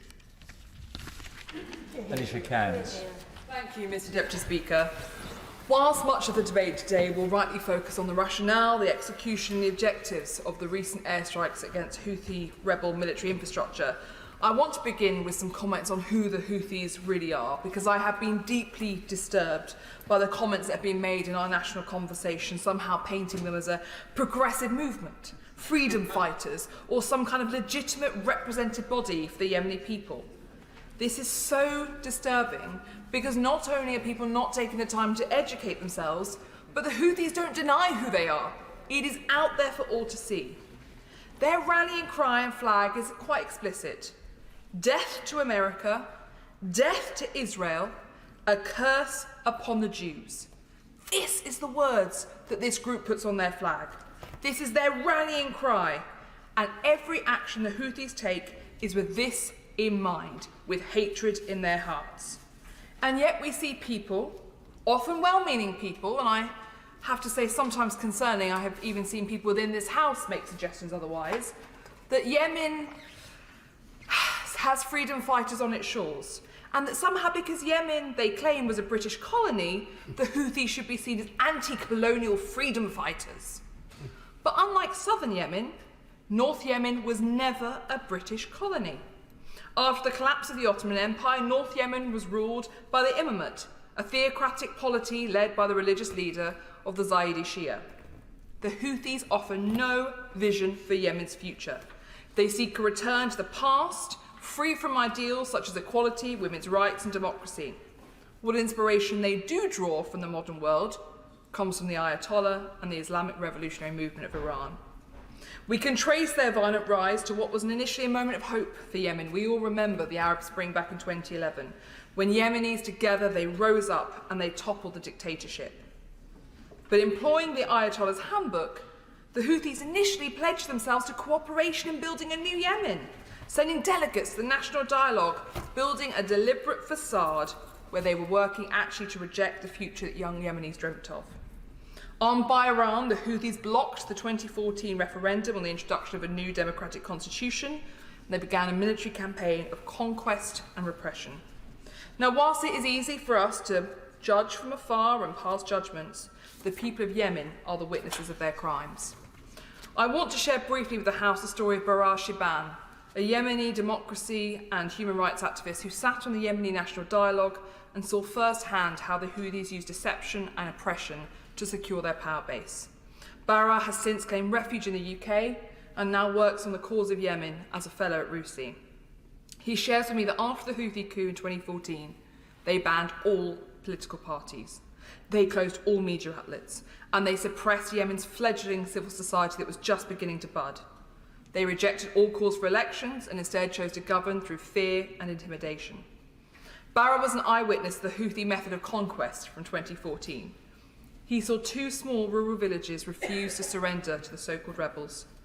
In response, they forced all of the residents to watch as they summarily blew up all the houses in front of them. He observed as they kidnapped and murdered the family of Akram al-Zorqa, a community leader in his province, before filming themselves blowing up those families for vile propaganda purposes. The brutality of the Houthi leadership has been recognised by our government, and UN security resolutions have been put in place against leader Sultan Zabin for the rape and torture of politically active women. Let that sink in, Mr. Deputy Speaker. Women who choose to have a voice in Yemen will be tortured. The head of the Houthi security services arbitrarily detained them and raped them for speaking their minds. Not merely content with brutalising villages and women, the Houthis detained 2 of Barar's friends from the Arab Spring protests, young journalists Abdullah and Yusuf. They locked them into a weapons depot, knowing full well that it would be bombed by the Saudi-led coalition to oppose the Houthis, and they left them there to die. There was a clear breach of international law, as was their industrialised taking of children and forcing them to be soldiers. The UN estimates that 2,000 children have been killed after being forced to be soldiers for the Houthis, just in 1 year, between 2020 and 2021. Tragically, the Houthis also expelled Yemen's 3,500-year-old Jewish community from their homeland and banished the last Jewish family back in March 2021. Yet now they say that they're acting in defence of Gaza. Now they say they've always cared about the Palestinian cause, despite having hated Israel, yes, but done nothing in the interest of the people of Palestine. This conflict is merely an attempt to distract from their own brutal regime at home and gain clout. Because let's be clear, within terrorists, there is a pecking order, and they are fighting for who's the big man on the block. And the Houthis, they think this is their chance. I would very happily give way to my right honourable friend. I'm most grateful to my honourable friend. She's making some very important points about education.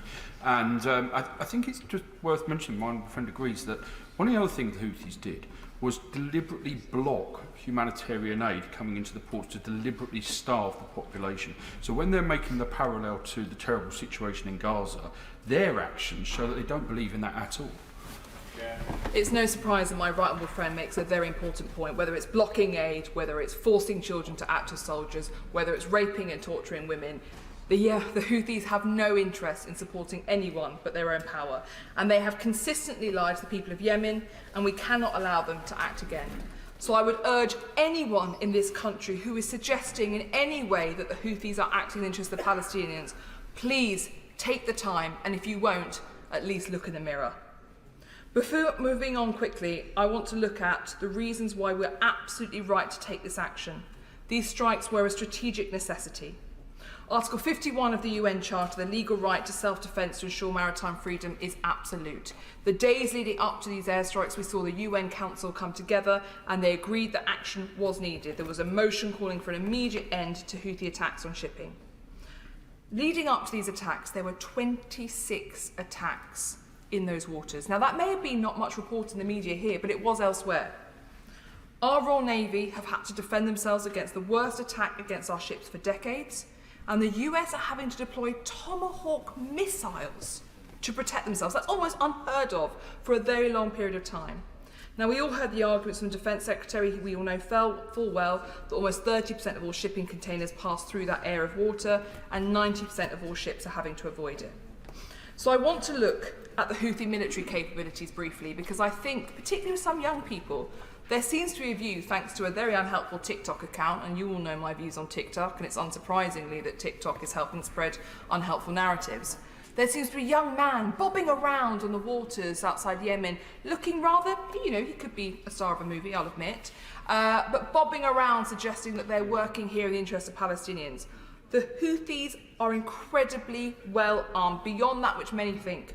They have the Iranian support, yes, and the Iranians have provided rockets and drones, but they also have their own domestic capabilities. Because we have to remember that the former dictator of Yemen defected to their cause. And what did he do? He brought with him ballistic and cruise missiles. Where have they now been used? Against the Royal Navy, against the US, against allies. One F-5 jet. Some may say it's only one jet. It is a jet that is attacking the Royal Navy, and we have seen them out using these against us. They have helicopter pilots. They have so much more domestic capacity beyond that which they are being given by the Iranians.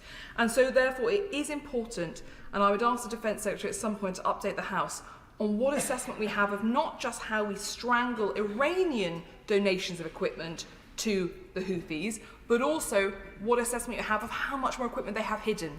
Because we know they've buried it under the ground, but we also know they took a great deal when they took control. And yes, we do need to tackle on how we strangle the equipment coming to them from Iran. Going to strategic concerns, I've already asked the Defence Secretary how we make sure that we have an assessment as the point of which we need to degrade Houthi capabilities so that they change their intent. This is a deterrence mission. The reason we are doing this is to put back in place deterrence. So how far down the process of attrition are we? How do we ensure we don't become the Air Force of the Yemeni government? And how do we make sure that we have a point at which we are operating to, not just having to keep trying until we see them change direction? I'm also concerned because Yemen is still in a state of civil war. And whilst the Houthis control the majority of the population, they only control about 40% of the territory. Meanwhile, we have Al-Qaeda Arabian Peninsula and Daesh both operating in Yemen. Now, my understanding is that there may be some sort of informal relationship between AQAP and the Houthis, because AQ have been able to move equipment and material across the country to where they have their bases. However, terrorists, as we say, as I touched on earlier, have a pecking order. They like to be the big man on the street. I'm concerned that we are going to see these two groups now step up their operations and capitalise on what they see as a competing terrorist group being under attack. So how do we make sure that we are acting now to make sure that other terrorist groups are not capitalising on those attacks? The member for the Isle of Wight rightly raised his concerns about Iraq. This was the first question I asked the Foreign Secretary, and he rang me to talk to me about these airstrikes. I am deeply concerned about our footprint within Iraq, not least because we have seen over the last few months increasing attack by Shia militias in the behove to the Iranian regime, attacking our assets, and we have a significant footprint there. We've also now seen the IRGC commit an airstrike in Erbil, and that is both concerning but also an opportunity. For the IRGC to have taken responsibility for an airstrike like that is a step change. We have not seen them do that in the past. So that A, gives more credence to what I'm sure we will hear from the Honourable Right Honourable Member from Somerset, that we need to prescribe the IRGC, but also changes fundamentally the way in which we can talk about the IRGC and its operations. So what is the government's assessment of how the Red Sea situation is likely to escalate, particularly within Iraq, and how are we working to protect our assets? I would also briefly touch on Syria. Many colleagues will know that the decision not to intervene militarily in Syria when the vote came to Parliament, for me, was one of the driving reasons that I joined this place. And I still believe that it was a great mistake that was made that day. Syria has now become, and forgive me if I sound flippant, but Syria has become the Amazon warehouse for terrorists. Whether it be narcotics, weapons, people, Shia militias, trafficking, you name it, it is all taking place in Syria. So what are we doing to reduce the risks emanating from Syria to our assets and our interests on the ground? Touching then on Iranian proxies, the Houthis are only one of Iran's proxies and allies, and as I touched on earlier, different proxies have different relationships, and I believe the Houthis to be more of a disobedient ally rather than a direct proxy, because the command and control is not as significant as it is, for example, with Hezbollah. So we have Hamas, we have Hezbollah, we have Iraqi Shia militias, and we have the Assad regime in Syria. What work are we doing to make sure that we have a clear intent and assessment as the differing relationships between different proxies and allies with Iran? Because some will be receiving just intelligence, some will be receiving material, some there will be direct command and control, some will feel greater loyalty to others. Because what we need to assess is the extent to which Iran will conduct further conflict and chaos to defend each of these proxies. I suspect, for example, that Hezbollah is far more happy to wage full-on warfare in defence of the clerics in Iran than perhaps other Houthis would be. So how do we make sure we get there? I would also caution that I have severe concerns about Hezbollah's future actions. Nasrallah has so far decided to stay out of the action, but the reality is that could change in a moment. Again, this goes back to who wants to be seen as the best terrorist on the block. And Nasrallah is deeply, deeply ideologically tied to the Ayatollahs, more so than any others. And obviously, whilst in the past Hezbollah has acted as almost a tripwire to protect Iran's nuclear capabilities, now they have been acting, unfortunately, what we may not see as significant restraint. Hezbollah has been showing significant restraint given their capabilities. And so I'm concerned that we may see them go forward. I'm very grateful to the Honourable Lady for giving way. I think in a sense what she's outlining is the scale of the challenge and the threats that we face, not just throughout parts of the Middle East, but in Africa and, of course, as we know, in Europe as well. And does it not bring home the responsibility that we have to make sure that we've got a strategic assessment of how we react to all of those, not just for those of us on these islands, but with our partners as well? Because today, the threats that we face are perhaps greater than at any time since the Second World War. I thank my honourable friend, who is always generous in his thoughts and his considerations, contributions to debate like this. I agree entirely. And it takes me to my fundamental point, which is this may be called a debate on the Red Sea, but really we are talking about Iran. When it comes to Iran, my assessment, and colleagues may differ, is that Iran is willing to do everything but reach outright warfare. They will industrialise sub-threshold conflict and they will seek chaos wherever they are. But my worry is that their current appetite, where they have set their threshold as being just below outright warfare, is too high.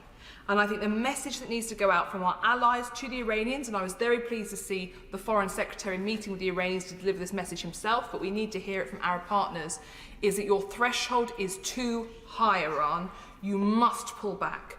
That needs to be our strategic priority, and I hope that the government will be bringing people together. I myself am looking at perhaps drawing together a half-day workshop for any MP in the House to come together to look at how we together believe the policy solutions might be to tackle Iran, because all roads lead to Iran. And my worry when it comes to Iran is that we are compartmentalising our response to them. They have nuclear ambitions, they have proxies, they have given Russia the drones that they need, and I believe the relationship between Iran and Russia has now become a strategic one, and it has fully reversed from what we saw over the last 2 decades. We are seeing hostage-taking, assassinations, transnational repression, and femicide at home. We have to stop treating those individual issues as if they can somehow be drawn away from each other, and recognise we need a strategic approach working with our allies to do all of them. Because at the moment, we see individual escalations in each of those areas, and we don't respond comprehensively. So we see Iran massively increase their drone production and giving them all to Russia, but we don't see a significant response. We see Iran taking more and more hostages, but we don't see a significant response. Because in isolation, all these things look like a small gradual ratcheting, but when you put them together, the situation is utterly untenable. I will hesitate to talk too much about IRGC prescription because I feel like I may steal other colleague sandwiches, so I will leave that with them. But I think the record is well known on this House as to the position, and I will acknowledge it is not a straightforward decision. Yes, Iran will see this as an act of war. Yes, we will likely have to close our embassy on the ground. However, we need to take action against the IRGC. Only this week we saw a BBC video where generals of the IRGC who were sanctioned were holding recruitment Zooms with British national students' organisations. This is the same organisation that MI5 had to go out and warn was conducting assassinations on our soil.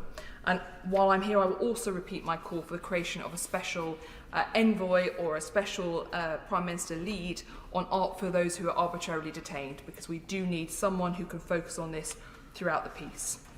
I briefly want to touch on Iran at home, because I do believe we are dealing with the most brittle Iran that we have for a long time. The way Iran rules is essentially a protection racket, and people have started to see through that. They are splintering, but I think it's too early to see the actors for change who will actually escalate the situation. Looking then briefly to the diplomatic effort, there has been too much of a focus on the E3 plus the US. We need an Arab-led solution. We need to bring our Arab partners into the fold far more on this. There is an anxiety that the West is not a long-term strategic partner and that we will conduct this isolated activity that is absolutely right, but then not stay and be committed long-term. So how do we demonstrate commitment to build a broader coalition that can meaningfully push back against Iranian influence in the region to protect us not just there, but also at home? That leads me then to the threat to the UK from Iran, and I am gravely concerned that we are not yet taking this seriously enough. Yes, we have now seen the Islamic Centre closed under a review from the Charity Commission. Yes, I managed to get their education centre in the west of London to no longer be accredited, but we are not doing enough to tackle transnational repression in the UK. Mr Deputy Speaker, these strikes are both legal and proportionate and a response to hugely damaging attacks by Houthi rebels on the rule of law and global commerce. A failure to act would result in global economic hardship, huge damage to the British economy, a resurgence in inflation and the risk of a successful Houthi attack on a Royal Navy or British maritime vessel. This is about re-establishing deterrence, but it is also about sending a message to Taiwan and to the PRC. If we think what we have seen over the last few weeks is concerning in terms of global trade, this is absolutely nothing compared to what we would see. I would reiterate that these attacks have absolutely nothing to do with Gaza. We must reject this false narrative, which is designed solely to further the Houthis along their blood-soaked road to power in Yemen and the Ayatollah's dreams of regional domination. What unites the Houthis and the Iranian regime is their willingness to sacrifice innocent people in their pursuit of power and their readiness to inflict unthinkable violence on anyone who opposes them. Now I would ask the government to avoid the mistakes of the past and to think long-term and strategically about how we go from here. We all want to see a two-state solution and a Palestinian state, but what we need now is an international Palestine contact group and to launch Track 2 negotiations bringing together civil society, women and academics. I would also urge all colleagues, those of us who would quickly condemn anyone who denied the right to Israeli statehood, must also condemn those who deny the right to the Palestinians for their own state. A true friend seeks to end the cycles of war and not add more fuel to the fire. Iran and the Houthis are no friends of the Palestinian people. I asked Barra Shiban, the Yemeni democracy activist, to summarise what the Houthis have done to his country, and this is what he said.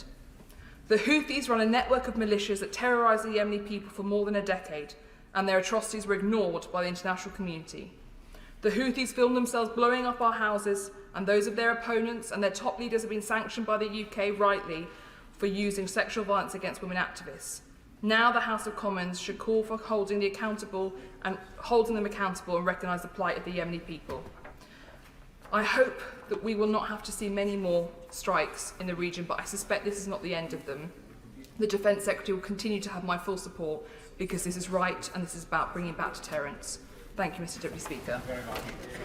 Martin Doherty-Hughes. Thank you, Mr Deputy Speaker. It's always good to follow the Chair of the Foreign Affairs Committee, the member for Rutland Milton. I actually agreed with quite a lot of what they had to say. And maybe go into that a bit more than what I'm going to have to say in the next few minutes. It does still, I have to say, seem strange to having this sort of general debate on a Wednesday afternoon during government time. A general debate on defence and security, which I think the Shadow Defence Secretary alluded to, has morphed into one on the situation in the Red Sea. A more current and certainly more substantive topic, but I have to say one which will still allow me to make the same points I was actually going to make in a general debate, but within the frame of what is beginning to look like, and I hope I'm wrong, but it was what increasingly looking like some type of long-term commitment. Now, those of us who do speak, Mr Deputy Speaker, on defence on a regular basis, and I see some familiar faces here today, can probably finish each other's speeches by now. You've probably seen it on the odd occasion. Will there be colleagues from the Defence Select Committee, and I see the member for South Dorset is in their place, or ordinary members interested in the subject? We tend to be a very dedicated bunch. And while I certainly don't agree with everything that everyone has to say, Mr Deputy Speaker, I certainly always learn a lot from the contributions from the people like I see my right honourable friend, the member for New Forest East, or indeed I know that no longer in their place the member for Raleigh and Wickford. It is to say that when it comes to debates such as this, the last thing on a Wednesday, you usually have to actually care to take time to participate. And that's why it is, I have to say, from my perspective, frustrating time and time again that the rhetoric, it seems, of the government around our defence and security, with the current situation as a case in point, so rarely matches, again from my perspective, the action taken, and why I sometimes wonder if His Majesty's government pays so little heed to the contributions of those on their side of the House. Because the question is, who are they exactly listening to?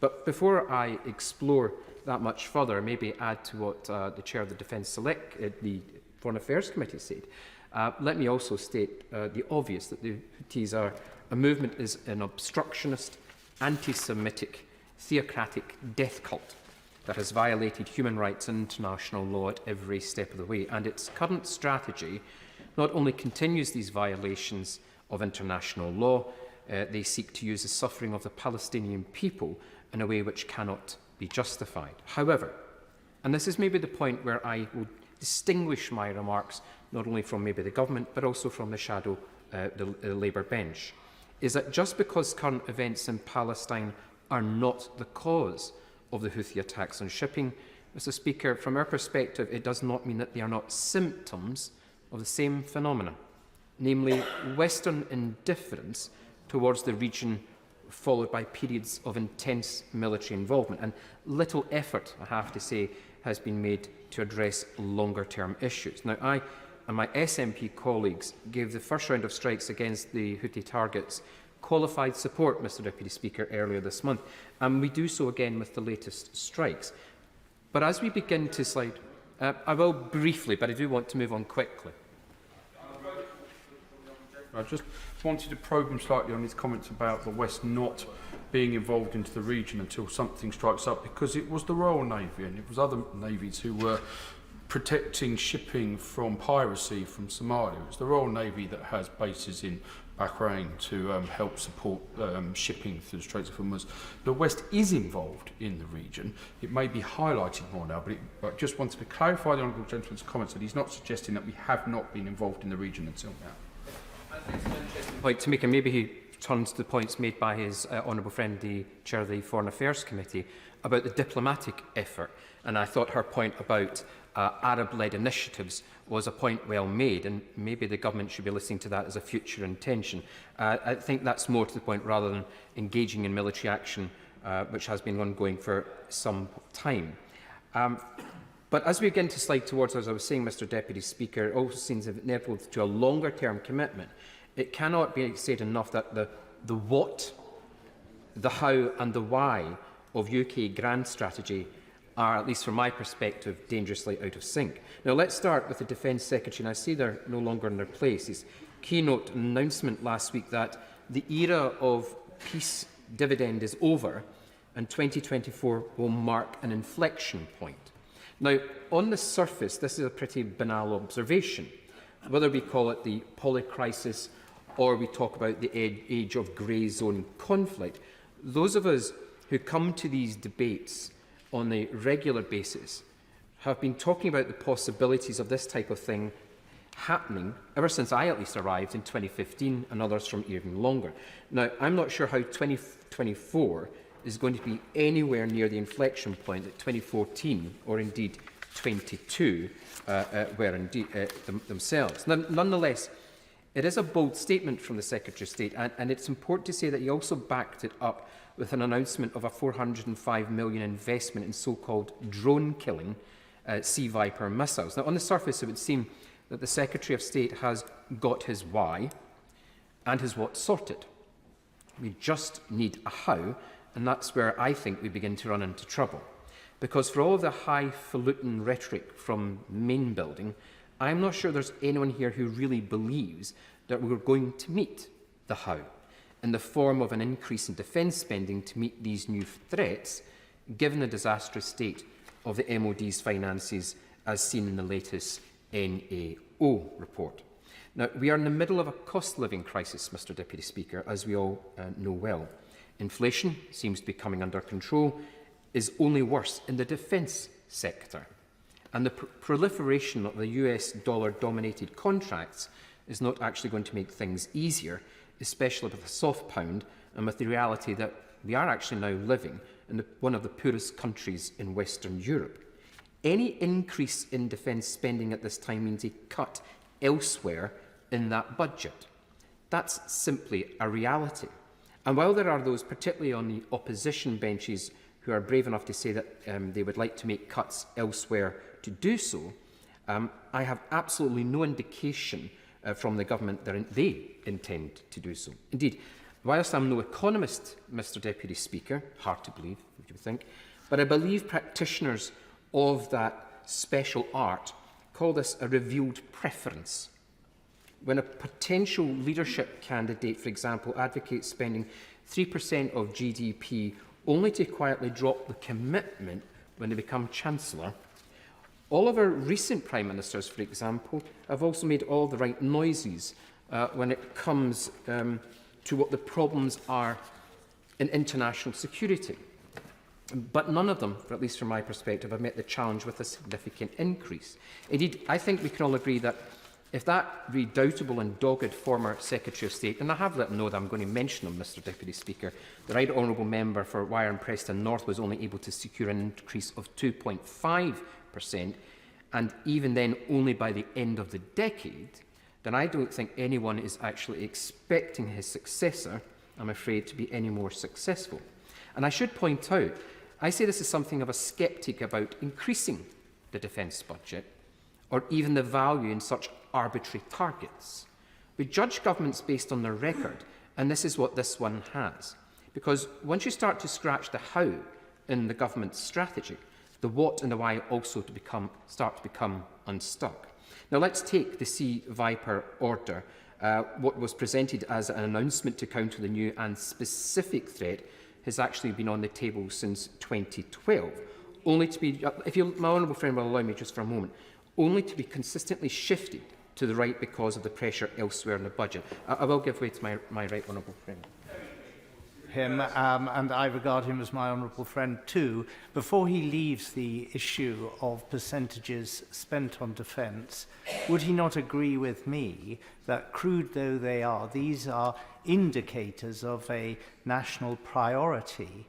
And the trouble is, if we don't spend enough on defence in peacetime, and then a conflict breaks out, and now we're beginning to hear talk of having to be prepared for major conflict in the next decade or two, we will be spending vastly more than 3 or 4% on defence. So how much better is it to spend a bit more in peacetime to prevent the conflict? And how much better than that is it that America should realise that investing in Ukraine's effort is also helping to raise that deterrence threshold? Honourable friend, for that intervention, because whilst I agree and I disagree and I don't disagree, because I think if there had been a sustained investment in the ministry on capability, we probably might not find ourselves in a situation, and of course he is welcome to stay for my adjournment debate on the nuclear infrastructure, where we might go into that, the number crunching in far more detail. I think you might maybe try and pass that one off. Now, Mr Deputy Speaker, let me say, as far as being a simple drone killer in relation to Sea Viper, it is a sophisticated ballistic missile defence system that has been in development since the 1980s. And each Aster 30 missile cost £2 million a pop. Now, whoever in main building thought it was a good idea to call it a drone killer evidently hasn't done the cost-benefit analysis on taking out mass-produced Chinese drones costing £100 with a £2 million missile. Now, this is before we even get to the platforms delivering this capability. Now, the MOD is now officially refusing and the ministers who are in their place might be able to correct me, refusing to disclose publicly the size of its escort fleet. Something which probably the Houthis probably already know. And maybe it's in one of the TikToks that the Honourable Member, the Chair of the Foreign Affairs Select Committee mentioned. They're refusing to disclose the size publicly, something which got a bit of a play last week as well, although which should bring us pretty quickly to consider the why of all of it. If you can all agree that we are living in a world, Mr Deputy Speaker, of increasingly complicated and interlinked threats, then why is the Red Sea important to the UK in all of this? Now, I consulted two principled documents published since I have been an MP, the 2015 SDSR and the 2021 Integrated Review. Alas, the mentions of the Red Sea, there were none. Yemen was given a single cursory mention in each, and both in the context of other regional conflicts. I guess you could say, Mr Deputy Speaker, that the government's defence that both were written before the Ever Given accident reminds us that the Suez Canal and the Red Sea were something of an important bottleneck for global trade. But ultimately, neither of the documents, one pre and one post-Brexit, really tell a compelling story about UK engagement in this part of the world, which means it's harder for me, and certainly harder for the public, to see why sustained engagement, if it happens, in this is in our long-term interests. Now, don't get me wrong, Mr Deputy Speaker, even as a committed North Atlanticist who believes Scotland and UK's primary commitment should be our Northern European neighbourhood, I am open to being convinced. Instead, I have to say that the mood music all through this time has been around global Britain, without elucidating what that actually means. Now, don't get me also started on the issue of the Indo-Pacific tilt. When I first heard mention of it, and then when I read, quite frankly, incredible assertion from the Integrated Review that the UK wishes to be the European states, and let me quote, with the broadest and most integrated presence in the Indo-Pacific, I have to say I claim that received very little interrogation at the time. Now, again, as a committed North Atlanticist, I was maybe never going to be on board with the idea of an Indo-Pacific tilt, but the more I tried to find out about it, the less convinced I became.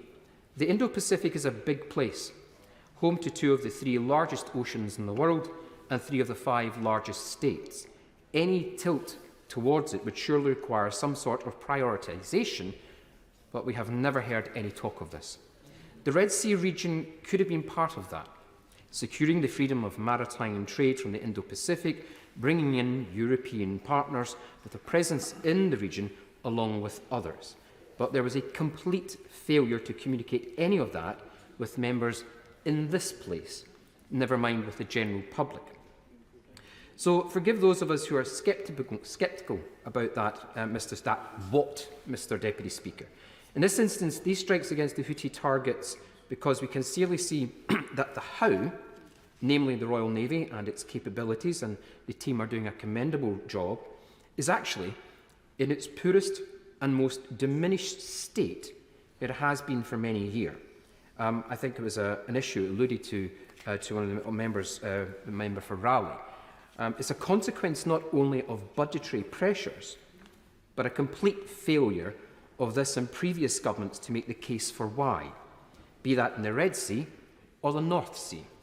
Instead, we have a manpower and retention crisis caused by over a decade of wage stagnation, the ongoing possibility that the 2 remaining LPDs will be mothballed, calling into question the long-term viability of the Royal Marines, and the admission in November that the entire fleet of SSNs was alongside at the same time.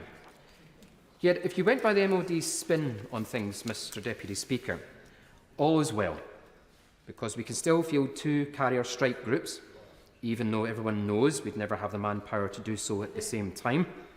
The AUKUS deal will allow Astute-class boats to operate in the Pacific Ocean, even though, as we have heard, they sometimes can't even get to the North Sea. And who can forget from last week, we now have a space laser, or at least we will in 10 or 15 years' time. So let me conclude, Mr Deputy Speaker, with a general observation. When it comes to UK grand strategy in the Red Sea, Denial, I'm afraid, isn't just the river you end up in if you take a wrong turn on your way there. As members can see, we've got 13 members that wish to participate, 14 members that wish to participate in this debate. So whilst I'm trying not to put a time limit on people's speeches, if they could show some self-discipline, then we will get everybody in with a decent amount of time. Sir Alex Sharpbrook. Thank you, Mr Deputy Speaker. Following on from the honourable gentleman who's just spoken, I find it disappointing in the approach he's taken to the operations that we have had to carry out in the Red Sea to protect international shipping. He makes the point, perhaps reasonably, that budgets of the country, its finances, are under great pressure, and that there has been a cost of living crisis. A cost of living crisis that has occurred through instability around the world, whether it be supply chains over the pandemic, or whether it be Russia's illegal war in Ukraine, and now the threats to shipping at the key point of entering the Red Sea. These do have a fundamental impact at home. And therefore, the investment in defence is not something that just takes money out of the pot that government needs to spend. It actually helps build the security that our constituents need. Too often through history, people have looked at distant lands and said, that's got nothing to do with me. And that today couldn't be less true. I mean, it never was true, but it couldn't be less true today when we look at exactly how global supply chains end up on our own supermarkets and, of course, in terms of the fuel prices. And it's not just the increase in the cost of shipping that will add to inflationary pressures. It's the fact that we're modern industry working to a just-in-time system that widget A may take 3 weeks now to get to widget B that may only take a week to get there, and that's going to cause huge backup problems of production within the factories and within production plants that move onto the system. So the actual time constraints that have now suddenly been hoisted upon global shipping of having to go around the Cape to actually deliver the goods that are needed will end up having a direct impact on our constituents once more. And therefore, it is important, in my opinion, that we do invest further, certainly in the Royal Navy. Now, I will take issue with people in this House who want to do a disservice to the Royal Navy. I think the Royal Navy is one of the most advanced and finest navies in the world. We have replaced the vast majority of our capital equipment in this century alone. And the technical ability of our Royal Navy outdoes a great number of countries, including many of the capabilities that are produced in the United States. The Type 45 destroyer was a visionary destroyer and allows wars to be fought in a way that were not feasible before. And with the production of the Type 26s coming forward, the Type 31s, the fact we've renewed our hunter-killer submarines, we're renewing Dreadnought, we have a huge infrastructure along with aircraft carriers, which in my opinion have always had an important strategic point of view, especially when we are trying to operate alongside the Allies, and comments have been made that it's always the USA picking up the burden. I think that Britain punches above its weight by having that capability. Yeah. Where I do think we run into a problem through the MOD and its funding is that because of rules been set by previous chancellors and carried on about the difference between borrowing for capital and not spending on revenue and how that's worked out, that it's always been easy to produce a capital spreadsheet to produce more ships, but no one ever looks at, well, how much revenue are we going to need to keep those ships running, keep them serviced and crew them. And that in itself is something that does need to be addressed, because be under no illusion, the situation in the Red Sea speaks to the wider issue of how important maritime security is. It affects the entire world.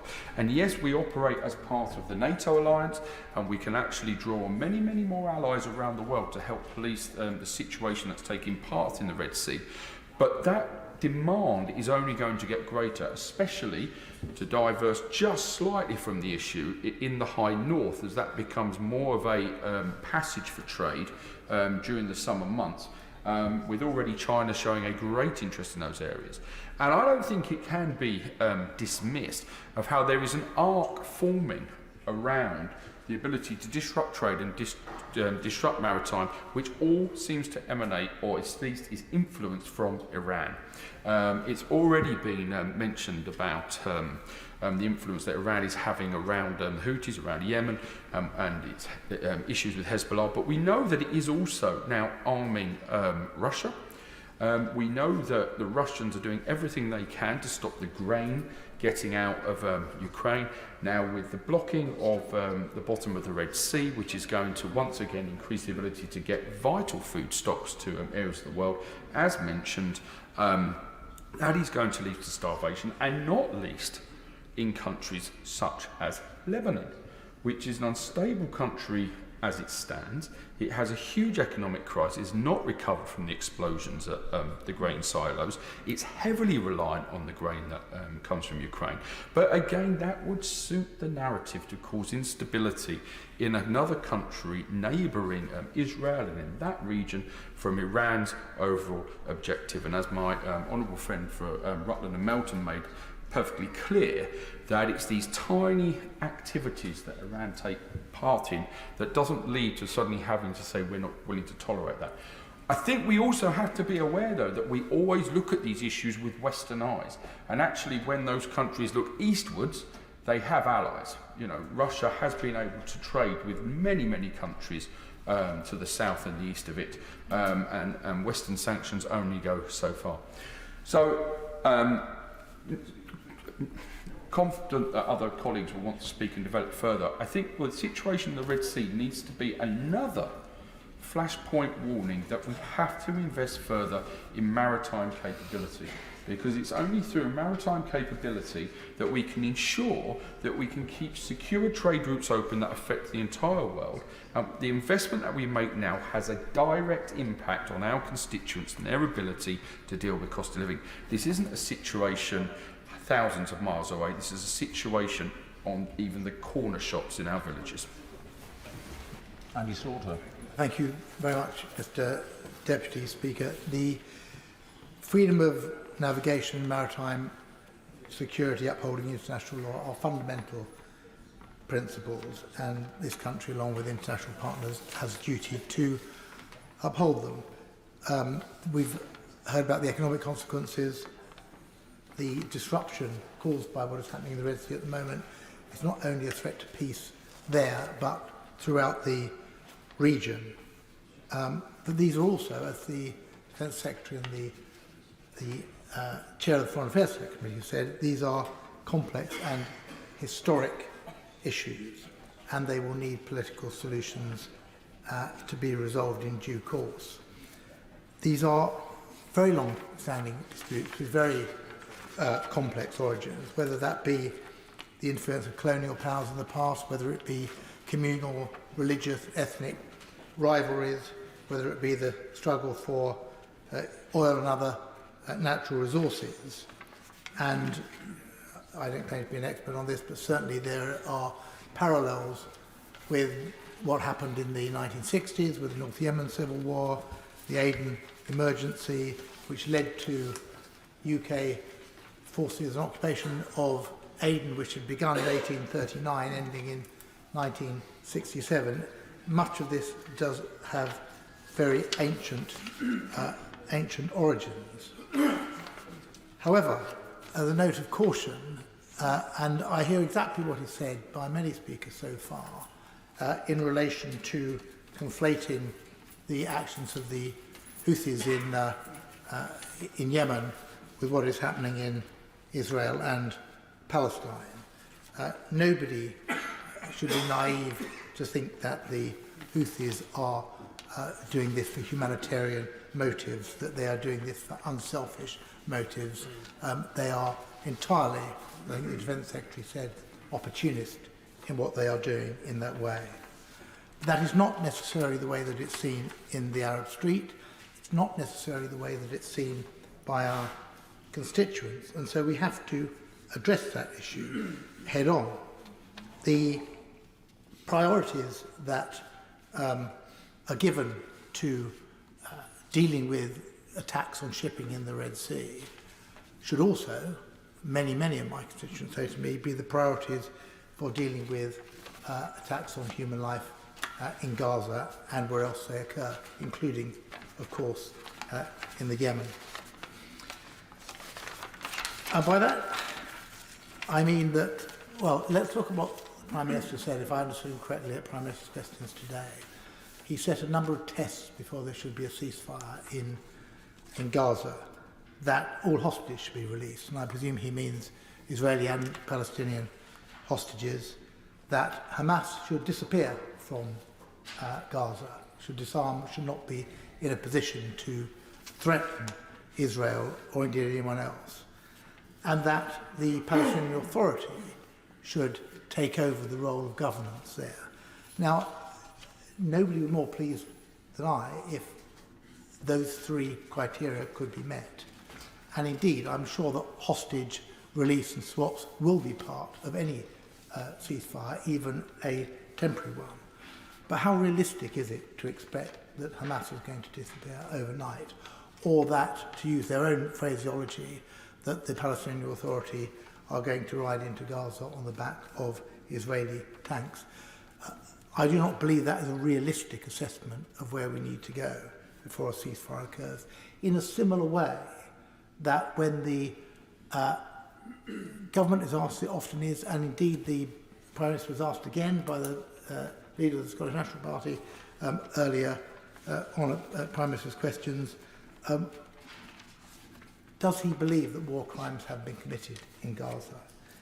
It's not a difficult question. Yes, it is absolutely true that restrictions on journalists and on international observers going into Gaza are there, but there is enough coming out of Gaza to see, and it's not an exhaustive list, but many leading international jurists have seen deprivation of life, collective punishment, arbitrary detention, denial of basic services including healthcare, forced displacement and ethnic cleansing going on.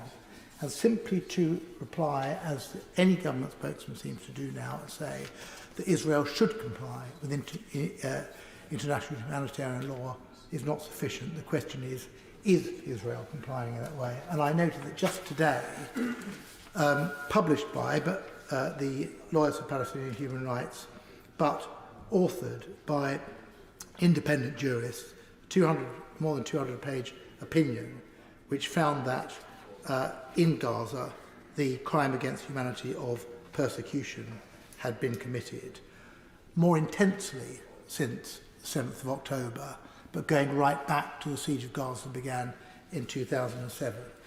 And if the government's position is to be credible on this, then it has to address those events, because what is happening in Gaza at the moment is quite extraordinary.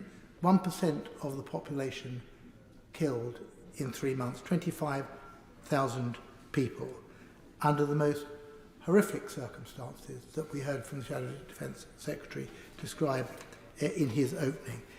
Indeed, there are strong parallels between... I will give way, my friend. The international law point. There is one thing that is the international humanitarian law, and let's face it, that is not a good law. That is a law of last resort when other things have gone wrong. The other side to it, perhaps the side that we can take as politicians, is the side of morality. What is the right thing to do? What is the humanitarian thing to do? What is the human misery thing to do? And that is why the immediate bilateral ceasefire is so important. There is a choice. They can... the ICJ, the ICC will be looking at the war crimes, and I think it's right to let the courts do their job. But the government could have also taken a moral judgment. Is this right? Would he agree with me? Yeah. I think I always agree with my friend on this issue, not on other issues, but on this issue. And she's absolutely right, and she has some very personal, clear knowledge of this, and she is herself, because of where her extended family are in Gaza, under particular strain, and I pay tribute to the fact that she is able to continue to maintain the objectivity that she's just shown in the comments that she's made. Will my honourable friend give way? I will briefly. Thank you. I'm very grateful to my honourable friend. We've just had a debate in Westminster Hall, which was specifically on human rights, and Gaza obviously came up, and it was revealed during that debate that the Foreign Office had sought evidence from their legal advisors as to legality of actions that have been taken by by Israel. Going back to the 10th of November, we didn't have a satisfactory answer actually from the Minister at the debate. But if that is the case, should the government not be publishing that advice? And I understand since the new Foreign Secretary arrived, he's also asked for a review of that legal advice. I can only say that I agree also with my honourable friend. The number of deaths that are occurring on a daily basis and continuing to occur, mostly so far through military action in Gaza. But now we've reached the point where the number of deaths through privation and disease are overtaking that. And there is a strong parallel here with what happened in Yemen. About 150,000 people, mainly civilians, have been killed in Yemen over the course of the civil war that began in 2014. About another 200,000 at least have died through disease and privation as a consequence of that civil war. And we are at that tipping point in Gaza now. And yes, those are higher numbers, but over a much longer period of time. But many of the same arguments apply, and I don't think there is any member in the chamber tonight who would not wish to see the end to the suffering, both in Yemen and in Gaza. What needs to happen is a ceasefire, an end to hostilities, and pressure from the UK alongside partners could play a much bigger role in achieving that. What secondly needs to happen is aid and reconstruction, but that does need much more of a permanent peace, because many of the donors who have contributed, including EU and UK donors, to that reconstruction in the past, have seen that money then wasted by further military action in that way. And what's also needed is better governance and the support for civil society. And one of the most cynical things that's happened since the terrible and tragic events of the 7th of October, and we all feel for the people of Israel and what they suffered then. But the response in terms of not just going after Hamas, but destroying not just civilian neighbourhoods, but civil society, destroying law courts, destroying parliaments, destroying records office there, appears designed to make Gaza ungovernable. So that has to be addressed as well. One could say make exactly the same points in relation to Yemen. These are two of the great catastrophes going on in the world at the moment. So there may be points at which we do not want to link the two, but there are also clear points together. The exception to perhaps that, the point that goes further in the case of Gaza and the case of Yemen, is that what we are dealing with in Gaza is occupation. And that puts it into a different category. I asked the Prime Minister yesterday, I wasn't surprised by his answer, but in the statement yesterday, I asked him when the UK will recognise a Palestinian state, and he gave the answer that will be familiar to everyone here. We will recognise the Palestinian state at a time that best serves the peace process. Mr. Deputy Speaker, that time is now, or it is nearly now, because it is impossible to have serious negotiations towards peace unless it is between two sovereign states, and notwithstanding the condition in Gaza and increasingly the condition in the West Bank as well. That has at least, let's not pretend that this is going to put those two countries, Israel and Palestine, on an even keel. But without, as a precondition of negotiations, the recognition of a state of Palestine, negotiations are simply not going to get off the ground. So I hope we see that change of position. There is a very strong support, not just for our military, but for the diplomatic initiatives which the UK is making in the Middle East. I've given a lot of latitude to the Honourable Gentleman on this, as he's focused on one aspect. But this debate is the situation in the Red Sea. If he could direct his attention towards that subject, I would be extremely grateful. Yes, Mr. Deputy, I should have taken your advice rather than the advice of the Shadow Defence Secretary at the beginning of the debate. But you interrupt me at an appropriate point, because I'm concluding my remarks there, and simply to say that yes, There is strong support on all sides here, but it needs to go further. And in particular, Britain's historic responsibility in the region requires us to make that additional diplomatic effort. Thank you for calling me, and I congratulate the Honourable Gentleman from Hammersmith on a very wide-ranging debate, albeit somewhat remote from the Red Sea, as you correctly pointed out, Mr Deputy Speaker. Can I also congratulate my right honourable friend, the new Defence Secretary, who's not his place, and indeed the Shadow Defence Secretary, both of whom I think spoke with a great care and with great diplomacy and sense, and fulfilled, I think, precisely what this place ought to be about, namely Her Majesty's Government laying out their views and the loyal opposition then scrutinising what they've done. Now, before I say anything else, Mr Deputy Speaker, can I just say that I strongly support the strikes in the Red Sea, and all of the remarks have been made by my honourable friends, most of whom are much better informed of these matters than am I. I strongly support those strikes, and I strongly support the way they were carried out, and I strongly support the reasoning for them. But if I may this afternoon just take a slightly different approach to these matters rather than the simply diplomatic and foreign affairs approach and military approach, to look at the way in which they were ordered. Now, particularly after the first strike, a great many people, including a number of people in this House, perhaps we'll hear from the Liberal Democrats later on, were of the view that it was quite wrong. The House should be recalled, it was said. We should have a vote in this House about whether or not these strikes were justified, it was said. It was quite wrong that the Parliament should not have the opportunity to express our views on the most important matter facing us all, namely warfare, it was said. I'm glad to say that the government resisted those calls, and that the way in which the strikes were ordered seems to me, and I'll come back to it precisely why in a moment, to be absolutely right. Mr. Deputy Speaker, I've been talking about this subject for some time. Indeed, I wrote a book about it, I may say, so available in good bookshops near you at this moment, for some time. And when I remember in a debate, probably some 15, 20 years ago now, I expressed the view that it was wrong that the House of Commons should take a vote on going to war. It was widely greeted by scorn. Everyone said that's absurd, a ridiculous thing to say, they said, and we can check Hansard for it later on.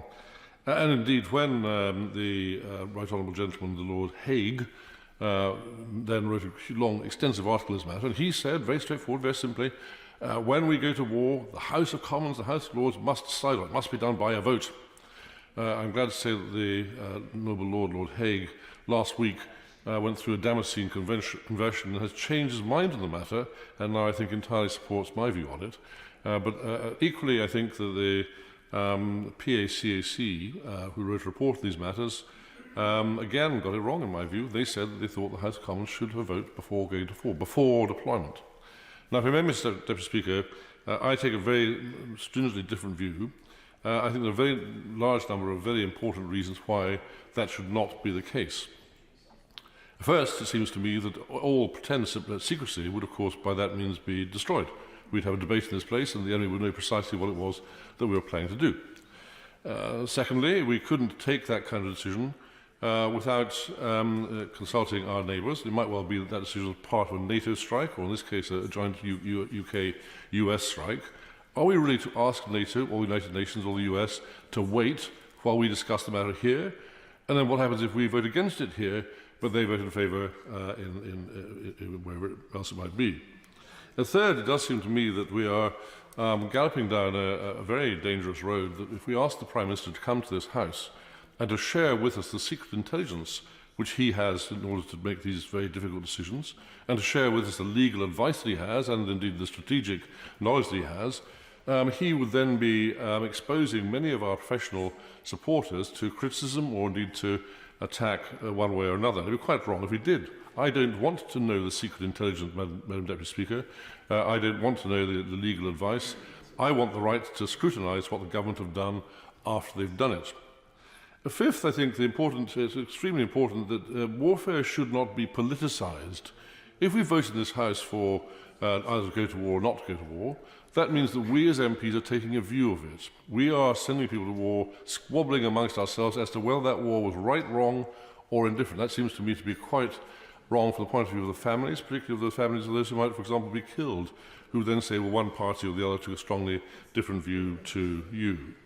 Before I come to the final reason for my strong views on these matters, can I just point out to the House that Of the 274 wars that the United Kingdom has taken part in, or England, I think, has taken part in since 1750, we have voted in this House on only two.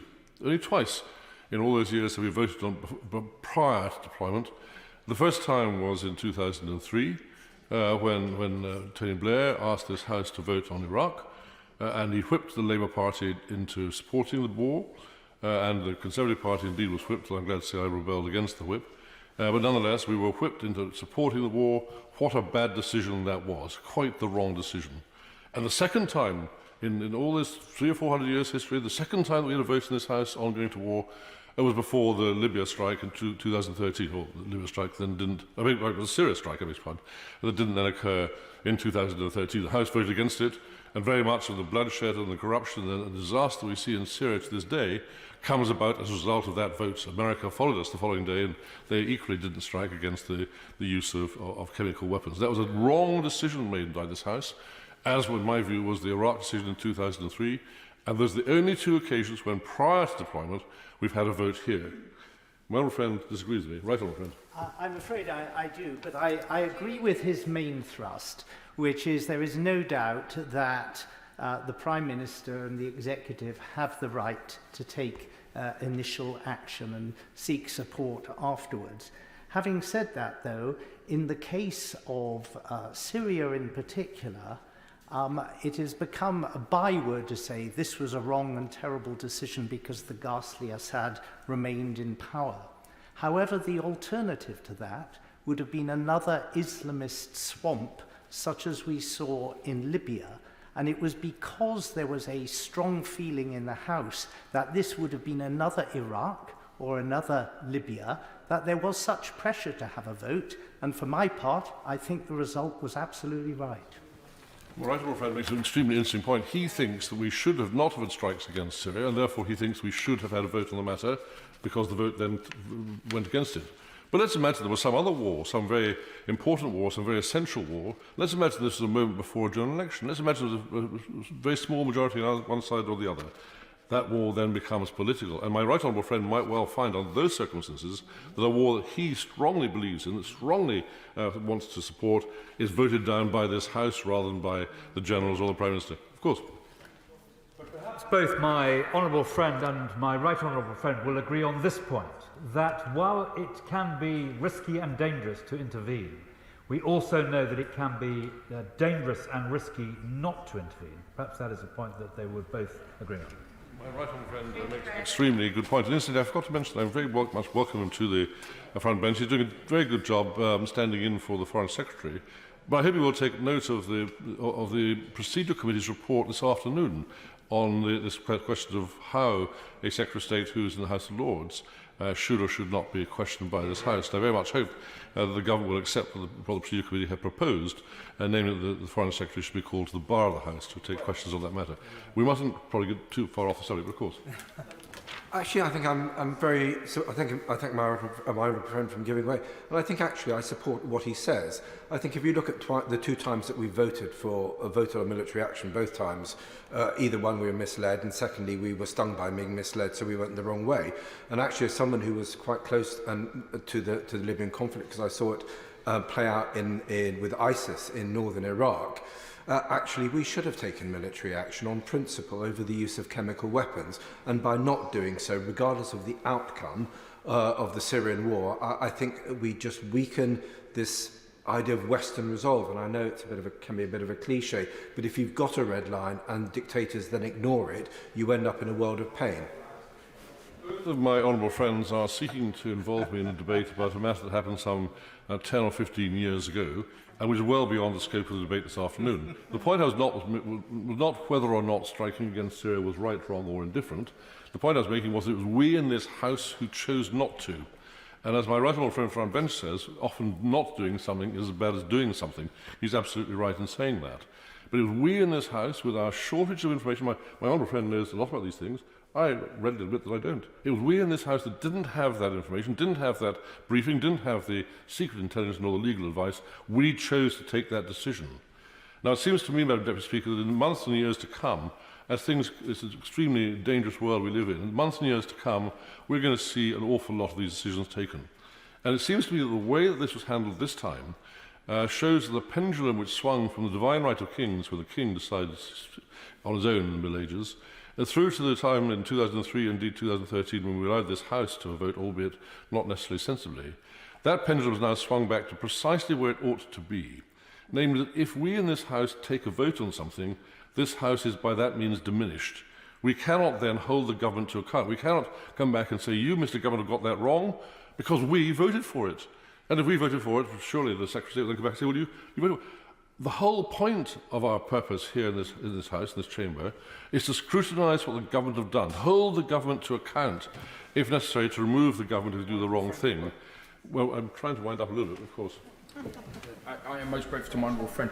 And he mentioned about the world becoming a more dangerous place. And we've known through the history of the NATO alliance that deterrent is one of the best ways that we can try and keep a peace. That's why we have the constant at-sea nuclear deterrent. Nobody knows where or when it may be used. So if we want to try and keep the peace, is there not strength in the argument he's making that there's a far greater deterrent if the decision can just be taken rather than giving 24, 48 hours notice? I'm not certain that my right honourable friend, I congratulate him in his knighthood, has quite grasped the subtlety of the point I was trying to make, which is not so much as to about the substance of defence, but so much the way we take a decision in this House. And the point I was making was that if we vote on something, as happened to the Labour Party over Iraq in 2003, it then becomes extremely difficult to criticise the government for what they're subsequently doing. It's right that we should scrutinise the government. We should not vote on these matters. We should have huge debates, have statements, have debates, have votes after deployment. But the moment that we allow ourselves to be forced into a whipped vote in front of deployment, then we are by definition emasculating this House. It's quite wrong from the point of view of defence, and it's quite wrong from the point of view of parliamentary scrutiny. We demand the right to scrutinise the government. We can only do that if we don't vote on the wars. I'm getting slightly anxious about time, and my advice is that colleagues should stick to a maximum of 8 minutes. If we can't achieve that, I'll have to put a time limit on, but I'd rather not. Jeff Smith. Thank you, Madam Deputy Speaker, and you'll be pleased to know that I intend to be brief. Originally, I was going to speak out a number of issues, including the situation in Ukraine, but I am grateful to be able to comment briefly on the situation in the Red Sea and the region. I support the targeted and limited strikes on the Houthi military targets in Yemen. And we should be clear about the nature of those attacks by the Iranian-backed Houthi rebels. Opportunist attacks, as my honourable friend from Hammersmith has just pointed out. And we should reject the Houthi claim that UK and US airstrikes on their positions are related to the conflict in Gaza.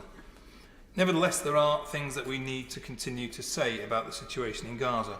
We watched in horror the attacks on the 7th of October, and we've watched in horror since then at the level of suffering and deaths in Gaza.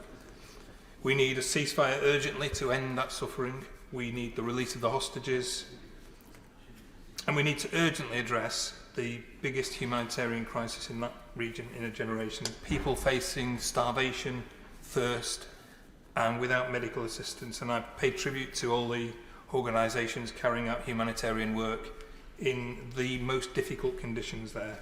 I've been getting regular updates from Medical Aid for Palestinians who do great work there, and the impossible situation that some of their workers have been put in. The situation made worse, of course, because Gaza is not somewhere that people can get out of, and I'd encourage the government to keep pressing the Israeli and Egyptian authorities to open the crossings for aid, but also to allow the people who need to leave to get out. And I've raised with the Minister a particular case of a constituent of mine whose wife and baby daughter are on the border at Rafah, and we need to keep pressing for them to be able to get out of the crossing and out of danger.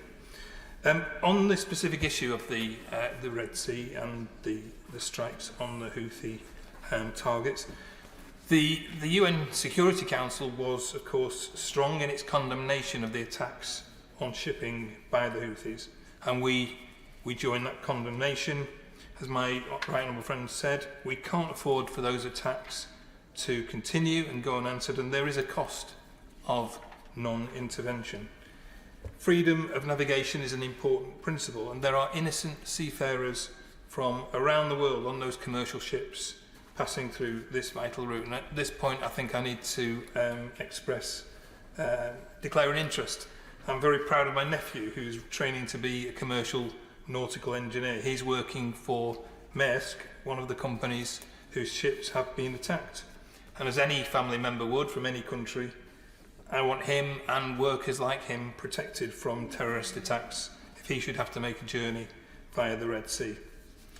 Innocent commercial shipping workers from around the world are put at risk by the reckless and illegal attacks by the Houthis, and those workers need protection, as our brave Navy personnel need the same protection.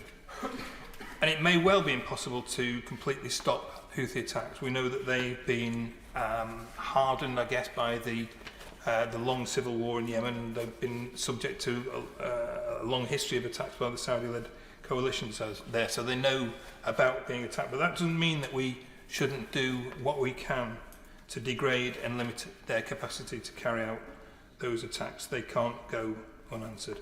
But we also need, as a number of honourable and right honourable members have pointed out, a diplomatic strategy to stop the risk of escalation, making clear that these are targeted and proportional attacks that aren't aimed at escalating a wider conflict, and that is the thing we need to avoid at all costs. So yes, we support targeted action to protect freedom of navigation, to protect civilians and our naval personnel.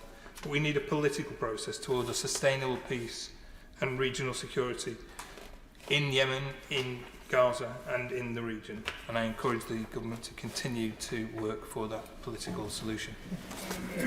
Sir Liam Fox. Thank you, Madam Deputy Speaker. And can I begin by paying tribute to all of our armed forces who've been involved in action in the Red Sea.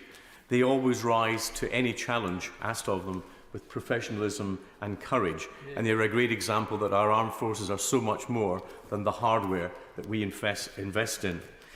Now, I accept the point that the Secretary of State made at the outset, that there is no direct link between the conflict in Gaza and what is happening in terms of the Houthi attacks and shipping in the Red Sea. But we, I think, would be wrong not to accept that there's interconnectivity between the tensions in different parts of the Middle East today. And I think that we need to understand the context of that.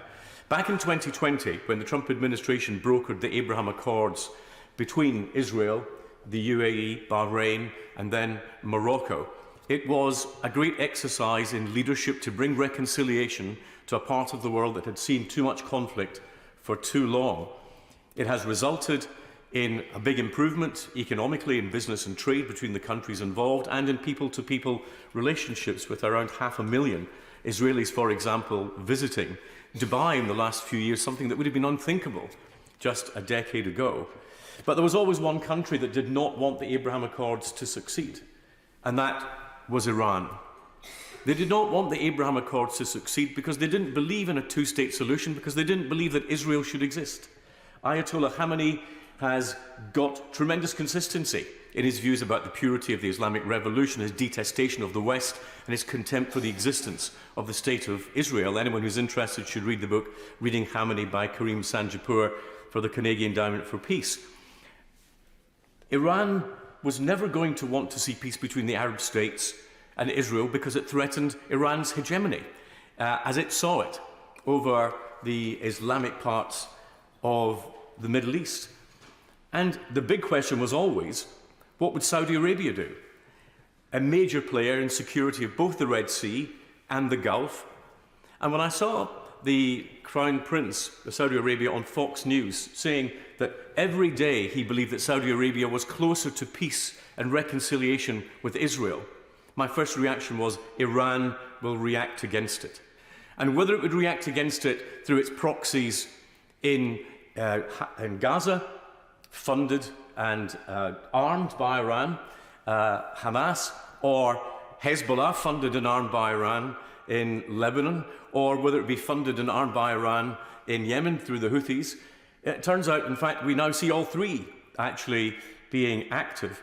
And we need to understand that that axis of resistance, as Iran calls it, against the West, is something that they will keep going as long as they possibly can. They will not seek peace. They will resist peace at all times. Now, in the Red Sea, we are absolutely right, as many members have said, and I don't want to go over that territory again, to say that the Houthi threat is a specific one that we need to deal with. For the UK, 95% of our exports and imports go by sea. For the whole of the global trading environment, 15% of all global trade passes through the Bab el-Mandeb Strait. Not to act, as many members have said, would leave international maritime law in tatters, and with no deterrence there whatsoever, it would risk a bout of global inflation.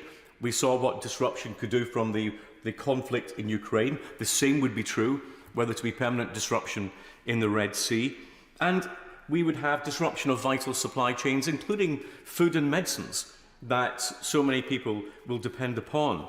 So we're right to take the action, but we need to come back to understanding the role of Iran in this process and other processes. We have seen Iran develop drones sent to Russia by Iran Air to oppress the people of Ukraine. And yet Iran Air still fly out of Heathrow Airport in the United Kingdom. Why? Why is it tolerated? We've seen the money moved around the global financial system by Iran to fund its proxies, but we've still got 2 Iranian banks trading in the City of London with us within a stone's throw of the Bank of England. Why? Why is that happening? We've seen, as my honourable friend, the chair of the Select Committee, said earlier, we've seen videos of anti-Semitic speeches by IRGC generals now being investigated by the Charity Commission. The regulator is looking at footage of Death to Israel chants on an Islamic charity UK premises. And we've seen 2 of the videos showing talks by IRGC leaders talking about an apocalyptic war on the Jews. And again, as my honourable friend earlier, the IRGC actually took responsibility this week for a military attack on a foreign territory, something they haven't had the audacity to do before. So again, I ask, why are the IRGC not a proscribed organisation in this country? They are clearly involved in a wide range of activity that is dangerous in relation to Britain's national interests and our security. I have never once, when I've raised this issue in the House, been given a clear answer from the front bench as to why we will not ban Iran Air, why we will not stop Iranian banks in the city, and why we will not prescribe the IRGC. I live in a little bit of extra hope that we might get some answer tonight. Very briefly, I give way to my honourable friend. Thank you. The answer that the government so far has given on the IRGC is that because it's an arm of the state, it is very difficult to prescribe an arm of the state. I'm not saying I agree with that answer. That's the answer given. Is there a way around it? It's an answer. It's not a very convincing answer, Madam Deputy Speaker, and I hope we get better from my right honourable friend, who I know is well capable of giving us greater detailed answers than that tonight. We actually face a choice in the Red Sea and beyond. We are either going to deal with the political problems that we face, or rather than the rosy future that the Abraham Accords offered us, we can go back to 1971 with a radicalised generation in the Middle East and return to all the problems we saw, hijacks and Munich and all the things we thought we had left behind us. We need to drive a solution. There must be, as the Prime Minister said earlier this week, a commitment to a 2-state solution, and it's not acceptable for anyone to put a political bloc on that. We need to see security guarantees given for both Israel and the Israeli people who have a right to live in peace and any future Palestinian state. That will require an international peace agreement. It will require the United States and Saudi Arabia and others all to be willing to commit to that peace.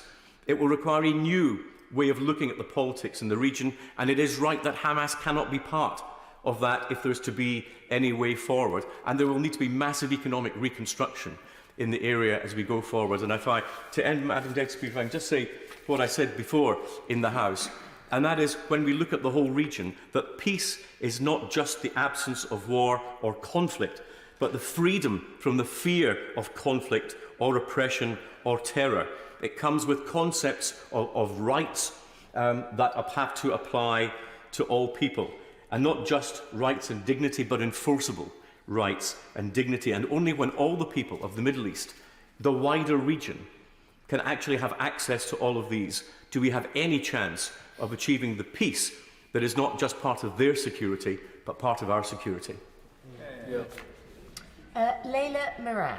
Thank you, Madam Deputy Speaker, and it's an honour to follow the right honourable member from Somerset, because I agree so much with what he just said, and in particular, the way that he's set out how Iran, decides to back many different groups that will cause chaos, and actually the root cause here needs itself addressing.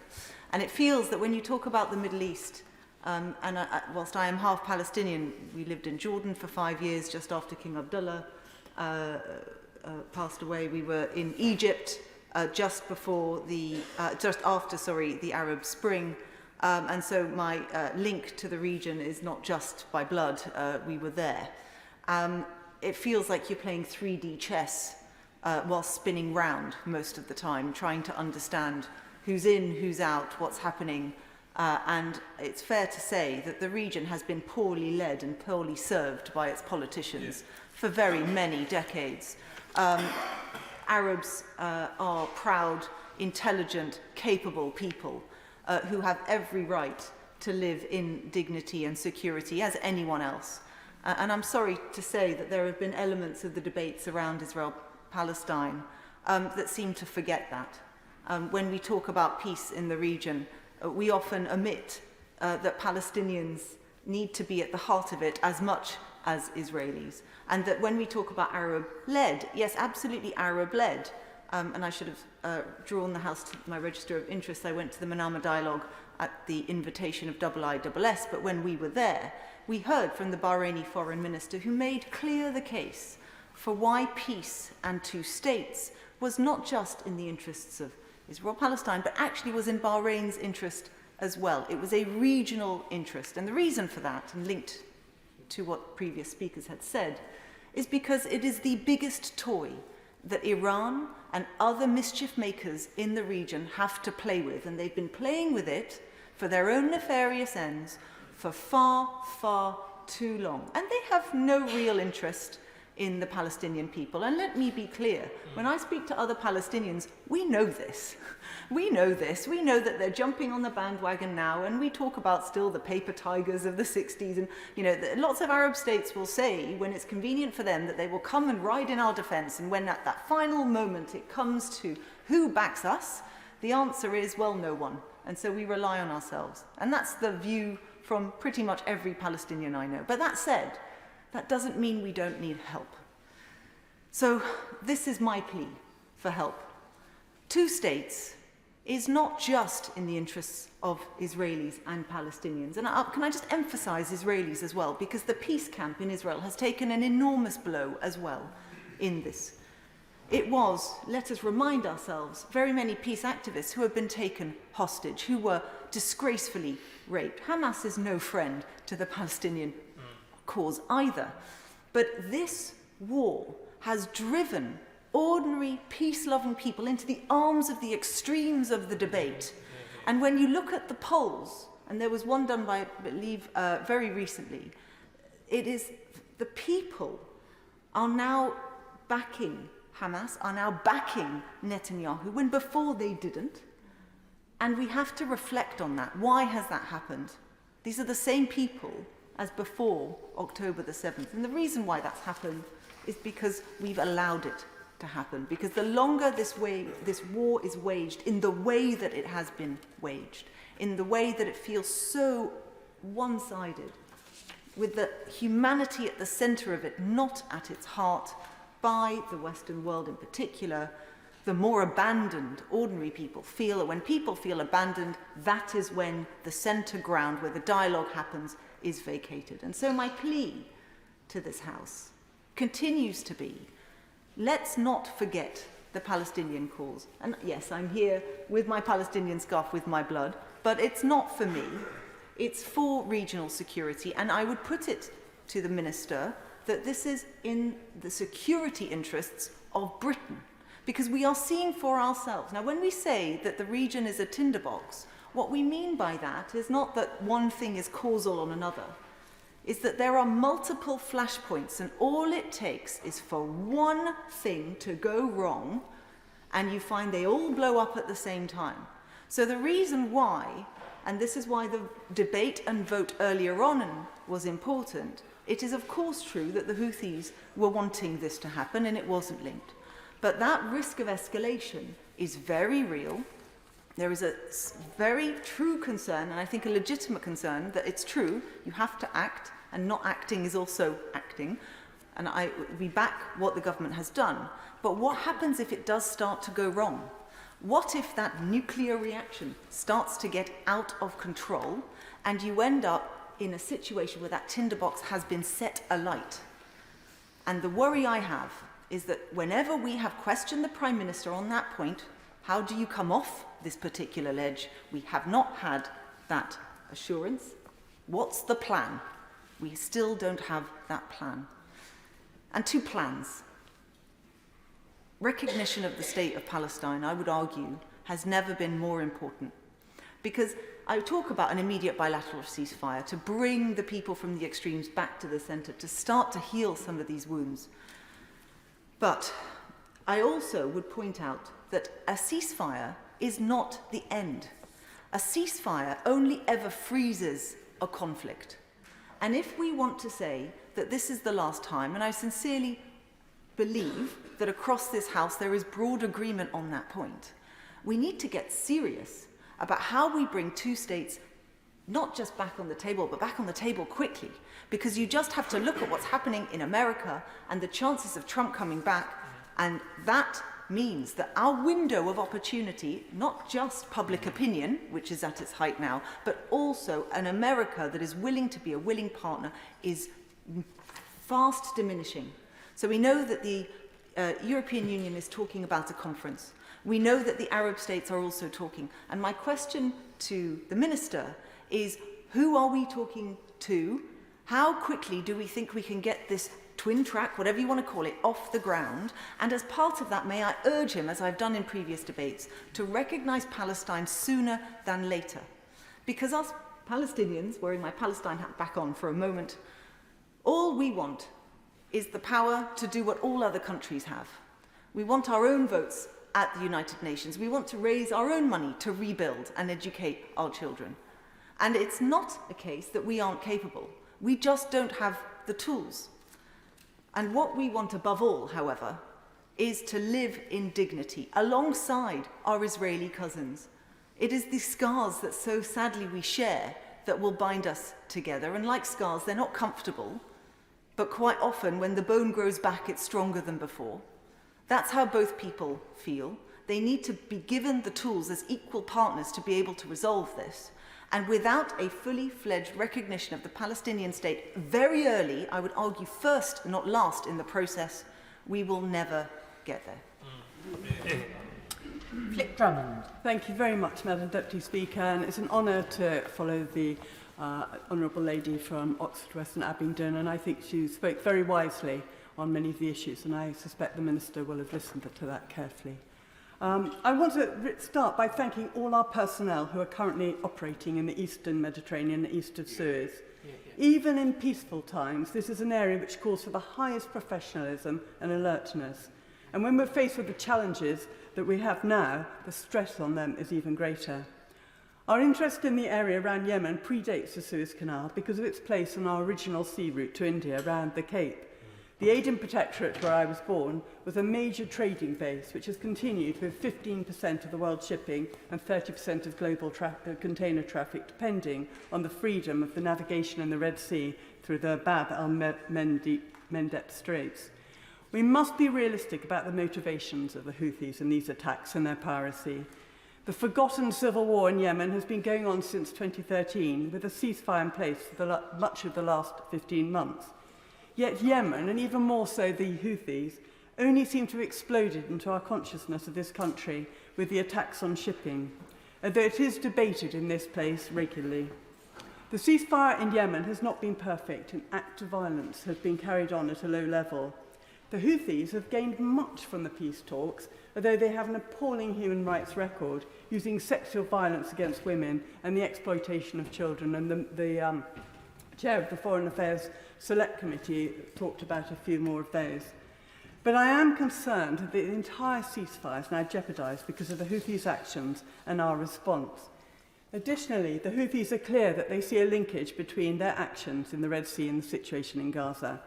And I say to them, attacking ships will not help the Palestinian cause. Targeted strikes by the US, the UK and allies will continue to protect shipping. However, the consequences of a prolonged series of strikes of the Yemeni people will be appalling.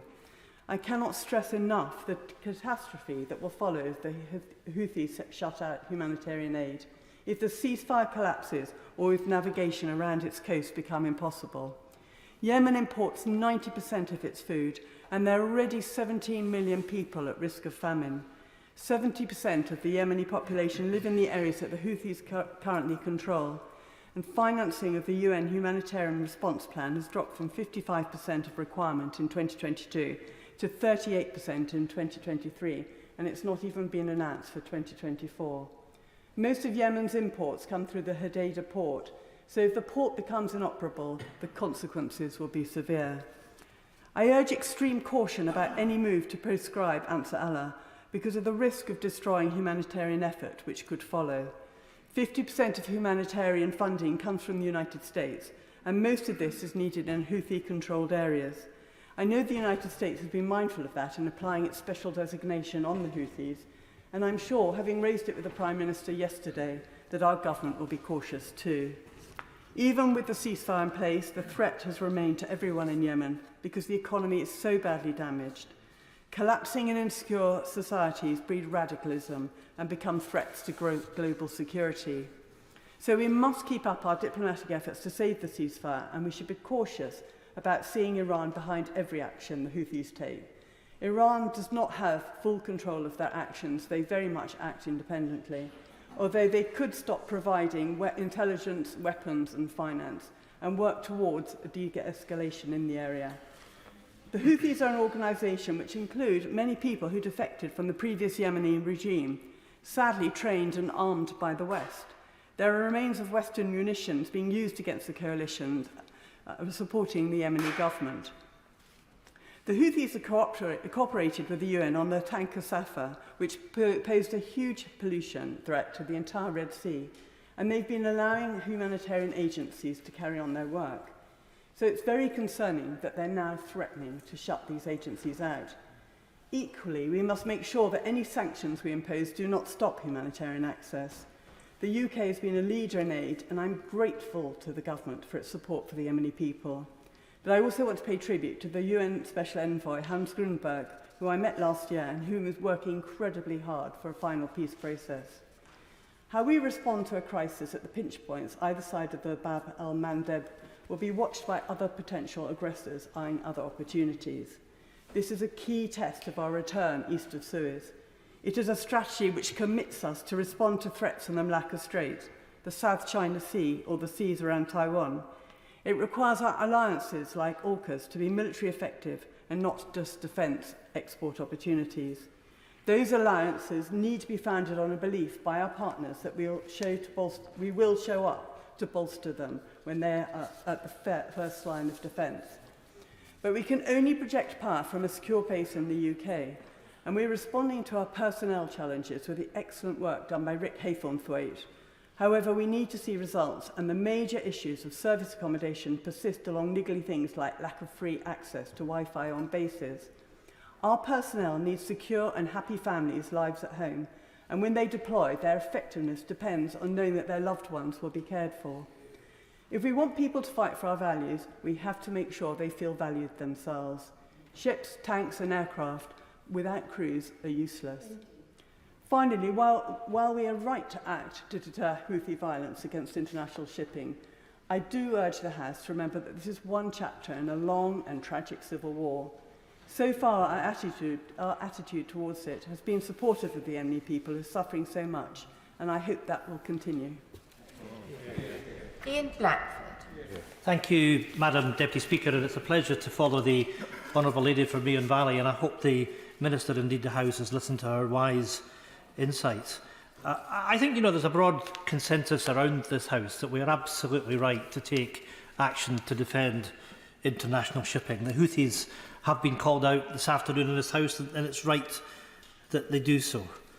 And of course, we also need to recognise the humanitarian crisis that exists in Sudan, in Yemen, and the wider security concerns that we have in the region. There have been no honourable actors in Yemen, and it's the population of that country that has suffered. Famine has gone hand in hand with war in that country. But yes, of course, as has been mentioned by others, we need to guard against any threat of escalation across the region. And we need to think about the nature of the threats that we face and the importance that we have, together with allies, of leadership, but not just leadership in dealing with the terrorist threats from the Houthis, but the importance of diplomatic action across the region as well. Acting together with our friends and allies in Europe, and of course through the agency of the United Nations, as has just been mentioned.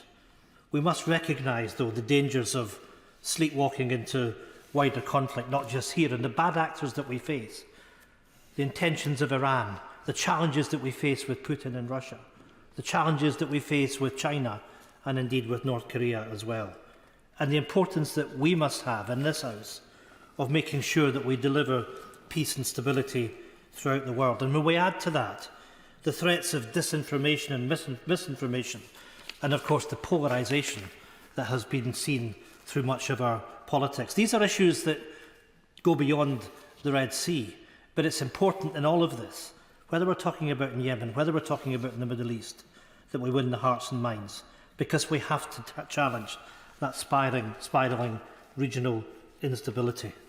So today, when we consider the Red Sea, it has to be seen as part of a broader landscape around the world of instability and the geopolitical threats that we face.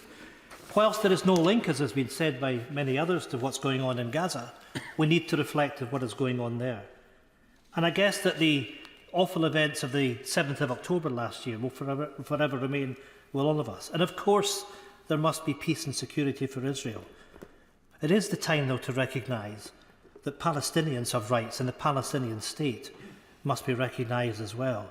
And dealing with that threat and removing Hamas does not mean to do so that you have to flatten Gaza. And of course, we're now living with the humanitarian crisis that we see as a result of that. And, Madam Deputy Speaker, it should shame all of us that we're now talking about in excess of 25,000 Palestinians that have perished since last October. Innocent civilians, but being targeted for what?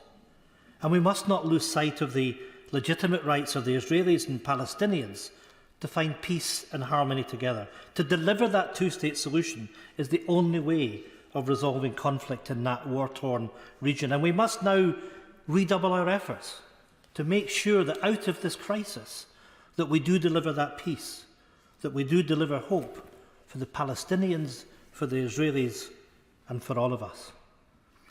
Madam Deputy Speaker, over the last few months we've watched the United Nations Agency for Palestinian Refugees seeking to continue its valiant efforts to provide sanctuary for people in Gaza. And sadly, too many UN personnel as well as civilians have lost their life during this conflict. Whilst the UN humanitarian agencies have done their best on the front line, the UN Security Council has been paralysed, as it has been for decades, through the power of veto. And the time has come, however, to provide proper leadership to question how these agencies should operate. How should we get the collaboration which is necessary to deal with the challenges in the Red Sea and Gaza and elsewhere? Mr. Speaker, Deputy Speaker, we need to recognise that the effectiveness of the UN in delivering has been blunted by the power of the veto. It would be my contention that the UN faces barriers that inhibit their delivery at the core of this, and I would argue it is the leadership that is so often lacking, and the determination by the Security Council through the use of the veto by any of the 5 permanent members is a problem. When we consider the provision of the veto was not part of the UN Charter, it is right that we now question its use.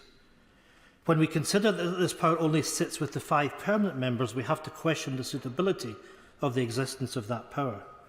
Surely it is time to reform the Security Council and its membership, and it's most certainly time to remove the power of the veto. And let's remember that there have been 4 resolutions that have been stymied on the subject of Gaza over the course of the last few months. We must remember that when we look at conflict around the world and the influence of bad actors, be they Iran, Russia, the threats of China and North Korea, present to maintaining world order. The challenges in the Red Sea cannot be seen in isolation. We face multiple threats across the globe, and we must remind ourselves that in Europe, Ukraine must prevail against Russian aggression. We need to work in the spirit of collaboration within Europe, with our NATO allies, and globally through the United Nations to support Ukraine. We also need to recognise that democracy itself is being pushed back and under attack in so many parts of the world. Tellingly, when so many in the world face elections this year, faith and trust in democracy, and let us be under no illusion, democracy right around the world is under threat, and the electoral cycle this year has enormous implications for cooperation, for peace and security. That importance of democracy in providing peace and security, but also linking this to economic prosperity, dealing with the challenges of climate change and making this an opportunity for sustainable economic growth. That is important here, it's important in Yemen. And of course for us, NATO has been instrumental in providing peace and security in Europe, but now we face a threat of decoupling with our largest ally in the US on the back of indifference from political leaders in that country. Madam Deputy Speaker, when political leaders in the US are questioning supporting the cause of peace and stability in Europe from Russian aggression, alarm bells should be ringing. The question of UK and European leadership and the need to stand shoulder to shoulder with Ukraine ought to be self-evident. We need to recognise that taking for granted of the US being an ally to Europe against Russian aggression in Ukraine may no longer be the default position, and we need to provide the support necessary to enable Ukraine to prevail. Ukraine must ward off Russian aggression, for failure to do so is not just a threat to the independence and sovereignty of Ukraine, it is a threat to the rest of Europe. What does it mean for us on these islands? Europe and all of us in these islands need to think about our own strategic autonomy, and thought has to be given to the mechanisms and forums that allow this to take place. The first and pressing priority is supporting and arming Ukraine. The central question has to be what it will take for Ukraine to restore its sovereignty and independence, and how it does this. We must go beyond the necessary announcements of support for now to thinking through the strategic initiatives that will help Ukraine to win. Putin can never win. Put simply, we provide the resources for Ukraine to win, and they in Ukraine provide our peace and our security in Europe. That's the deal. Failure to secure Ukrainian freedom takes us into territory that our wider freedoms in Europe and around the world are under threat, and embolden Putin pushing his expansionist agenda. Madam Deputy Speaker, I have argued that in these islands we have a part to play in showing leadership with our partners and allies in Europe. We have a mutual self-interest in strengthening the capabilities of the United Nations in these challenging times. The risks to peace and security are at a level we have not witnessed since the Second World War. The situation in Europe with the people of Ukraine bears the brunt of Soviet aggression. The crisis in the Middle East and Gaza, with the potential for an ever-widening conflict. Unrest in many parts of Africa. The drumbeat for war is ever increasing. Democracy is under attack and indeed in retreat in much of the world. Intolerance and division are on the rise. We have to be a voice for good, a voice for reason. Standing up for tyrants and seeking peace, security and stability in a fractious world is all our responsibility. That leadership is so needed here and abroad, and it is important in doing so that we have a full and informed debate here, and that we seek to build consensus here and leadership globally with others. History will judge us on how we accept our responsibilities to deliver peace and security in the Red Sea and elsewhere. It's a reminder of my 8-minute guidance. Bob Seeley. Thank you very much indeed, Madam Deputy Speaker. I'll try to wind up after 7 minutes, mindful others want to get in. Lots of good speeches today. I just want to start by reference to the Honourable Member for Oxford West and Abingdon. I completely agree with what she's saying about a two-state solution. And those friends of Israel who give Netanyahu and the Israeli right an easy ride on this are no friends of Israel, as far as I can see, because all they're doing is making Israel's long-term future significantly more precarious, because Israel's existence is accepted and guaranteed when there is peace with the Palestinians, and until there is peace with the Palestinians, Israel is always going to be under threat of some kind. Where I differ from her is her optimism. I mean, I would have agreed with her in the 1990s, but there is so much more awful water that has been under the bridge since then. And if Palestinian statehood, and I can't see a good reason not to do it now, but if you had Palestinian statehood now, and Hamas immediately took over that Palestinian statehood in the West Bank, it would simply undermine the cause of Palestinian statehood. So there is a very significant problem, and as the Honourable Member for North Somerset rightly pointed out, Iran is behind so much of this. And I just want to make a few points in the brief time that I have, but I want to make a reference both to the excellent speech made by my honourable friend from Meon Valley, but also echoed by the Foreign Affairs Committee Chairman. There appears to be a growing, significant, provable link between the use of proxy warfare, non-state actors, often used by other states, and the rise in conflict-related sexual violence, which in some parts of the world and in some conflicts is now endemic. And we saw it with ISIS, which is a non-state actor, arguably nobody's proxy. We saw it with ISIS in the use of Yazidi women as effectively as treasures of war, as the spoils of war, until they were raped to death. We've seen it with the abuse of Israeli women by Hamas, but Hamas is also increasingly intolerant an Islamist attitude to women in its own society, but we've also seen it with the Houthis as well. We've also seen it with Wagner in Ukraine, and we've actually seen it as well with Russian troops. So either you've got occasionally some state troops, some non-state actors, but also proxies, and there is an increasing link, an increasing casualness with which sexual violence is used in conflict, which I think should disturb us all. The world is moving to a more dangerous place, that is quite clear, and it's becoming more dangerous really since 2010.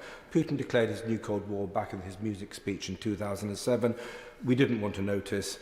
Unfortunately, everything then has progressed really quite logically from Putin's point of view, although we have feigned surprise still. I don't know why we do.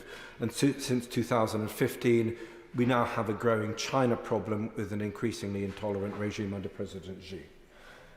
There is a battle for humanity underway in the 21st century between open societies and closed societies, between societies where AI and big data is hopefully going to be used to improve the quality of human life, and in places like Iran and China and Russia, where AI and big data will be increasingly used to control people, control societies, and effectively, in an Orwellian state, to prevent people from even rebelling, because you'll be able to identify, according to algorithms, when they are about to rebel, when they're about to fight back and do something about it.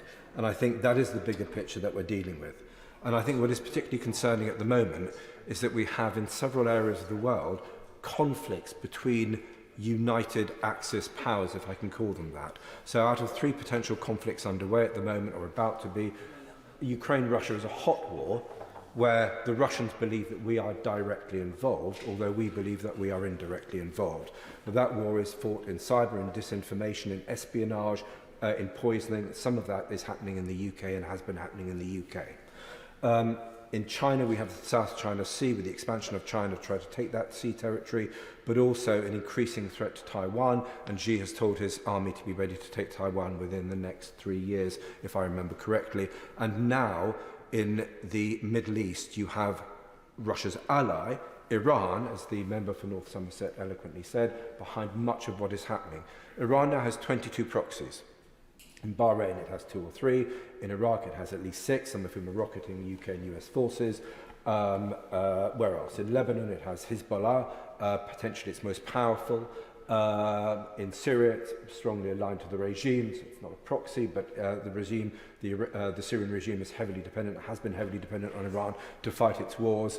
And so throughout the Middle East, you have this sort of web that the Iranians have built up, and it is a very significant threat to us.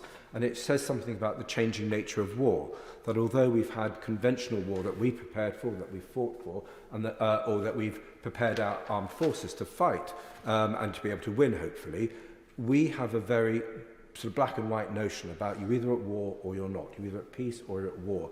And we are living in a world where effectively we are in a perpetual state of conflict with some nations. Russia sees itself in perpetual conflict with us. There will be periods of hot war, but there will also be periods of cold war, and we have to be preparing for that in a way that we haven't done. In Iran, likewise, Iran's proxies, we are effectively waging an indirect war against a series of Iranian proxies, Hamas, Hezbollah, the Houthis, who was over rocketing us this week in Iraq. And so we have, and again in China, China's power is more economic, but even there they're using little blue men in order to seize territory in the South China Sea, as opposed to little green men that the Russians had in Crimea. So everywhere across the world, or in these key areas of this sort of almost pre-global war phase in the north of the Black Sea, so in Ukraine, in the Middle East and in the South China Sea, you are beginning to see a sort of forms of total war being waged by adversaries in those areas. Coming specifically to Iran, we had some very interesting evidence on the Foreign Affairs Committee, and I shall wind up in a minute, I promise you. Recently, Iran is in many ways both more unstable and more powerful than at any time. It's got its 22 proxies. It is at any given time a week away from having the material to build a nuclear device, or it has the material to build a nuclear device. But at any given point, it would probably then take a week for it to be able to prepare a nuclear weapon. So that is the stage that Iran is at, and it is a potentially frightening stage. But at the same time, we know that Iran is very unstable. We know that their young people, especially their young women, are hostile as never before to the regime, and many people in Iran actually wish ill of their regime. So we are dealing with an Iran which is more aggressively adventurous in its foreign policy, in part potentially because of its weakness at home. What we need to do, Madam Deputy Speaker, is deterrence. And arguably, we have not had enough of that deterrence, and we need more. And various members have talked about that in greater detail than I've got time now. Summing up, I would just say one thing, and one suggestion to the Minister. All of these things that have been happening, the growing number of black swan moments, the growing instability in the world, is an argument for having a greater sense of strategy. So many people talk about strategy. There are so many think tanks in the UK dedicated to strategy. It would be wonderful to see politicians from all sides engaging more in strategic thinking. And one of my suggestions for Global Britain was, as well as having a National Security Council, which deals with current problems, that we have a National Strategy Council, which is always looking 5, 10 or 20 years ahead to identify problems as they come. Thank you. John MacDonald. I fully agree with that last point that the Honourable Gentleman made. I think we need those structures. Look, before you came into the chamber, I think, Madam Deputy Speaker, there was a debate about the nature of the debate itself and whether we should have a vote. I just want to address that. I want to make 2 points, address that issue and one other. We are at the moment taking military action in a region where virtually everyone across the House has warned that we could be in a situation where a tinderbox, it's been described as, where there could be other actions as well. And we're in a House debating that issue where there's just over 20 members of the House present. And I say this with respect and affection. Most of them are the defence nerds of the House of Commons, to be honest. And the reason that's taking place is because this is a discussion. It's not even a debate. And there's no decision to come at the end of it. That's why. And as a result of that, I actually don't think the House has taken its responsibilities seriously, because I think we're on the edge of real danger in that particular region that could spill over into impact upon the lives of our constituents. And if we're taking military action, I want to take some responsibility as a member of this House. And I want to be able to go back to my constituents and explain how I've exercised that responsibility. And that's why I believe we should have a vote. Now, I was in here one afternoon when I think there was even less members in here, when John Reid, if we can remember John Reid, came to the House and he reported to us that we were sending troops to Afghanistan. It was given the impression that not a shot would be fired in anger. There was hardly any debate, very little reporting back. We lost 400 British troops in Afghanistan and tens of thousands of others, and the war went on for over a decade. I was here also with regard to the vote on Iraq, and we did have a vote then, And the honourable gentleman said, yes, well, look at that, and we made a huge mistake. It was a huge mistake, but I think the mistake was actually it was a whip vote, because I think if it had been an unwhipped vote, we would not have taken that decision.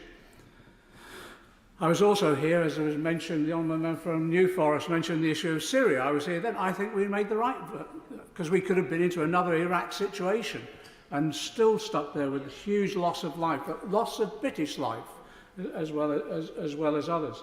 So that's why I do believe on issues like this, we should be able to have a vote and decide when we take military action.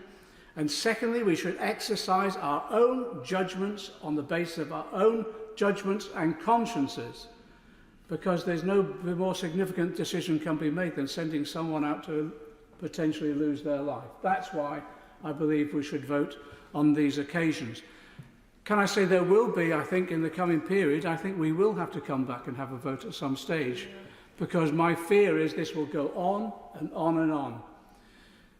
I also want to make this plea as well, unrelated to that particular issue. I want to make this plea. The International Criminal Court's decision, the court's decision on an interim decision will be coming out. Some have said today it might be out on Friday. I think it's important when that comes out we have a debate in this House, and we enables the government then to tell us what it will do in the light of that decision. And in the interim decision, there will almost certainly be some conditions that will be attached to the activities of Israel in particular. And it's important that we debate that in this House, but I also think it's important we have a decision-making process, i.e. a vote, on how we as a country can ensure that those decisions and the conditions are abided by and implemented. The second brief point I want to make is, time and time again, the Prime Minister and others have said there's no link between the Houthi actions and Gaza. I just think that argument is unsustainable. I agree with everything that's been said across the House about the Houthis. I condemn them outright. Their prognosis, the basis upon of their beliefs, as far as I can see, has to be condemned. Their actions in both Yemen and what they're doing at the moment has to be condemned as well. It's horrific. It's putting lives at risk, and they're undermining their own people themselves. But to say it's completely unrelated to Gaza, I just think isn't sustainable. It's been said, well, maybe it's connected to Gaza. What's happening across the Middle East is, my friend from Hammersmith and Fulham, Hammersmith said earlier, is what Gaza is doing, it's mobilising the Arab street, understandably. People are coming away, watching this reportage of the human suffering. They're reacting with aghast about what they're seeing on the ground in Gaza. And as a result of that, they're putting pressure on their own regimes and right the way across for some form of action. And because both the US and UK have not taken effective action, that means that desire for action gets distorted in other forms. And that's what the Houthi excuse is for the actions now. Which leads us on really to, I think we have to accept our responsibility here. The Honourable Gentleman mentioned about the House being shamed by the number of deaths, the 25,000 deaths that have taken place. We're shamed by witnessing the operations and amputations of children's limbs without anaesthetics on our television screens. So we should be shamed, but we should be more shamed as well as our refusal to act soon enough. Because I think we were complicit with Biden in basically saying to the Israelis, you have more time to sort this out with military action than actually looking at a real strategic plan for the future. I think we have a responsibility because of our history over the last century and a half in this region, and therefore we should come forward with our own proposals now fairly soon. Some have been mentioned already. I actually do think the recognition of Palestine is important because that sends a message to Israel and elsewhere. If the Honourable Gentleman doesn't mind, I'm going to try to keep within time if I can. It will send a message to Israel in the future that they've got to come to terms with that reality at some stage. I secondly think, I know that people have said, well, we've got to get rid of Hamas, etc. I actually think the Palestinians, as soon as we can secure peace, should be given the opportunity to vote for who that leadership should be. and as a result of that, let them exercise democracy in that way. And I think people will be surprised about how the Palestinians will vote. So I think they will vote for peace. I think they will vote for those who are advocating peace, and it might give us the opportunity of consolidating the Palestinian people themselves, because they've been so divided by Israel between the West Bank and Gaza itself. We need to be thinking creatively like that now before we, I think, blunder even further. And I just hope the government will now come forward with a more constructive plan. And yes, let us vote on it. Richard Drax. Thank you, Madam Deputy Speaker. I will keep to time. I've got two honourable colleagues and friends here who are going to give me the 7-minute bell, so hopefully I will keep with that time. Can I start by saying that I do strongly support the government's move and the strikes that they are taking in the Red Sea. There was a rather amusing headline, a picture of one Lord Nelson in the Sunday Times at the weekend, with a looking glass placed to his bad eye. The words emblazoned across the top of the page were, "I see no ships." I think honourable colleagues can guess what the article was about: the lamentable size of our Royal Navy. Over a week ago, the Defence Secretary, to his great credit, kindly asked me to attend a major speech he made at Lancaster House. He warned then that we were in a pre-war period, I quote, with the West facing very real and growing threats from around the world, as we've heard in the House tonight. The head of our army is warning of calling up the public in the event of the war. That's probably the likes of me, because there ain't anybody else. NATO Admiral Rob Bauer went even further: prepare for all-out war with Russia.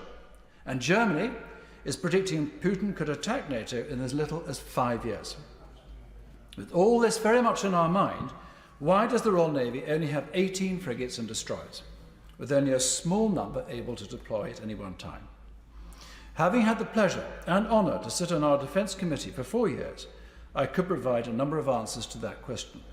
But I fear many in the House are aware of them already and who do not want to labour the point.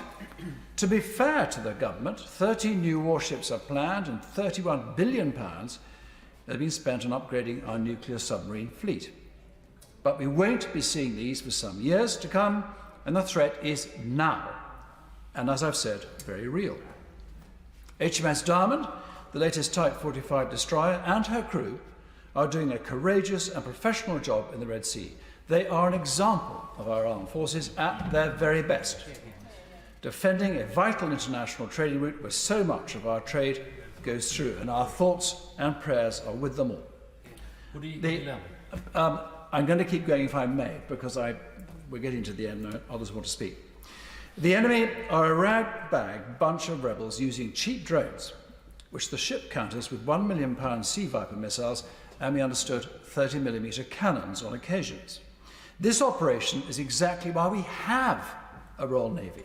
Meanwhile, the RAF is flying operations from Cyprus, a round trip of 3,200 miles. Why? I ask the front bench. We have 2 state-of-the-art aircraft carriers lying in Portsmouth, equipped with the latest F-35 stealth fighter. It's true we have a few of those aeroplanes at the moment, but perhaps the Minister can explain why neither they or the aircraft carriers are being used. This very effective threat to a vital international trade route is sobering. These are Houthi rebels, and not some sophisticated peer adversary. What if it was? I accept in that scenario we be part of a NATO force with the US doing much of the heavy lifting. But this relatively minor excursion in the Red Sea is yet another wake-up call. For 13 years in this place, I and many others have called for more money for defence. For 13 years, various Prime Ministers have reassured us our armed forces are in good order and ready to fight. I have no doubt at all, that our brave men and women are ready for just that.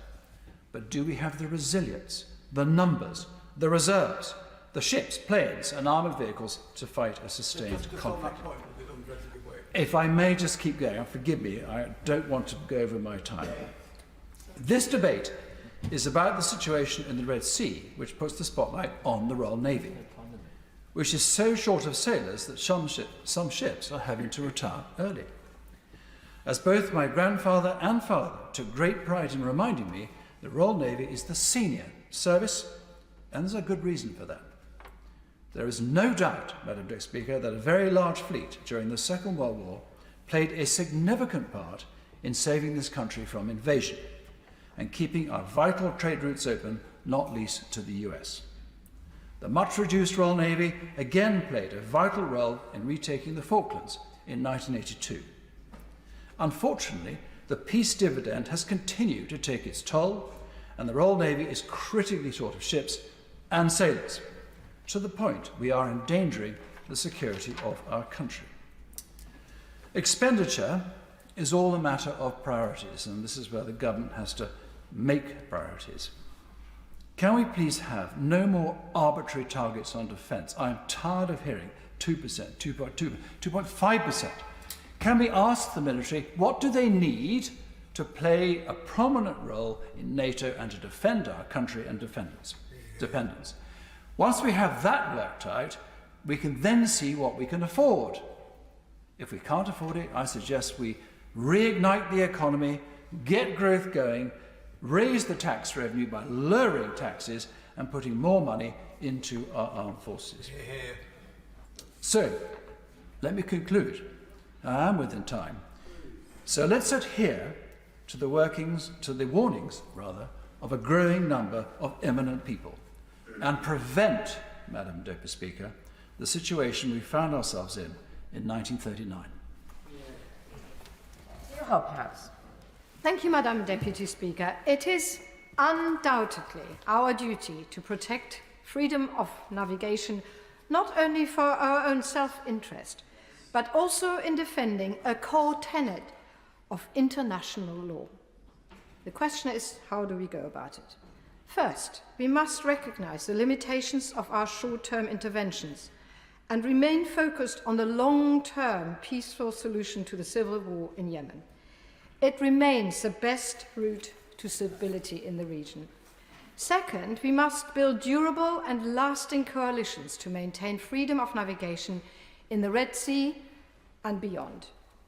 The Houthis have been engaged in a decades-long civil war. Even in the face of extensive aerial bombardment by the Saudis and the Emiratis, the Houthis continue to make territorial gains, import more and more sophisticated weapons, and fired rockets at Saudi and Emirati cities. All this while, thousands of Yemenis starved to death or were killed in the crossfire.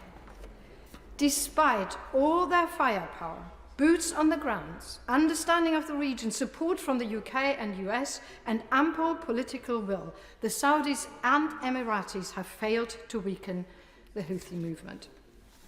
We should therefore be realistic that our actions will almost certainly not be a limited containment or could act as restoring a deterrent.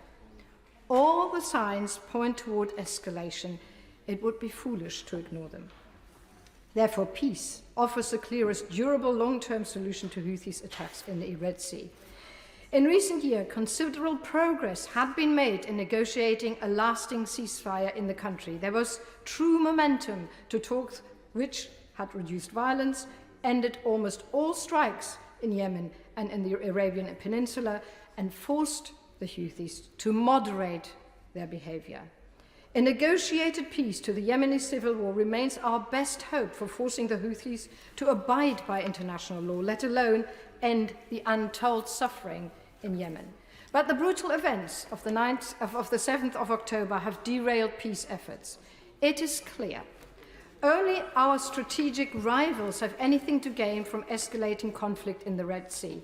Iran, in particular, has much to gain from crippling the peace process and demonstrating the havoc it and its proxies can unleash on international shipping. Peace in Yemen pulls the rug from under those who use instability and conflict to increase their own power.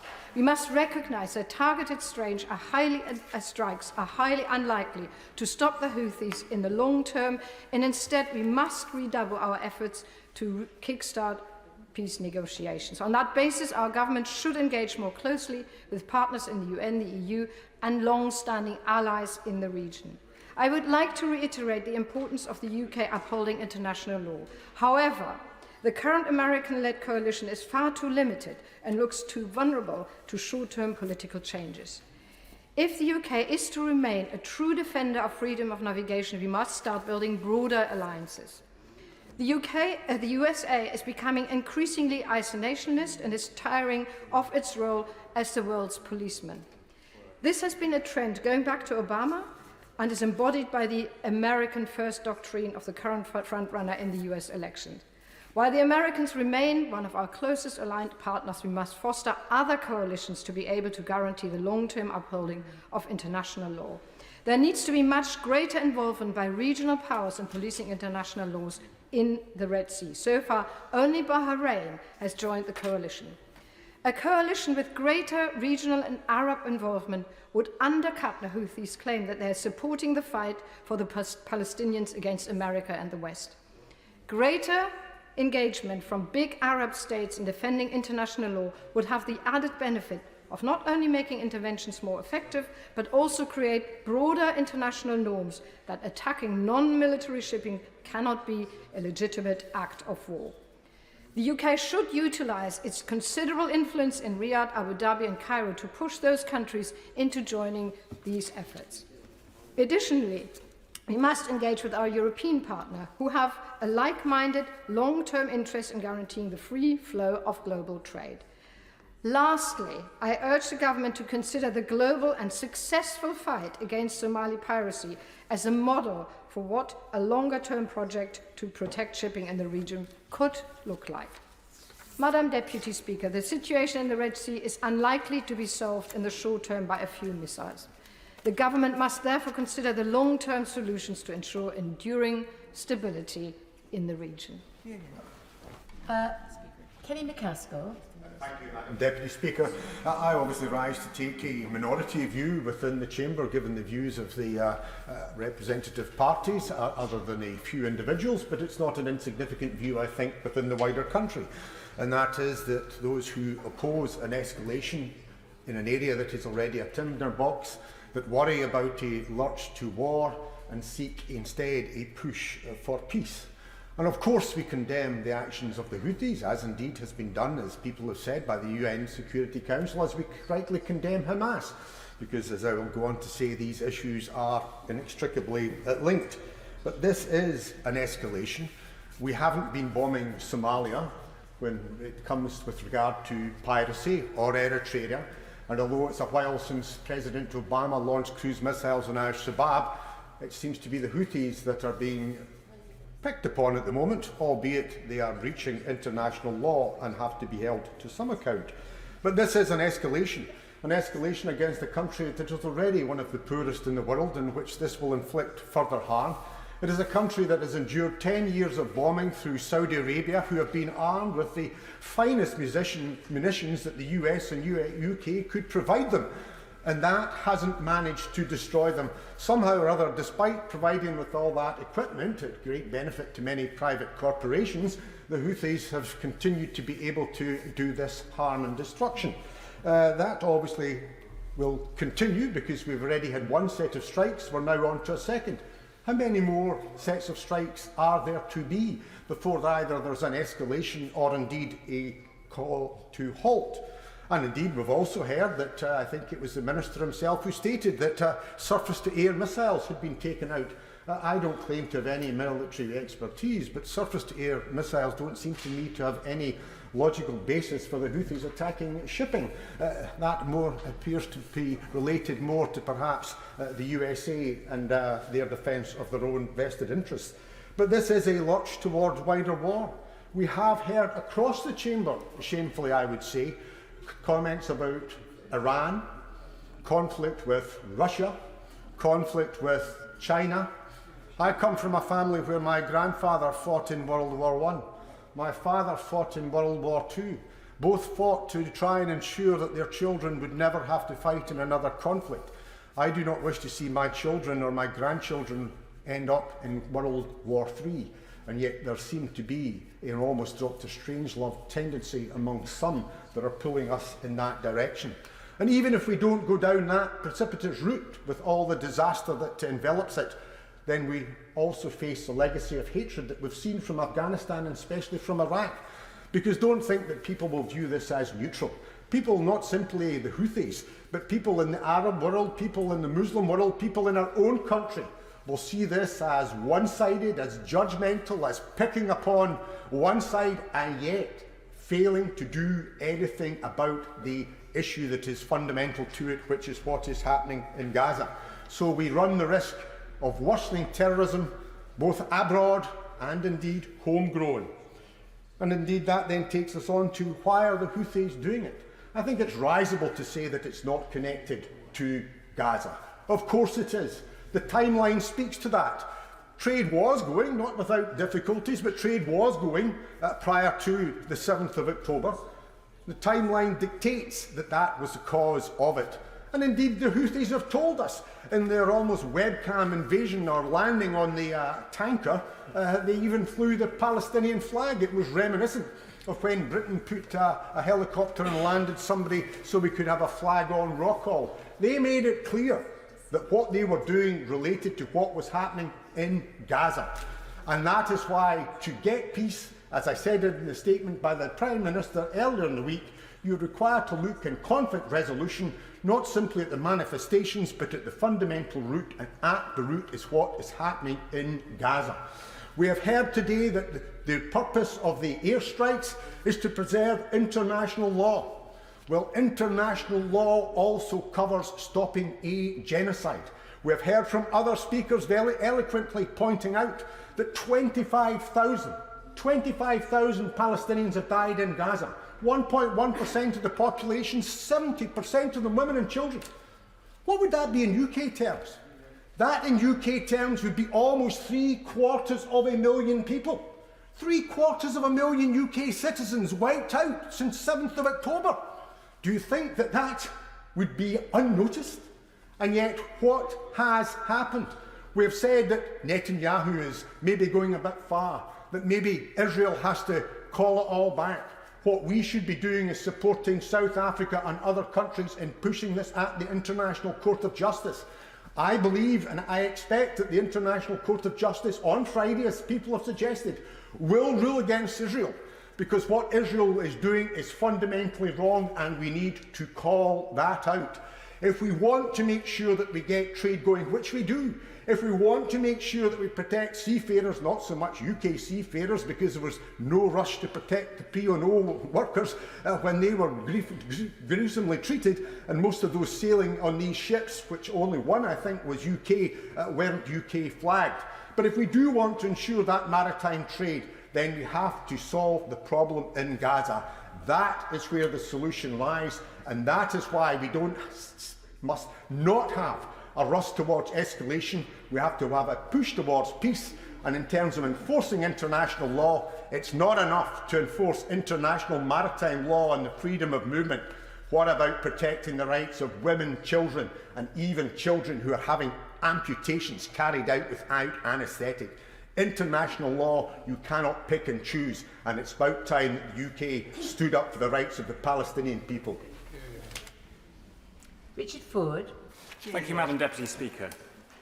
I'm grateful to the Government for granting this debate, and I'm grateful also for the Defence Secretary coming at the beginning of the debate and setting out reasons for British military action in the Red Sea region.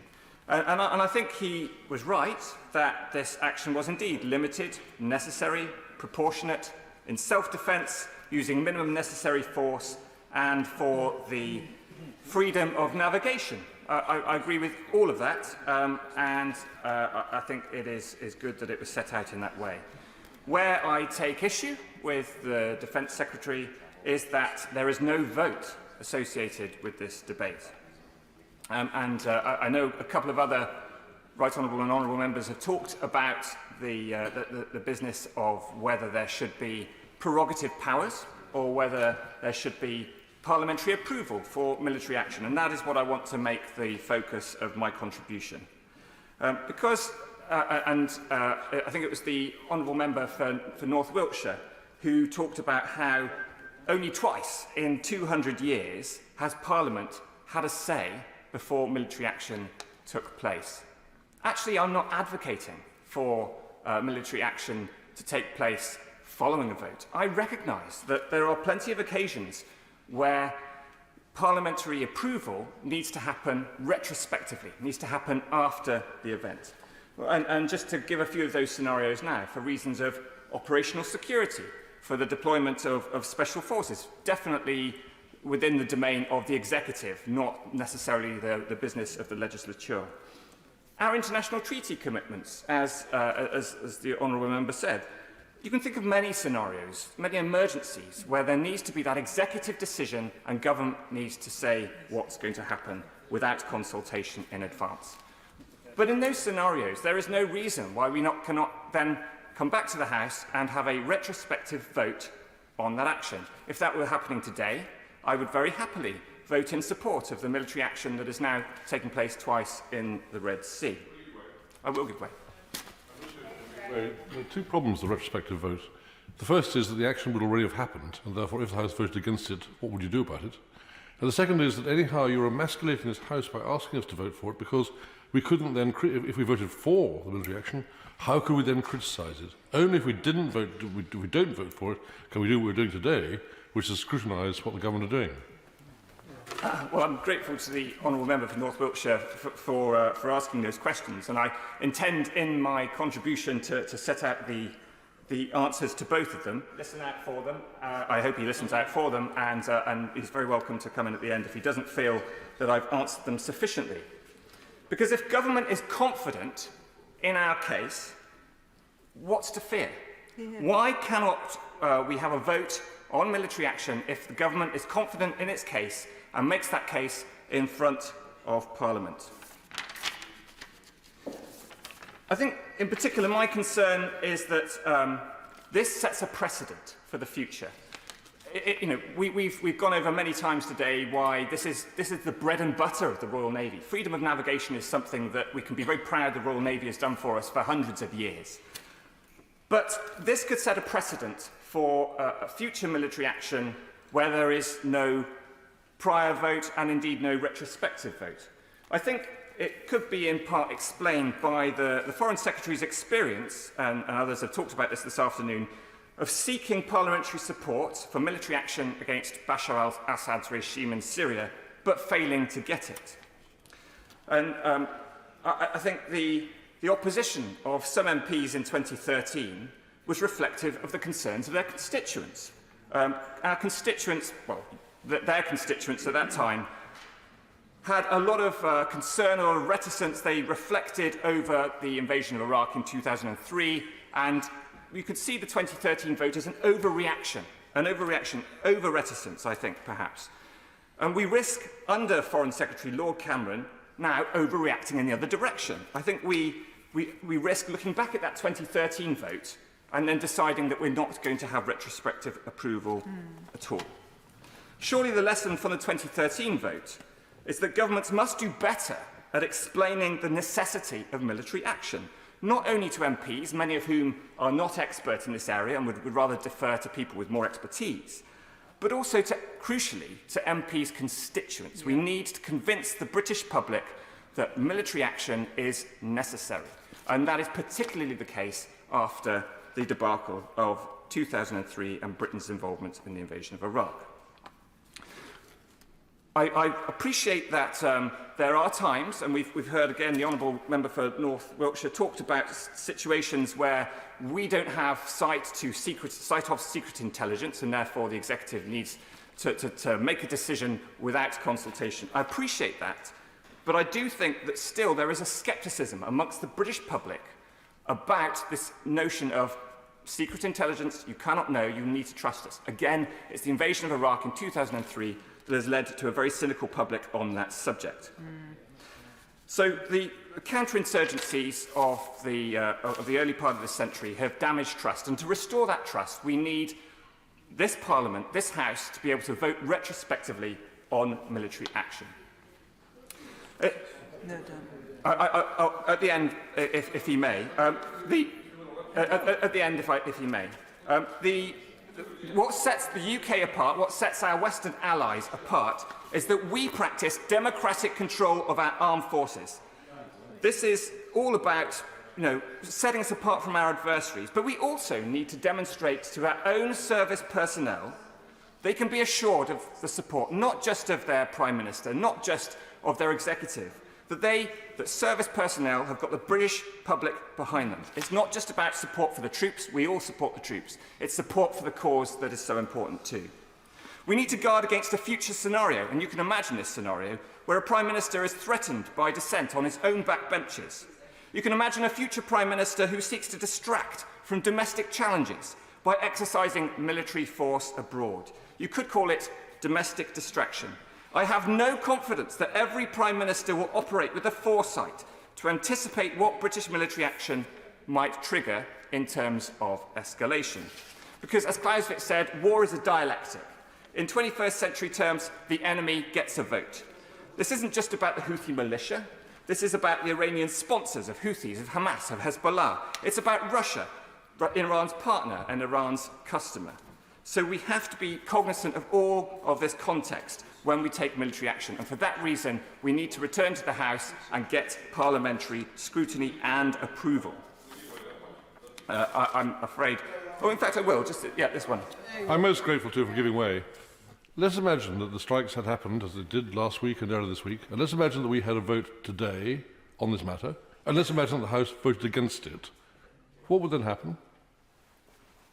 I think that the point of a retrospective vote is it gives guidance to the Prime Minister and to the Foreign Secretary on what action the British people think should be made in the future. And this is very relevant in this case, because as we've already heard, these military strikes, these two military occasions where there were military strikes, are not likely to be isolated, and we are likely to see future British military action in the Red Sea.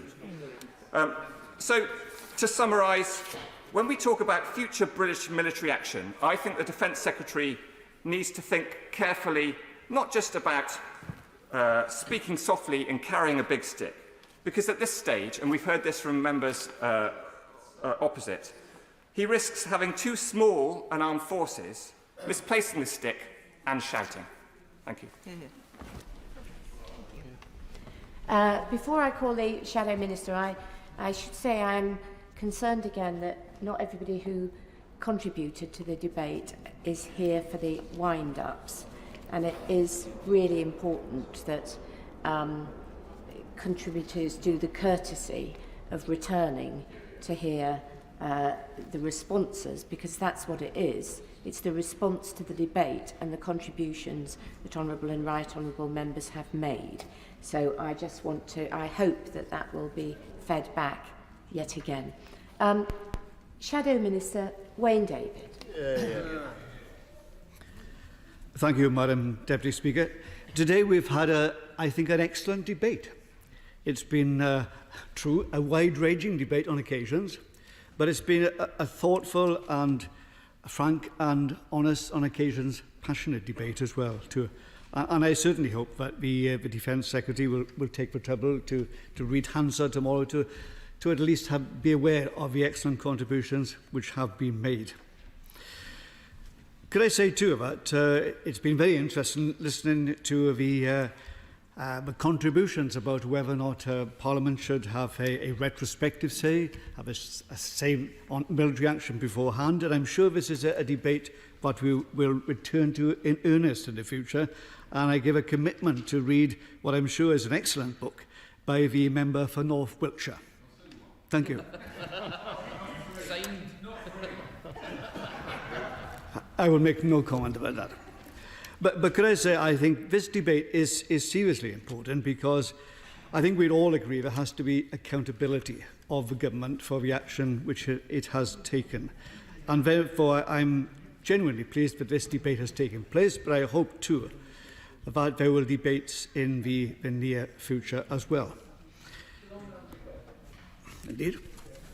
On the point of voting, which I think is ridiculous, in the Second World War, if during the bad period of the Second World War, when Churchill was very unpopular, if the vote had been taken in the House, I suspect in some occasions he might have lost.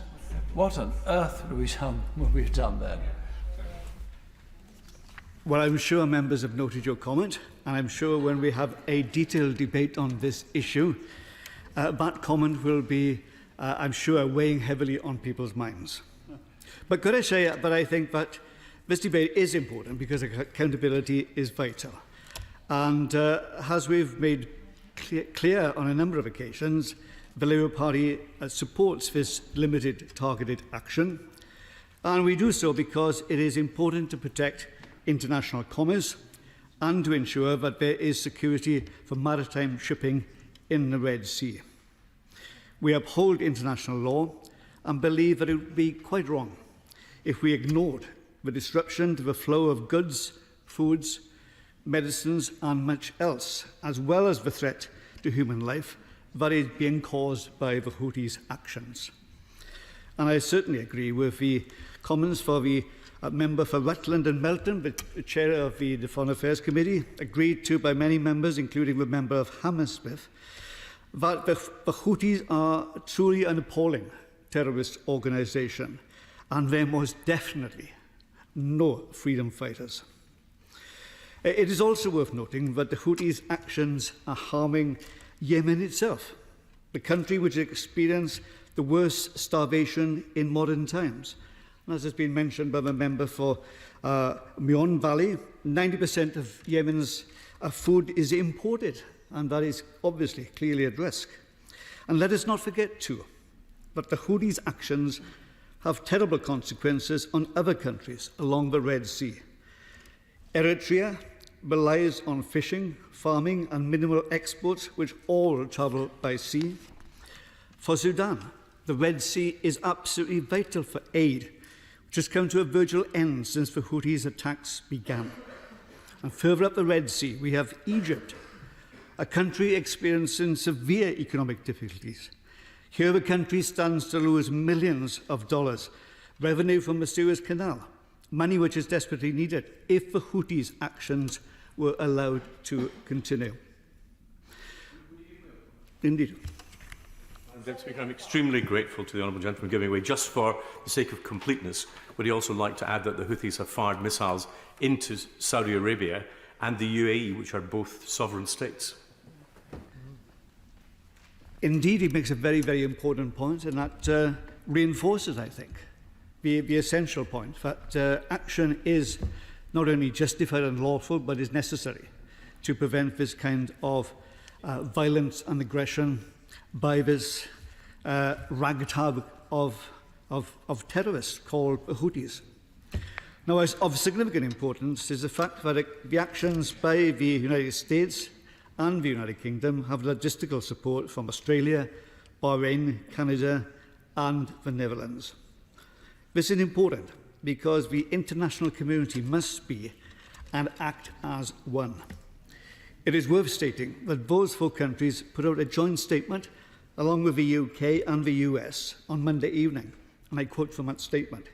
It says, "Recognising the broad consensus of the international community, we again acted as part of a coalition of like-minded countries committed to upholding the rules-based order, protecting freedom of navigation and international commerce, and holding the Houthis accountable for their illegal and unjustifiable attacks on mariners and commercial shipping." It is also important to acknowledge that the UN Security Council agreed a resolution that unequivocally condemned the Houthis' attacks. And I'm glad the member for Manchester Wellington specifically referred to that.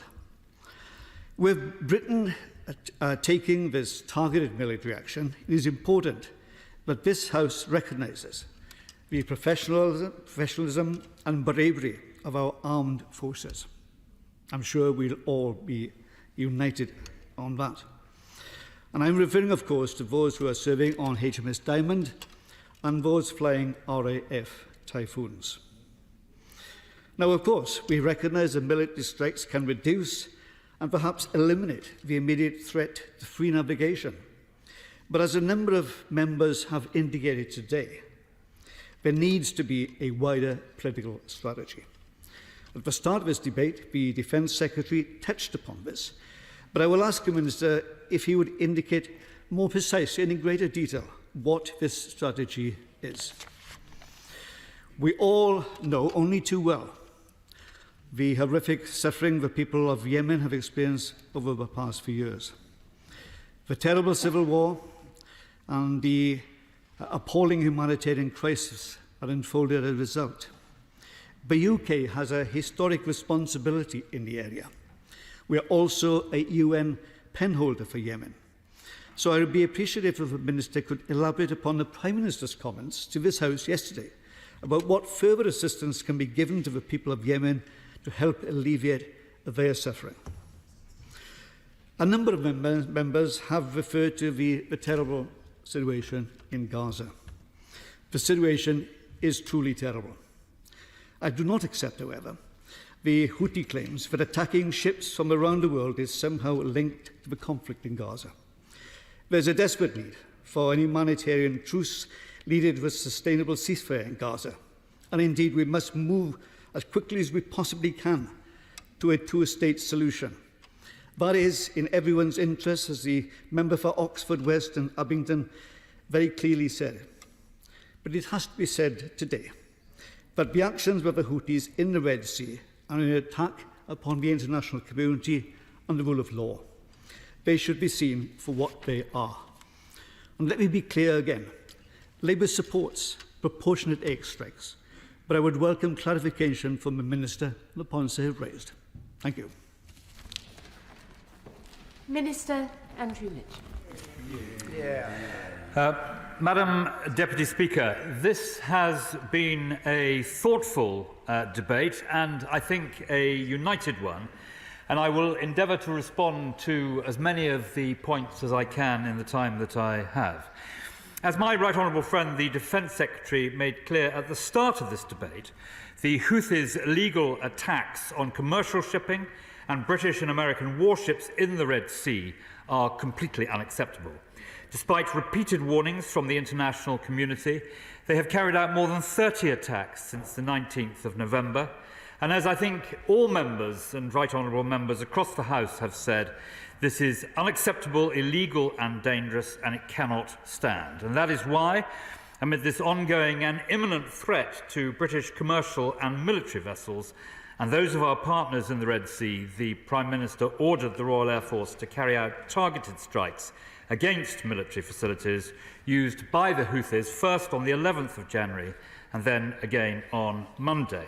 And, Madam Deputy Speaker, we acted alongside our US allies and with support from the Netherlands, Canada, Australia and Bahrain. These strikes, Madam Deputy Speaker, were limited, necessary, proportionate and legal. We acted in self-defence consistent with the UN Charter and in line with international law to uphold the freedom of navigation.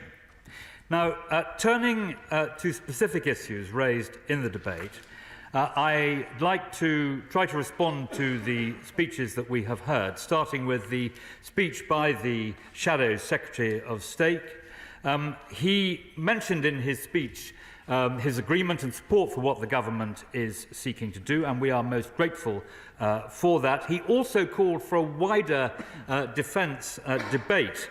And I completely take his point, but he will also accept that under the changes that took place, the government basically gave that time to the backbench committee. So the backbench committee itself is the most likely target, in addition to the government, to provide for that extra time. I will, yes. But does my right honourable friend not accept that His Majesty's government has an absolute duty to provide debates in this House in government time to discuss defence? And just to say the Backbench Business Committee may or may not do it if someone applies for a debate is not enough. We want proper debates here in government time. No, I completely accept what my honourable friend is saying, but I'm just pointing out that eating into that time has been the reform that has been made by to the backbench committees. I'd like to thank the honourable gentleman very much for his support for the government strategy on Ukraine. It is a great strength that we are. I will in a moment. It's a great strength, I think, that there is full and total unity across the House on that matter. He asked me about the two LPDs, the landing platform dock Albion and Bullock, and he asked for an undertaking that they will not be scrapped. I'm able, on behalf of the government, to give him that undertaking that neither of them will be scrapped. And I know that this will come as a relief to the great friend of many of us, particularly on this side of the House, Lord Llewellyn, who is His Majesty's ambassador to Italy and who is the honorary ship's captain on HMS Albion.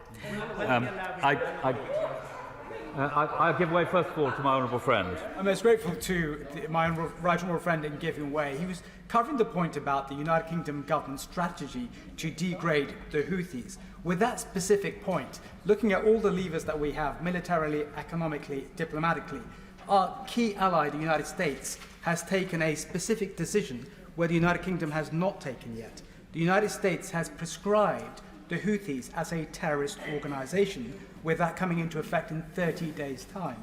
Why has the United Kingdom government not done that? Well, my honourable friend will understand that on the issue of sanctioning prescriptions, we would not give a running commentary to the House ahead of making any such announcement. So I'm not able to give him an answer to that. But I'll give away in just a moment, but I just want to finish the comments, dealing with the comments by the Shadow Secretary of State. He also asked about HMS Diamond, and will she be replaced on station? And the answer is yes, she will be replaced by HMS Richmond, but he'll accept, I hope, that I cannot give any operational details about that. He also raised the issue of Israel-Gaza, and which is adjacent to this debate, if not directly part of it. And this was similarly raised by the honourable gentleman for Hammersmith, for Manchester Withington, whose son we thank for his service, my right honourable friend for North Somerset, the honourable lady for Oxford West and Abingdon, the honourable gentleman for East Lothian, and indeed the shadow spokesman who has just spoken on these matters. And colleagues throughout the debate who've raised this point, I want to reiterate that there is no link between our action of self-defence in the Red Sea and the situation in Israel-Gaza. The Houthis are using these events in Israel and Gaza as an excuse to destabilise the region further, while the Houthis are trying to paint themselves as protectors of the oppressed. Their own track record of oppression shows them in a very different light. Britain wants to see an end to the fighting in Gaza as soon as possible. We are calling for an immediate humanitarian pause, Madam Deputy Speaker, to get aid in and hostages out, and as a vital step towards building a sustainable, permanent ceasefire without a return to destruction, fighting and loss of life. And to achieve that, we need that Hamas agrees to release all the hostages. Hamas can no longer be in charge of Gaza, and an agreement must be in place for the Palestinian Authority to return to Gaza. And while I'm on this point, perhaps I could say, particularly to the honourable gentleman for East Lothian, just a word or two about the reference to the ICJ. The government believes that the referral by South Africa to the International Court of Justice is unhelpful, but of course we respect the role and independence of the ICJ. What I can say to the House, particularly on Holocaust Memorial Day today, is that the suggestion that Israel is engaged in genocide against the Palestinian people is both wrong and profoundly offensive. And may I make that clear on Holocaust Memorial Day, that we remember the genocide also in Rwanda in 1994, in Bosnia in 1995, in Sudan in 2003, as well as in Cambodia in the 1970s. And if I may, Madam Deputy Speaker, update the House, the ICJ has announced during the course of this debate that they will deliver their decision on South Africa's request for provisional measures at 12 o'clock UK time on Friday the 26th. Now, if I may return to the excellent speeches made by so many of my honourable and right honourable friends and honourable members opposite, I will turn first to the speech by the chairman of the Foreign Affairs Select Committee, But before I do that, I shall give way to my right honourable friend. My right honourable friend, the Minister, is, as always, the model of courtesy. For the avoidance of any lingering doubt, and I'm sure this can be avoided because I'm getting very positive signals from the Defence Secretary sitting to his left, would he like to confirm that HMS Albion and HMS Bulwark, whose planned out-of-service dates are 2033 and 2034 respectively, not only will not be scrapped ahead of time, but will not be mothballed either? He is absolutely right to detect the supportive view of the Secretary of State for Defence while he was speaking. Now, if I may now return to... I give way to my honourable friend. As a former serviceman, I have a simple view that quantity has a quality all of its own. He would say that. So can the Minister please assure the House whether or not the FCDO has asked the MOD for additional platforms to be sent to the region with a view to both offering deterrence against aggressors and also ensuring safe passage of British shipping? Well, my honourable friend will have heard the words of the Prime Minister explaining both what the strategy is and how we are implementing it. And I can tell him that the Foreign Office and the Ministry of Defence are perfectly joined in every sense in pursuing that strategy. So turning to my honourable friend for Rutland and Melton, who in these matters, of course, is something of a poacher turned gamekeeper, or maybe it's a gamekeeper turned poacher, because she was previously a distinguished member of the diplomatic corps. She spoke and delivered trenchant support for our actions. She spoke up for Arab-led initiatives in the region. And I thank her very much also for agreeing to organise a workshop on Iran in the House of Commons for half a day. Turning to the honourable gentleman for West Dunbartonshire, he asks who we are listening to, and the answer is we are listening to the House, and he will have heard today a House united. He set out the challenges facing the defence budget, and there are many people in the House who will understand and agree with him that the challenges are significant, but we are tackling those challenges. I will in a moment. My honourable friend for Elmet and Rothwell spoke warmly and rightly about the Royal Navy. We thank him for his support, and he gave us the House a geopolitical discourse, in particular on the challenges to the global food chain, and the whole House will have heard what he said. My honourable friend for North Wiltshire reminded us of the excellence of his book, and we authors must stick together. And he also explained, as the Prime Minister did, why Parliament was not consulted in this set of circumstances, a point that was then also visited by two honourable gentlemen opposite, and to which I will come in a moment. I give way to the honourable gentleman. I'm very grateful for the Minister for giving way on a point of listening. There has been concern about a change of registration or vessels going through the Red Sea, notably those changing to the People's Republic of China. If he can't give me an answer today, maybe he might want to write to the Defence Committee, or indeed the Chair, who is sitting in their place, about how many vessels, merchant fleet, are changing from their country of origin to become registered within the People's Republic of China, and if Chinese vessels registered in the People's Republic have been targeted. He asked me a detailed question, Madam Deputy Speaker, and both the Secretary of State for Transport and the Secretary of State for Defence will have heard what he has said, and I'm sure they will be happy to write to him. My honourable friend, the Right Honourable Member for North Somerset, spoke about the danger and the nature of the Iranian regime, and eloquently set out the threat to international maritime law. And as I said to our honourable friend, I cannot give a commentary on the issue of IRGC prescription, but I can tell him that we have heard the views of him and other right honourable and honourable members. Will you give way enough? I will. Yeah. Thank you, Madam Deputy. I'm very grateful to my right honourable friend for giving way, but he also will recall that I mentioned on several occasions now why were Iran Air still flying from Heathrow and why are Iranian banks still trading in the City of London. Separate issues, but nonetheless important alongside the prescription issue. Well, I will ensure that my right honourable friend has a detailed answer on where we stand on both those two issues. The Honourable Lady for Oxford West and Abingdon spoke movingly and also compellingly, as I think the whole House agrees, about the importance of the two-state solution, not just being in the interests of Israelis and Palestinians, but of the wider region and of all of us here in the UK. And my honourable friend for Meon Valley gave powerful warnings about the dangers of starvation in Yemen, and also a point echoed by the honourable gentleman for Caerphilly.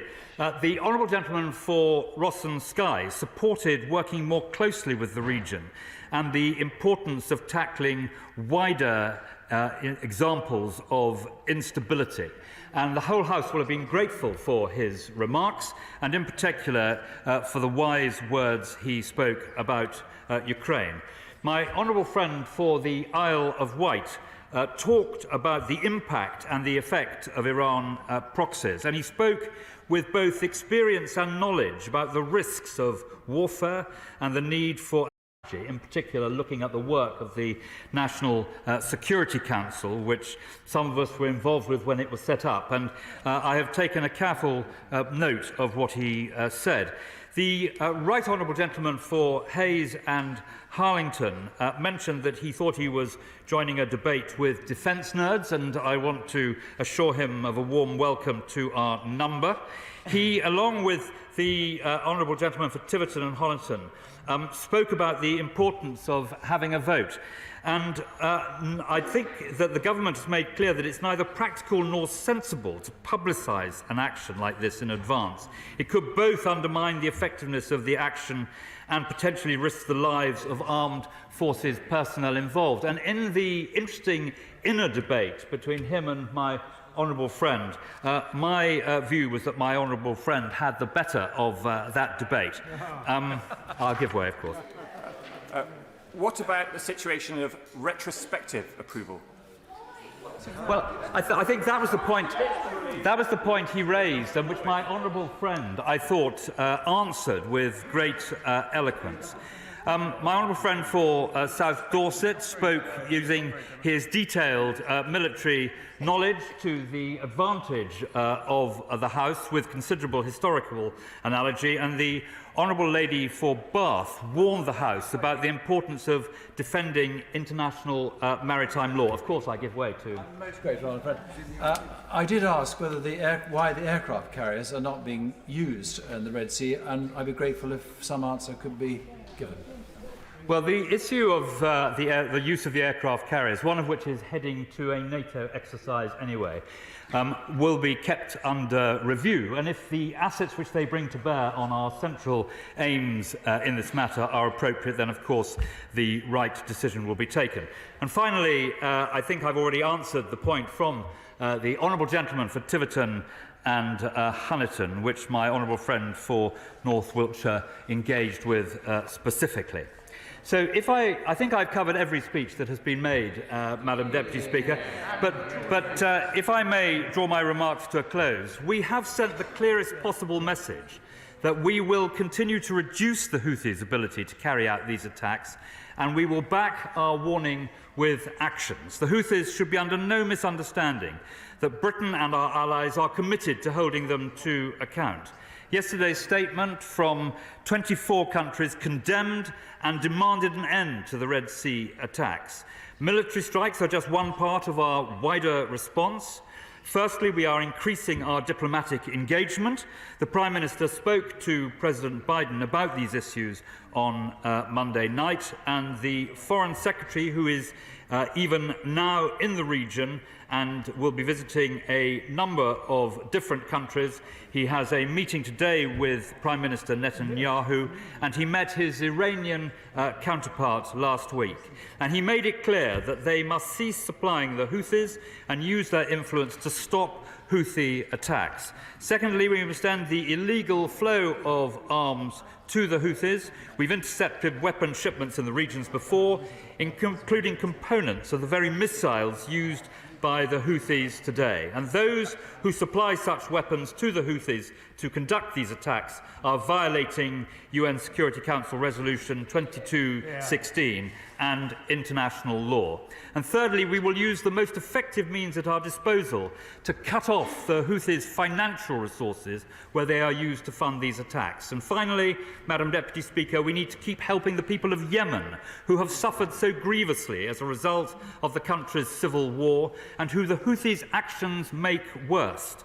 And we will continue to deliver humanitarian aid and support a negotiated peace in that conflict. That is the position, Madam Deputy Speaker, and ministers are absolutely committed to keeping the House fully informed as the House sees fit. Thank you. The question is that this House has considered the situation in the Red Sea. As members that opinion say aye. Aye. Of the contrary, no. I think the ayes have it. The ayes have it. And so we come to motion number 6 on Church of England General Synod measures and motion number 7 on Church of England General Synod measures. Andrew Selous to move. I beg to move. The question is, as on the order papers, members that opinion say aye. Aye. Of the contrary, no. I think the ayes have it. The ayes have it. Petition, Afzal Khan. Thank you, Madam Deputy Speaker. I rise to present this petition urging the government to call on Israel and Hamas to implement an immediate ceasefire in Gaza and for the immediate release of all hostages. Over the last 4 months, Gaza has been subject to unrelenting bombardment, which, following almost 2 decades of siege, has created a humanitarian crisis. Almost 100,000 Palestinians killed and injured by the Israeli military, and millions more have been displaced and are subject to severe shortages of food, medicine, water, and aid, with no end in sight. The petitioners therefore request that the House of Commons urges the government to call on Israel and Hamas to implement an immediate and sustained ceasefire to prevent further bloodshed and damage, so that a peaceful two-state solution may be achieved in Palestine and Israel. And the petitioners remain, etc.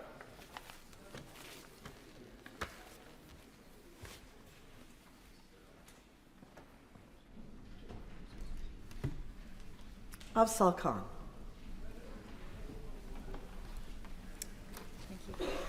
Petition, ceasefire in Gaza. Thank you. I beg to move that this House do now adjourn. The question is that this House do now adjourn. Mr. Martin Doherty-Hughes. Thank you, Madam Deputy Speaker. I didn't know it was that popular with members of the government backbenches. I think there may be... Thank you. Point of order. No, we're not having any of that. That is not fair. The honourable gentleman is popular, and it's very good that there are so many people here to listen to him. We'll tell him later why. Martin Doherty-Hughes. Thank you, Madam Deputy Speaker. I'm very grateful for the opportunity that Mr Speaker has given to raise an issue that I think we can all agree deserves wider attention and scrutiny. And I don't think I've ever done an adjournment debate on a Wednesday, or one so well attended, I have to say. And I don't think I've ever done an adjournment. I'm so glad to have to be, would be actually done relatively a decent hour, because I do know there's something happening after this adjournment debate within this very chamber. Now, I want to start with the debate with an appeal to the front bench of the government, and also to anyone else who might be thinking of intervening. Now, it is clear I'm a member of the Scottish National Party, and this is a debate that does concern the UK's nuclear enterprise. On this level, I think it might be fairly predictable, but I hope in preparing for this debate that the Minister, I hope, has left all the kind of customary, usual stuff reserved for SNP MPs discussing the nuclear weapons in this place. I do hope he's left them at home or in the MOD, because it may be tempting to play to our bases in terms of this debate and to paint this as yet another, forgive me for saying it, Madam Deputy Speaker, and close to Burns night, haggis-munching, bus-bagpipe whinging again. But I hope we can all agree the trigger for this debate was some very serious allegations from a senior official And I think people across these islands who live beside or in the vicinity of nuclear-regulated sites deserve to hear a response to these allegations. And also glad to see the Shadow Secretary of State is in his position as well. Not right now, but if you just allow me for a moment. Now, I have to say, I'm going to set aside my own and my party's well-known and understood standpoint on the morality and utility of the nuclear enterprise to focus on the specifics of the allegations made in the blog of the 30th December by a well-known former adviser, Dominic Cummings. And I hope that the Minister will reciprocate and show the House the respect it deserves. And as another small caveat, let me make it clear from the outset that I understand, Madam Deputy Speaker, three things about Dominic Cummings. That he certainly has his own well-published agenda when it comes to issues around the civil service, especially around civil service reform, that he is demonstrably not as clever as he actually thinks, and finally, that he has also been known to present dead cat arguments as a distraction from his own shortcomings. In this instance, that the Prime Minister chose not to rehire him as an adviser. I'll give way to my right honourable. I thank the honourable gentleman for giving way. The honourable gentleman and I will have different opinions about nuclear ability, and I believe we should have it. The honourable gentleman says no, but on this issue I think we agree in relation to safety. Does the honourable member not recognise that our need for nuclear defence is imperative to the security of this nation to fulfil international obligations, and yet this cannot be achieved without substantial investment? However, this is not optional. The money must be found, and found now, to ensure nuclear safety, but equally important, nuclear ability. My answer to the honourable gentleman is he might as well stay for the rest of the adjournment debate to find out my point on that. I have to say about Mr Cummings, Mr Cummings' former role and the nature of the allegations, Madam Deputy Speaker, he made are such that it is frankly bizarre, at least from my perspective, that the only attempt to scrutinise them is not in front of a parliamentary committee, but in what, frankly, is usually the graveyard spot of parliamentary business. Parliament, I would say, Madam Deputy Speaker, I guess, is sovereign in everything apart from the nuclear enterprise. Now, I am afraid going to quote Mr Cummings' blog quite extensively here today, and I would hope that the Minister would have already read it, but it is important to have it read into the record of the House. There are two principal aspects I would like the Government to respond to. Firstly, the state of the defence nuclear infrastructure across these islands, and then a decision-making process in the civil service and how this relates to democratic oversight. Now, I should also say, before the Minister uses up time from his response to say it, I am not expecting in any shape or form for the Minister to comment on operational matters. And I understand that much to do with the nuclear enterprise cannot be discussed publicly. So let us begin. Unfortunately, Madam Deputy Speaker, I cannot leave out all the internal party machinations of the Conservative Party's psychodrama, as some of it, I'm afraid, is quite pertinent.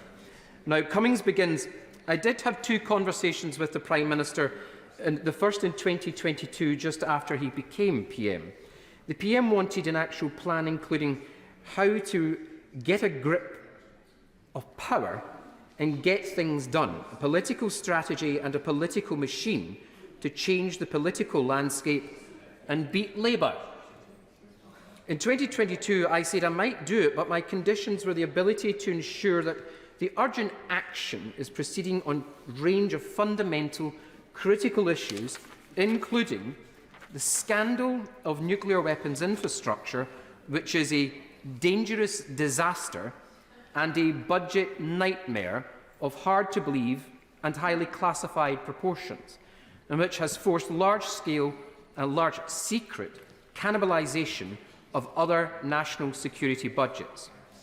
Now, building defences for natural and engineered pandemics, the scandal of MOD procurement ignored despite, even because of, the biggest war in Europe since 1945, AI and other technological capabilities, the broken core government institutions, including the dumpster fire of the Cabinet Office.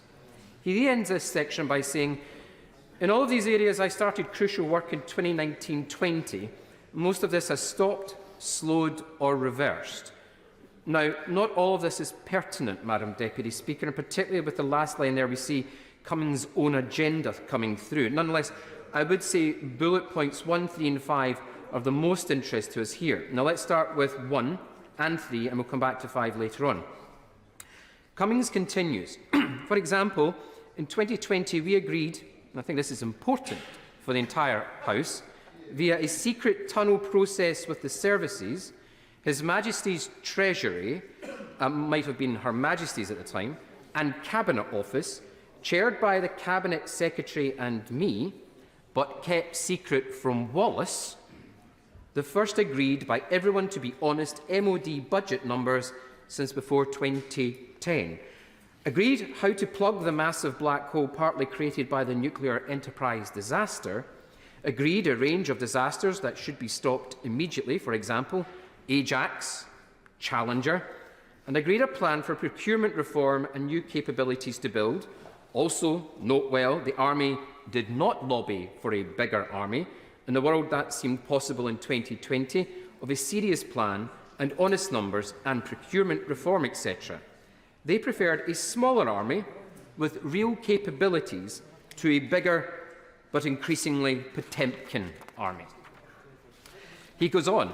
Instead, the MOD has been allowed to pocket the money for the black hole, avoid stopping the disasters, continue pumping more money down the drain of legacy disasters, creating a new black hole, continue to allow critical parts of the nuclear weapons infrastructure to rot, creating further massive secret budget nightmares, as well as extremely serious physical dangers. CF the recent near disaster with a submarine. Continue, as normal, with disastrous procurement policy and practice instead of taking industrial capacity seriously. Continue sacrificing critical new capabilities to fund legacy failures. Shred the honest budget numbers and return to the fraudulent numbers. And I think most critical, Madam Deputy Speaker, and continue lying even more to MPs and media about it all. So let me repeat myself, Madam Deputy Speaker. I do not expect the Minister to comment on operational matters or give away classified information. But can we at least agree these are serious allegations of both a specific and more general matter? Specifically, when summing up, I wonder if the Minister can comment on the suggestion that the nuclear enterprise is causing the large secret cannibalisation of other national secret budgets. To add a little bit of context, and while it should be tempting to pass this off as a ranting of a former jilted senior adviser, this tallies actually with a lot of what we've heard from recent National Audit Office reports. Now, the last Audit Office report received just in December not only revealed the plan was unaffordable, that the MOD acknowledged this fact, that this funding gauge could range between, or gap should I say, could range between 7.6 and 29.8 billion, but that the nuclear and Royal Navy costs show the greatest increase compared with 2022. The Navy, of course, being the service which is responsible for the continuous at-sea deterrent. Furthermore, in paragraph 16 of the report, key findings, it stated quite clearly that the creation of a ring fence around nuclear funding helps protect the MOD's highest defence priority, but puts greater pressure on programmes not included in it. So I wonder, in summing up, will the Minister acknowledge that the ring fencing is putting pressure on the rest of the conventional budget, and if so, do they think it's sustainable? And will they be able to tell the House what plans the Government has to mitigate the dead hand or the dead hand of ring fencing? There is, of course, Madam Deputy Speaker, I think, an unfortunate logic to this nuclear ring fence within the Government's, I think, well-intentioned ring fence around defence spending, be it at 2 or 2.5%. At this moment, every penny spent on the nuclear enterprise is a penny less spent on conventional assets, at a time when conventional threats are proliferating, a point I made in this very place not a few hours ago. Now, Cummings adds a dash of colour to the NAO's necessarily black and white findings about MOD mismanagement and dysfunction.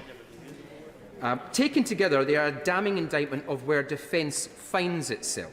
And it's something of a shame there is something of a taboo of actually discussing the contribution of the nuclear enterprise to this predicament, because there are undoubtedly massive consequences and contingencies that need to be developed surrounding a large transition, as one of the nuclear enterprises undertaking just now. We know this because HMG already went through a similar translation through the resolution to Vanguard. We also know because of the excellent and the definitive official history of the Royal Navy Submarine Service, written by Peter Hennessy and, of course, James Jinks, a book I would recommend to members, The Silent Deep, released in 2015, that there were extensive plans made for worst-case scenarios during that transition, including, and I quote, Madam Deputy Speaker, moving a Polaris submarine into Loch Long, where it would dive and remain in a static location on quick action alert. Now, again, I am not asking the Minister to comment on operational issues, but there is a pattern emerging of events and scenarios which are consistent with reports and papers written by nuclear analysts dealing with the consequences of an ageing platform with the backdrop of a defence budget put under pressure by an increasingly dire economic situation. Now, whether it's by the accident involving a Vanguard-class submarine, which we spoke about in this place in November, an accident Cummings attributes to poor infrastructure, or a rather pitiful sight in September of another Vanguard-class boat returning to Naval Base Clyde in September, looking rather worse for wear for only the MOD to release a statement praising the crew for the longest SSBN patrol. Something, I'm afraid, doesn't quite add up. Now, I know we can sometimes stray too close to specifics, and I want to get back to another aspect of the Cummings blog, and one which was, if anything, more worrying for me, and which brings us into the parliamentary aspect of the title of this evening's debate. This paragraph states, since we left, Number 10 has allowed even more and even encouraged all of this. The cycle of disaster, cheat, lie and classify even more has continued through successive defence reviews. For example, the infamous Headwood wedge, overseen by Haywood, Osborne and Macpherson in 2015. We drew a line under this systematic lying and delusion in 2020, and after I left, the line was immediately deleted and business as usual has continued. The system is preparing to give Starmer the same horrific choices on above strap 3 yellow paper and continue to cycle of classify, punt and lie, with everything becoming even more hollow Potemkin as a result. There is a lot, Madam Deputy Speaker, for us to focus on the idea that systems, as he says, is preparing to give Starmer, as I said, that same situation. And it's nothing more than an insinuation that there are, it seems, senior members of the civil service, according to Cummings, and according to Cummings, the armed forces, who are planning to manipulate an incoming Prime Minister, and one whose recent polls are to believe will have a significant mandate. Not only that, but they have used the protocols and security around the nuclear enterprise to manipulate the current Prime Minister and his predecessors, along with seeking to remove any aspect of cabinet decision-making by excluding the then Defence Secretary from these discussions. Now, as I have said, and my party do not agree with this or with previous government's policies around nuclear weapons, regardless, this is not the debate we are on the topic of debate tonight, but about the way His Majesty's government implements its own declared policy. But it's unfortunate but inescapable reality about the nuclear enterprise that many of the discussions around it cannot be held. And I will come to a conclusion. The Minister can get his 10 minutes, don't worry, and then his photograph, don't worry. The whole number of discussions must therefore be taken in an increasingly tight series of concentric circles. The one fig leaf for our parliamentary democracy has always been that, at the end of it all, there is an element of democratic oversight in the Prime Minister, Defence Secretary and, on occasion, Foreign Secretary having input into the nuclear strategy. So, yes, I will. I'm not interrupting. I am momentarily interrupting the honourable gentleman. Look, it's simply rude to talk. If whispering has to be done, then whisper. But it's really just rude to talk. Martin Doherty-Hughes. Getting late to my honourable friend, Madam. I congratulate my honourable friend on securing this debate on what is a really crucial issue. He talks about the secrecy around this whole issue, and I wonder if he'd know of my the response the MOD gave to my most recent questions on safety at its nuclear bases. It confirmed an alarming trend, with the number of incidents at Fastlane and Coalport jumping by a third in 2022, and figures for the start of 2023 suggesting further rises. Would he agree that we surely have a right as MPs in this place to know why safety records aren't improving, as well as the nature of these incidents and their effects on local residents and the environment? I couldn't disagree with my honourable friend at all. Of course, if any of the allegations made by Dominic Cummins, critically ones around senior government ministers, are being manipulated, are without merit, I'd be glad to hear it, Madam Deputy Speaker. Especially, or those civil servants themselves should address it directly. So let me bring my remarks to a close. The final plea for the Minister. I know people are here for their picture to be taken. It might be useful, it might be their last parliamentary one they'll ever have. But anyway, so let me bring my remarks to a close, Madam Deputy Speaker. And the final plea for the Minister to stick to the substance of some basic questions I'm asking him. And we know the opinion on the nuclear enterprise, I know that. I may make it a bit easier. Just two questions. If they don't want to address anything else that I've actually said, can the government advise what it's doing to ensure that the nuclear enterprise does not continue to exert undue pressure on the rest of the defence budget? And what safeguards are there to ensure that there remains a robust and genuine democratic oversight of all aspects of that enterprise? Minister James Cartledge. Thank you, Madam Deputy Speaker. And I congratulate the honourable gentleman for bringing this important debate this evening, Madam Deputy Speaker. It is true that we differ fundamentally on the issue of the deterrent, and indeed there is such passion and commitment to it on this side that we have a fantastic turnout this evening, Madam Deputy Speaker. The key theme of his speech is about parliamentary scrutiny, and I quote, he said, "Parliament is sovereign everywhere except in the nuclear deterrent." Well, I'll just remind him that when my right honourable friend became Prime Minister in 2016, one of the first key votes in this House was on the renewal of Trident, and the majority was 355 in favour. So, Madam Deputy Speaker, to be clear, the UK's independent nuclear deterrent is a matter of the highest priority for this government, as I say, borne out by the support from the backbenches today, and I welcome the opportunity to set out our approach and policies in this area. Our continuous at-sea nuclear deterrent is the cornerstone of our national defences and central to the government's national security strategy. We place the utmost importance on the upkeep of all of our nuclear defence infrastructure and its upgrades. Yes. To be clear, HMMB Clyde has an establishment management plan with a 40-year horizon that covers both the Fastlane and Coalport sites, and the government seeks to be as transparent as possible about our nuclear defence infrastructure within obvious national security constraints. I'm going to take one intervention from the Honourable Lady.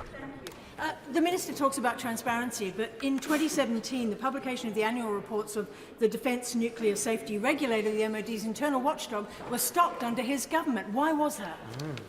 Well, I have to say to the Honourable Lady, I've enjoyed the fact that she's tabled a number of written questions on these matters, and I have always answered them as transparently as possible, setting out the full facts, and we will continue to do so. Indeed, the very point of being here is that we are transparent in Parliament about our deterrent.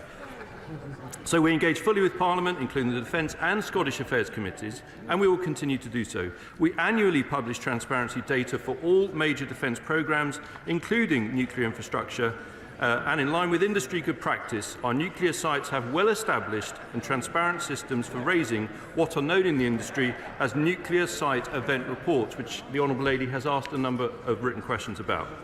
This open documentation of human error, procedural or documentation failings and equipment issues provides the strongest illustration of our commitment to transparency. More importantly, it fosters a culture of continual improvement and enhances the rigour of our collective approach to safety. Madam Deputy Speaker, the safety of our nuclear defence infrastructure is paramount. Our nuclear establishments fully adhere to current... I don't want to interrupt the Minister.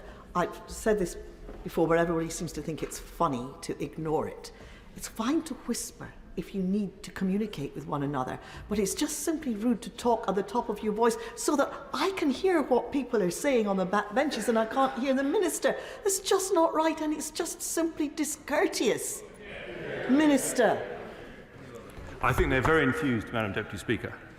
Our nuclear establishments fully adhere to current regulatory and operational requirements, and they are subject to a painstaking programme of maintenance by highly trained experts.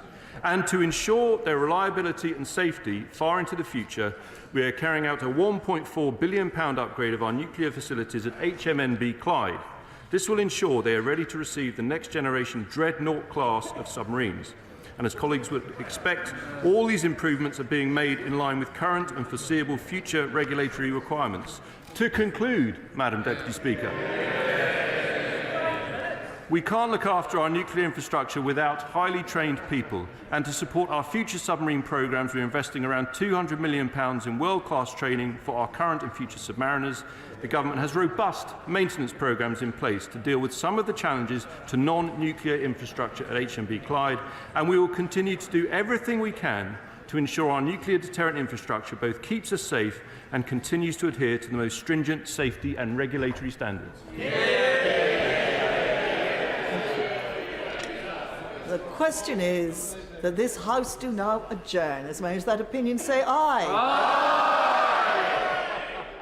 On the contrary, no, I think the ayes have it. The ayes have it. Order. Order.